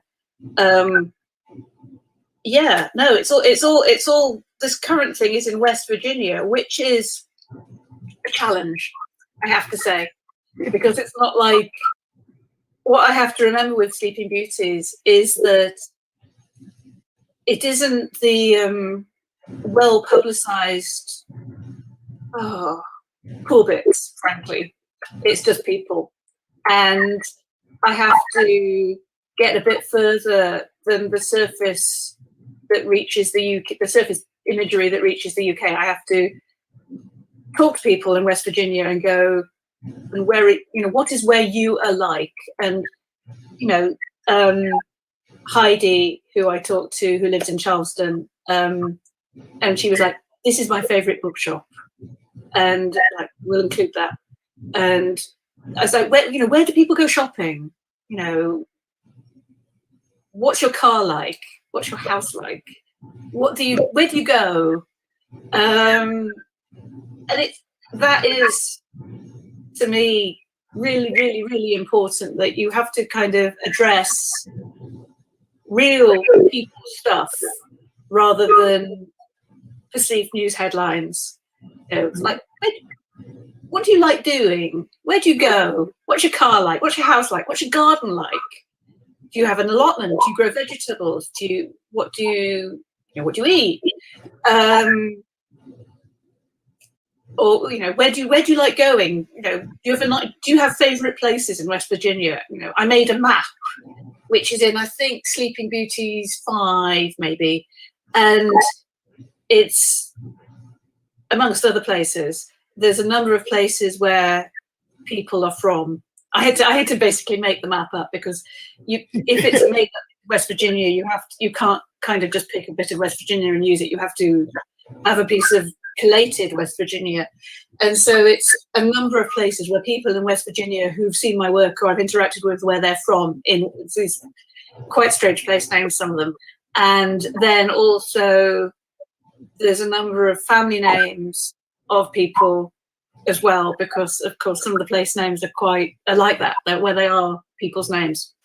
And so this is a bit like you being in the book, actually. It's a massively personal book. It's really, this is something that I don't think, going back to things people don't really know, is pretty much most of my work is really, really personal, in one way or another. So, for example, I mean, Sleeping Beauties is almost entirely real people, many of whom are in the US. I mean, now we're doing this on the internet. Of course, I'm not limited to them being here, which they have been. Hit Girl in Mumbai was all real people, mostly British Asians, or people of, I was going to say Indian descent, but they're not even that. They're sort of Nepalese, Trinidadian, Polish, many people. But all this making of the book is deeply personal. You know, it's like, I bought you, you know, for example, I bought you a prison uniform, which was frankly super gross. I'm very disappointed you're not wearing it, by the way. And oh, you've got to wear it. You've got to wear it at some time during this convention. And you know, I bought you a uniform, and you wore your uniform, and you did some stuff, and then I drew you in the comic book, which took quite a significant amount of time to do. And you're doing stuff.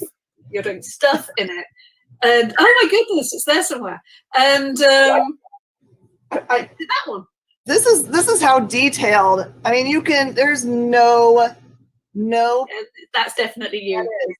That's me. I think it's great.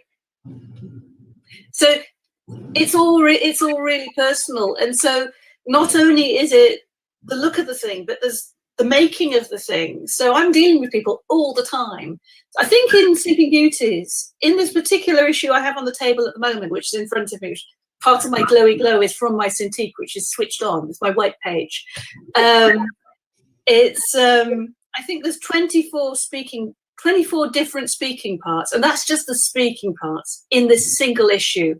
And then in the next issue, I've counted them, there's something like that again, and it's not all the same people. I think you're back in the next issue, actually. And it's just an awful lot of people. And so they all have to look really different. Everybody has to be carefully differentiated. You know, it takes ages. Drawing people's hair. I was up at like 1:30 last night drawing somebody's long hair, and it's like, you know, it's a lot of it. So yeah, that's one of the things people don't see, is this for me is a very, very social job in a slightly weird way, but I like it like that. And it is important to people that when I got into this, before I drew any comics, as I said, I was working as an architect, and I got made redundant. And when I was made redundant, I was going to job interviews and things. And then I got really bored of going to job interviews. And I was like, I really should be doing something else with my time. And then the job interviews on top of that. And then, so what I was doing was I was drawing people's children for them. And this was, I thought, just drawing. So I would draw people's children. And it might take me a day to draw somebody. I mean, it was a struggle, to say the least. And then you would give it to the parents, and it would be like really, really, really, really important to them, like as you were saying earlier. And like maybe it had taken me a day, but I know people who I've done artwork for, and it's still sitting on their TV 10 years later. You know, and they see it every day, and these things are very important to people, and sometimes more than you can know. There are people, for example, in Sleeping Beauties, where, as I think is fairly widely known, the novel of Sleeping Beauties is about a gender binary, men and women, and you know, and what happens. And I think when the book was complete, that Stephen and Owen really realised that this was not actually quite how things are, and they asked for the comic to be done differently. And so in the comic, there is not a gender binary actually, and there are many people who I've involved. And also it's written into the script as well, and there's aspects of the story that are different from the novel in this way. But I've involved a number of real people who are drawn into the comic, and it is important for them to be in those spaces and be present. Even if nobody else gets to know, they know, and I know, we know. And so I'm trying. Inclusion is really important. It's like I did not need to do this, but it's meaningful, and therefore it's worthwhile, I think. So yeah. So Sleeping Beauties has a whole bunch of people in it who I may not identify publicly, but they know, and those people who care to know will know. So no, that is something that is different from the novel to the comic. And if people want to know more about that, we did a podcast for Thought Bubble where Elizabeth Bry, who is the editor and involved in the adaptation, comes on and talks somewhat about it. That the fact that this comic is an adaptation, it's a huge deal for what we're doing and how the thing works. I think people have to remember that Sleeping Beauties was not written to be a comic, hence apart from anything else, a massive number of people. No page budget here, and no, and hence many characters and so much hair, and actually it's not, a lot of it's set in a women's prison, which is not actually something that offers a great deal art-wise. It's not exactly the Goblin Market. The best you're going to get out of people in prison is people. Yeah, and having worked in a women's prison for a year and a half, I can tell you, you're doing a great job. I would hope so. I mean, that was what's quite nice about this is there's another woman involved called Lily, and Lily plays Vanessa, who is James has asked a question. I'll come back to you in a minute, James, and answer that. There is an answer to that. Lily historically has been a police officer in the UK, and it's kind of quite hard to describe. And it's maybe a very British thing, but this is strange to us, but she knows how to wear the uniform. And I understand that comment. We for example, in the UK, we see a lot of people from the US dressed in various uniforms as almost recreation, but here we don't do that at all. And so wearing a uniform is meaningful in a slightly different way here. And and she wears the uniform well, and she is in the comic as Van, and having people who've actually been trained to be in that environment, being in that environment, it makes a huge difference. I mean, for example, at one point she has to have a gun and shoot people, and she does actually shoot someone. She saves you, in fact, and yes, and she was actually trained to do that. So I got her. We have things called red guns. I will get one. Hang on a moment. Yes.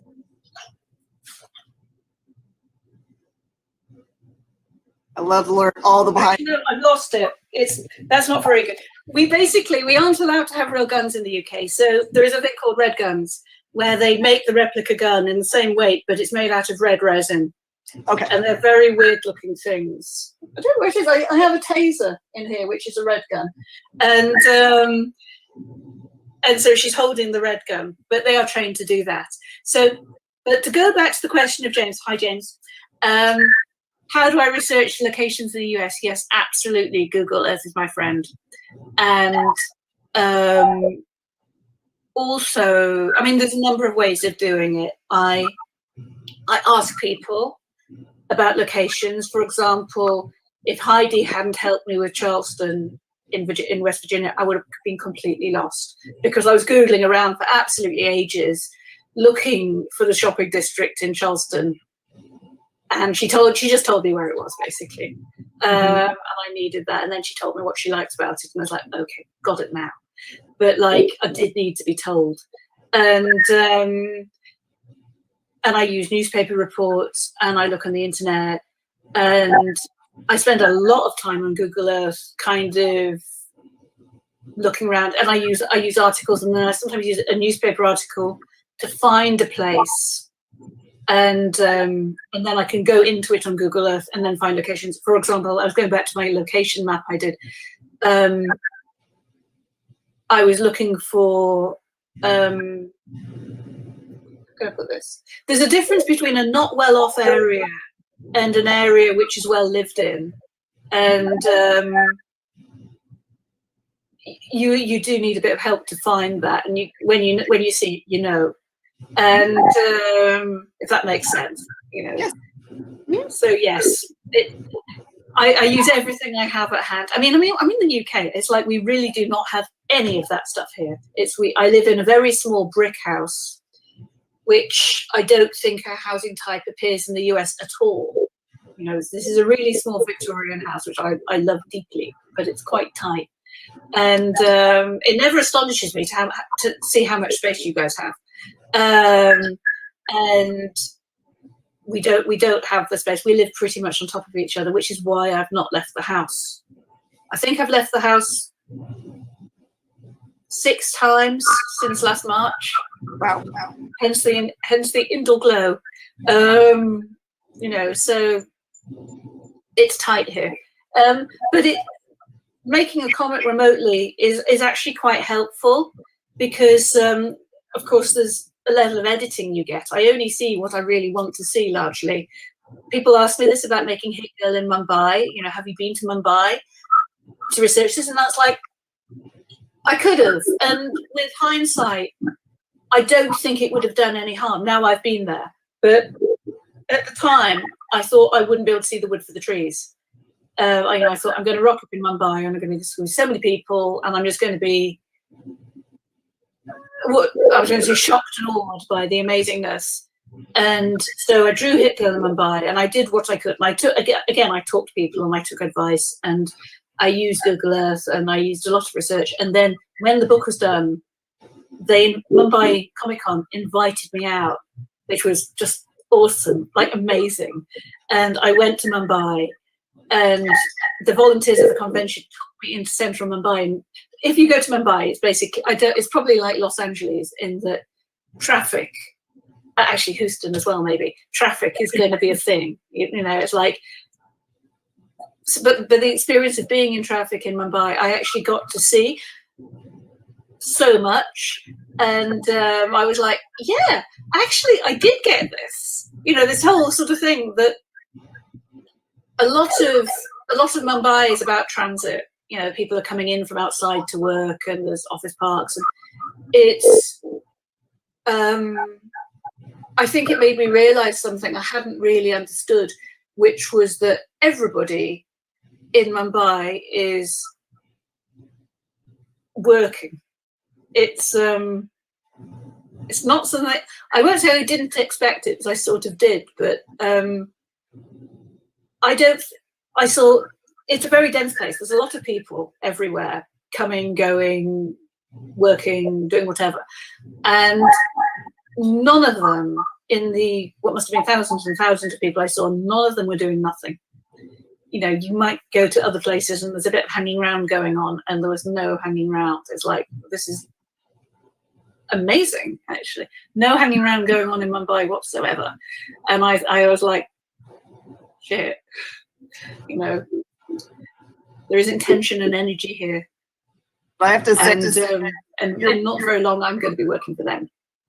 The effort you put into that really is really good. There's mistakes that are made. For example, Scarlet Spider was based in Houston, which is it was a great book. The mistake that they made is they put a character that needed to swing between tall buildings in a city that has a downtown that has tall buildings, and then no tall buildings anywhere else. So he would have had to only solve crime or prevent crime in downtown Houston, which it's a big open space. So, you know, there's only, the book kind of ended after, 16 issues or something, probably because there was no more crime to fight. Yeah, that is the thing. And we've had that with Sleeping Beauties as well, where tall buildings have been written into it. And I've found the tallest buildings I could find, which were not really very tall, but like you adapt things, you know? I mean, Charleston may not have skyscrapers, but it's got a couple of big buildings, and churches aren't small, and you use what you can, and if it's not there, then you use what you have. And I mean, there's other things, geography, for example. West Virginia, it's got hills, it's got steep bits, it's got a lot of trees, and but it's got some. I was going to say quite cute geography. That's really not the word. It's not cute at all. It's got some great stuff there for drawing, and which I appreciate. And I draw a lot of trucks, which is also fine. I mean, you can't see this. I have Excuse me a moment. I'm going to turn this around so you can appreciate my truck collection. There is a truck mountain. That is my truck stack. Sorry to make everybody seasick there. And so I have a pile of. We don't have those here either. I only know one person who's owned one of those. They tend to be a bit out of town, and we don't have big trucks here because we don't have room for them. And or we can't afford the fuel, so we just don't have that stuff. Yeah. So no, I have tiny and not so tiny trucks. They're everywhere. I mean, like this one's for this issue. That's hilarious. So yeah. From what I know of you prefer to have either physical objects to reference or photos to reference. Is that just so you can get it exactly right? It's, how can I put this? My main thing is about relations, one thing to another. So, for example, I've got the squash, and although I can draw a squash, it's drawing a squash that is consistently the right size. So the squash, it's does this make sense? And it's a bit like I don't drive, and so I find it quite difficult to get people in relation to their steering wheel and then the rest of the car and the right size and where they're sitting. So, for example, I sit myself back in my chair and hold the steering wheel. My head is really small, my hands are really big, and the wheel is like that. Mm-hmm. And this, I find, it's really, really important to get that stuff right, because particularly something like driving or shooting a gun, or I was going to say holding holding a squash. These are things people know well and know better than I do. I mean, I will show you something funny. Somebody gave me this. It's a mini steering wheel. It's an actual steering wheel from a Mini. My friend Michael, who works on cars, he gave that to me as a gift last year. And I was like, this is amazing. This is a perfect example. That is actually my absolute best thing.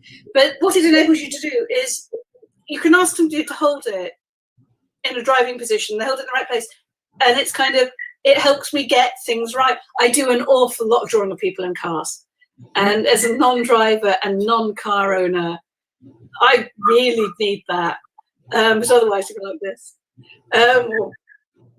So I'll tell you American driving cars with this funny.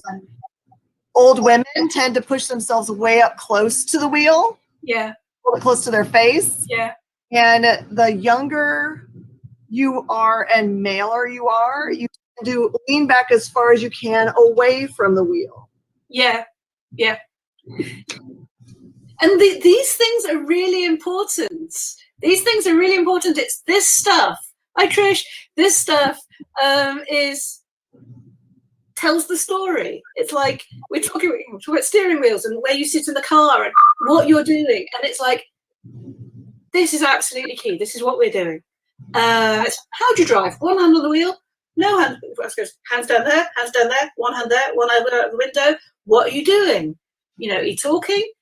Are you, how do you use your phone? Are you like this? Are you like this? Are you like this? Or do you have it hands free? So what's going on? Exactly. Yeah. Not so easy to draw all that. Sleeping Beauties is actually, the novel is close to 700 pages of conversation. It's a hard book. And you tell the story through everything else. And I think of all the books I've drawn, and possibly all the books I could draw, it's one of the most edited in that way, where it's 700 pages of conversation in a women's prison. Yeah. He likes to get people's psyche and their minds and how they think, and he always tackles characters that aren't like you and me. So he can put it really in that fantasy world that he gets into. It's like completely unexplainable. Yeah. This could totally be right. Yeah. Also with tigers as well. I should say, I don't actually have a tiger. I was like thinking maybe there is one here somewhere, but no tigers. But have to manage with some things. But like you use what you can. I mean, it is a monthly book. It's supposedly a monthly book. It's really hard to draw quickly, just because of the amount of stuff that it's really hard to condense a 700-page novel down into 200 pages of comments. Like, really hard. So I have a question for you specifically about when we see the women show up in whatever the other side is. Were there hints about what that's supposed to look like in the book? Because I don't remember those, or you just have to come up with your own thing? There are, I've come up with my own thing. I mean, bearing in mind, again, we're still in West Virginia. But also, it's in West Virginia. It's not quite so easy to do. But also the other thing about it is it's relatively straightforward to draw without reference as well. There is that, but it's a bit of a gift in that way.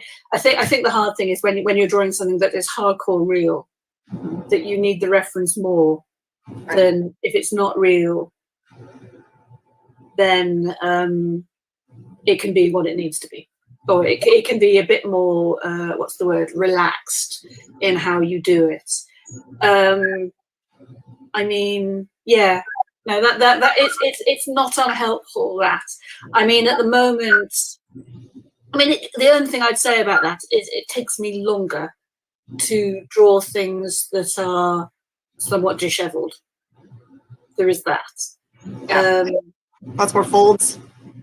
Yeah, just more stuff. It's not clean. Or, I mean, also, yeah, there is more to draw when things are in disarray. End of. And that's kind of, it's not unenjoyable. I mean, to be really honest, I'm not that far on that there's not that much of the other side shown yet.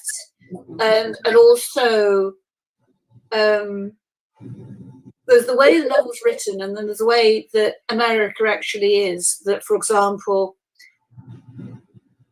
and this is my understanding, is that shopping is not always a particularly maximal experience.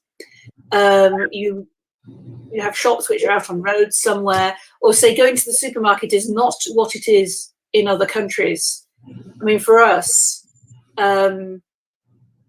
we have all that stuff out on the street, pretty much everywhere, and you don't so much.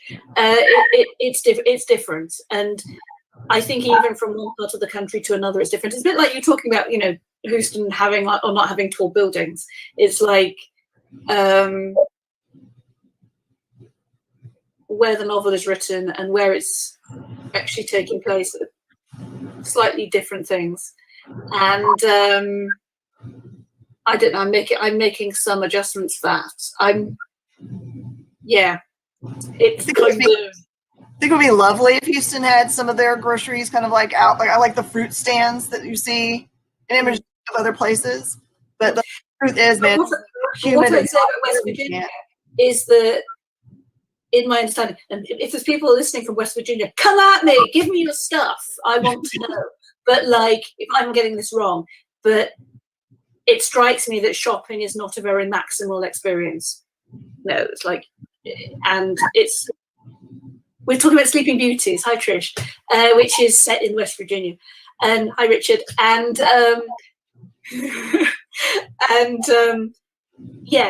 people are going around in their cars, and they'll go to a place and do a thing. And not lots and lots of shopping going down. And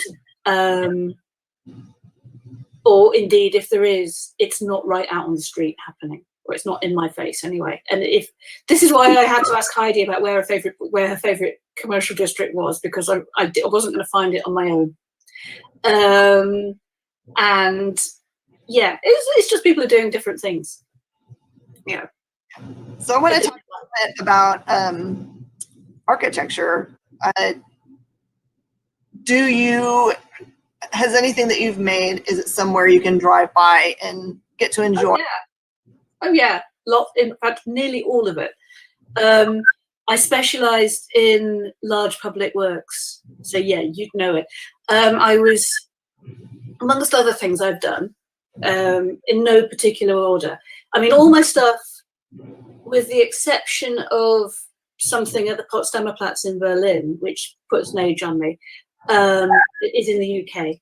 I don't think I've done anything in the US at all, probably.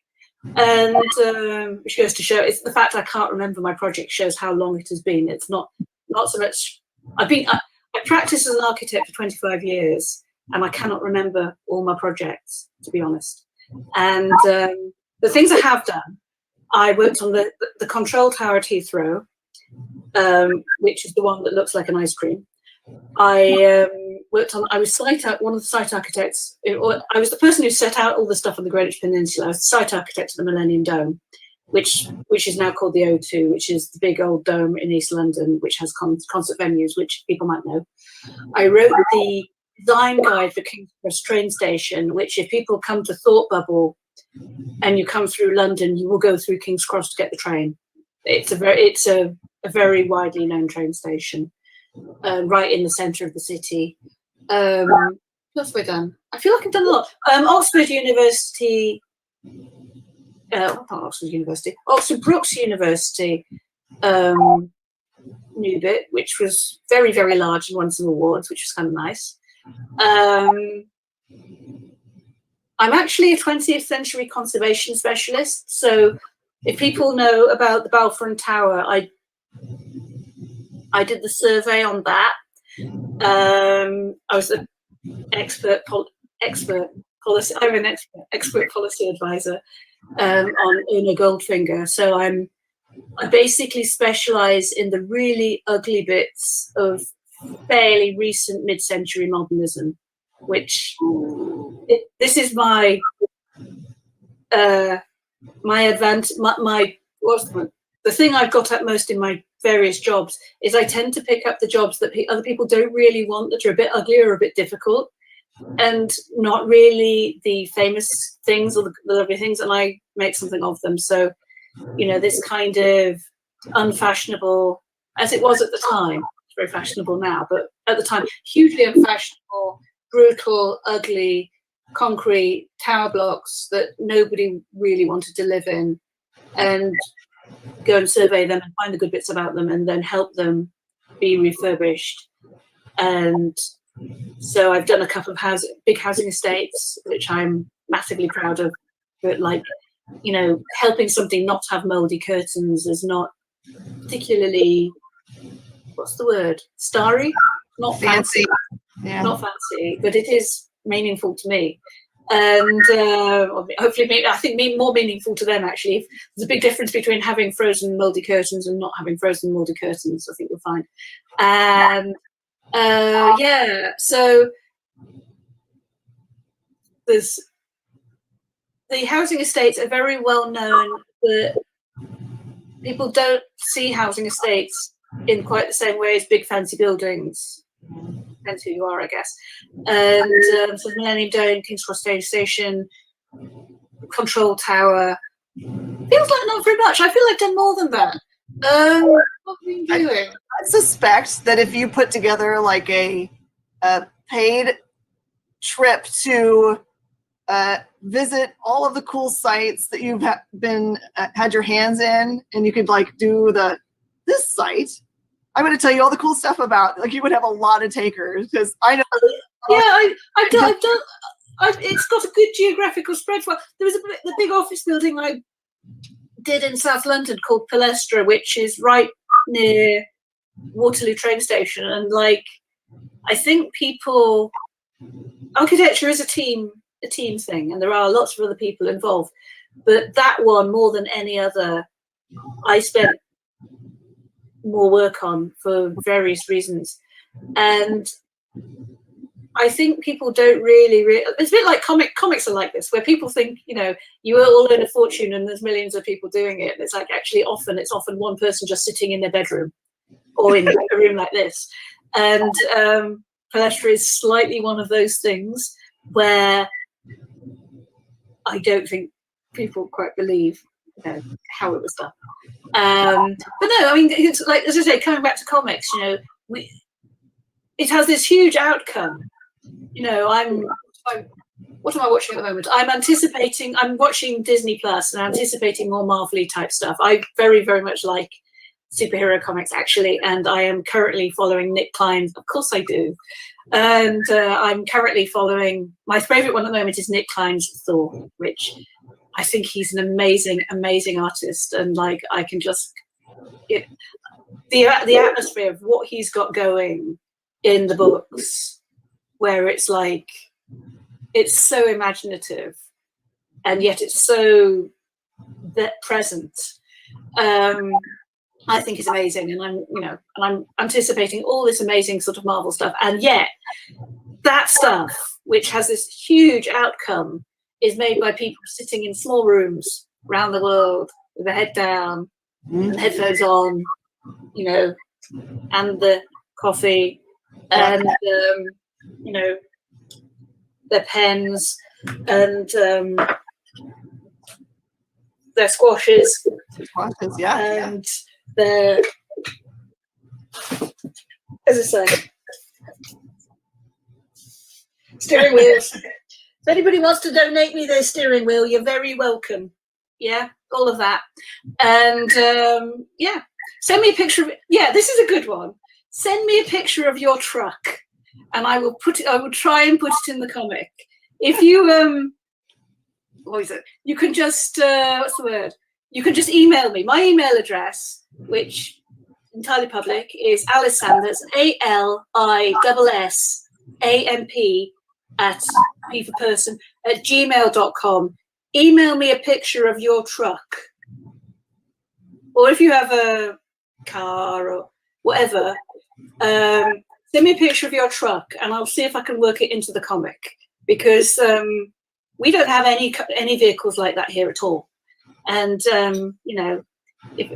frankly, I've only got like 5. Really, West Virginia has more than that. All right, we've got about 10 minutes, and I just want to say to anyone that's watching all day long, this is a totally interactive convention, so you can interact a lot. Please, please, please put comments, questions. Yeah, ask me questions. I'm not here much. Throw it up, because it's your opportunity to, save yourself from some flight money and a hotel money, but still get to see someone that you really love. Yeah, is there any questions I didn't answer? I think I've probably got them all so far. What else? In terms of when am I coming over? When I'm allowed out and when I'm allowed in? I don't know at the moment when our next convention experience is going to be. I would expect that the next one I would do would probably be New York. Or depending when things are. I mean, I had hoped, to be really honest, that conventions would be together by this autumn, and I'm not convinced now that that's going to be the case, because as much as we have vaccines, I'm not sure that enough people will have been vaccinated to be comfortable, and I may not, to do it. So maybe. I mean, I have a very the conventions I like. Well, actually, I like all conventions. I like the whole thing. Frankly, it's just like you go to a place and you find out about it, and then you go to have some meals in that place, and then you talk to a bunch of people in that place. And I think my favorite conventions are the ones which are local. So, for example, I know a lot of people don't think of C2E2 as a local convention, but relatively, from my point of view, it is, where it's gathering up people from the Midwest. And you'll meet people at C2E2 you don't meet anywhere else.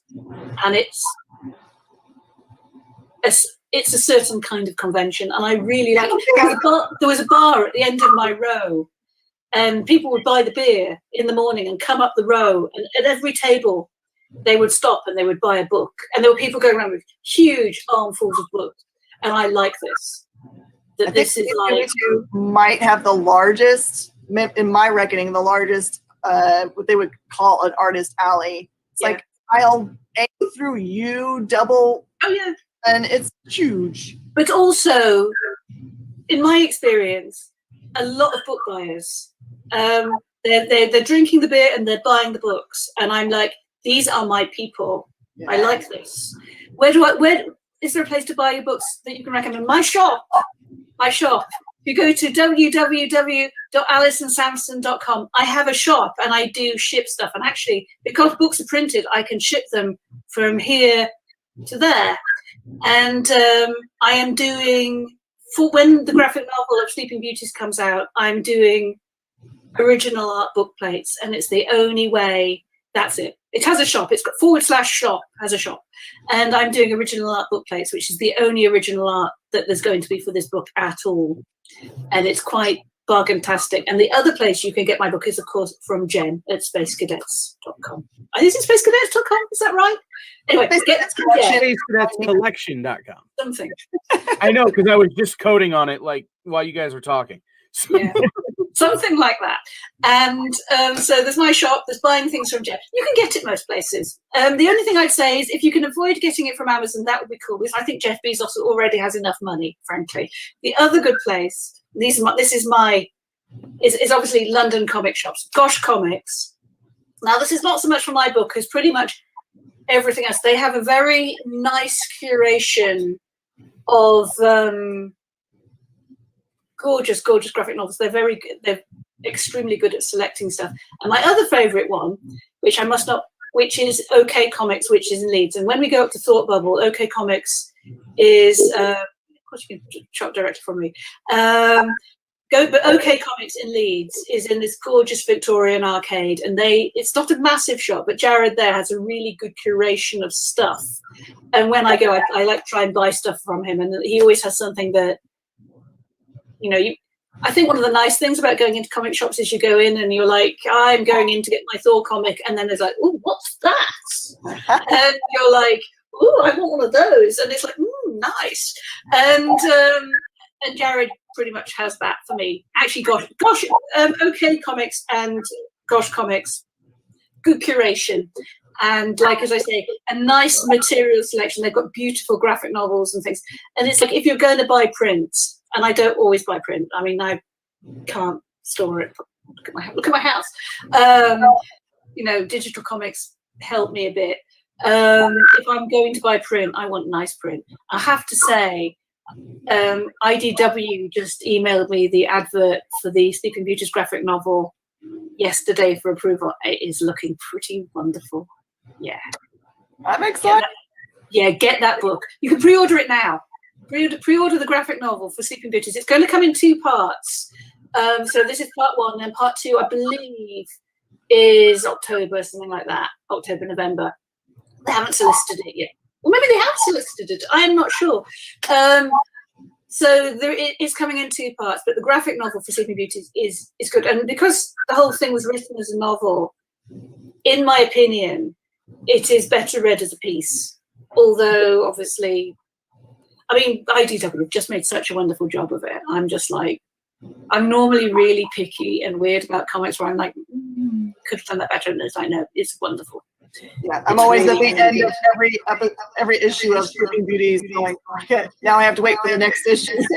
I'm so sorry. I'm so sorry. I have to make, it's like, it's made by hand, It's like, not only is it made by hand, I drew every single hair on everybody's flipping head myself.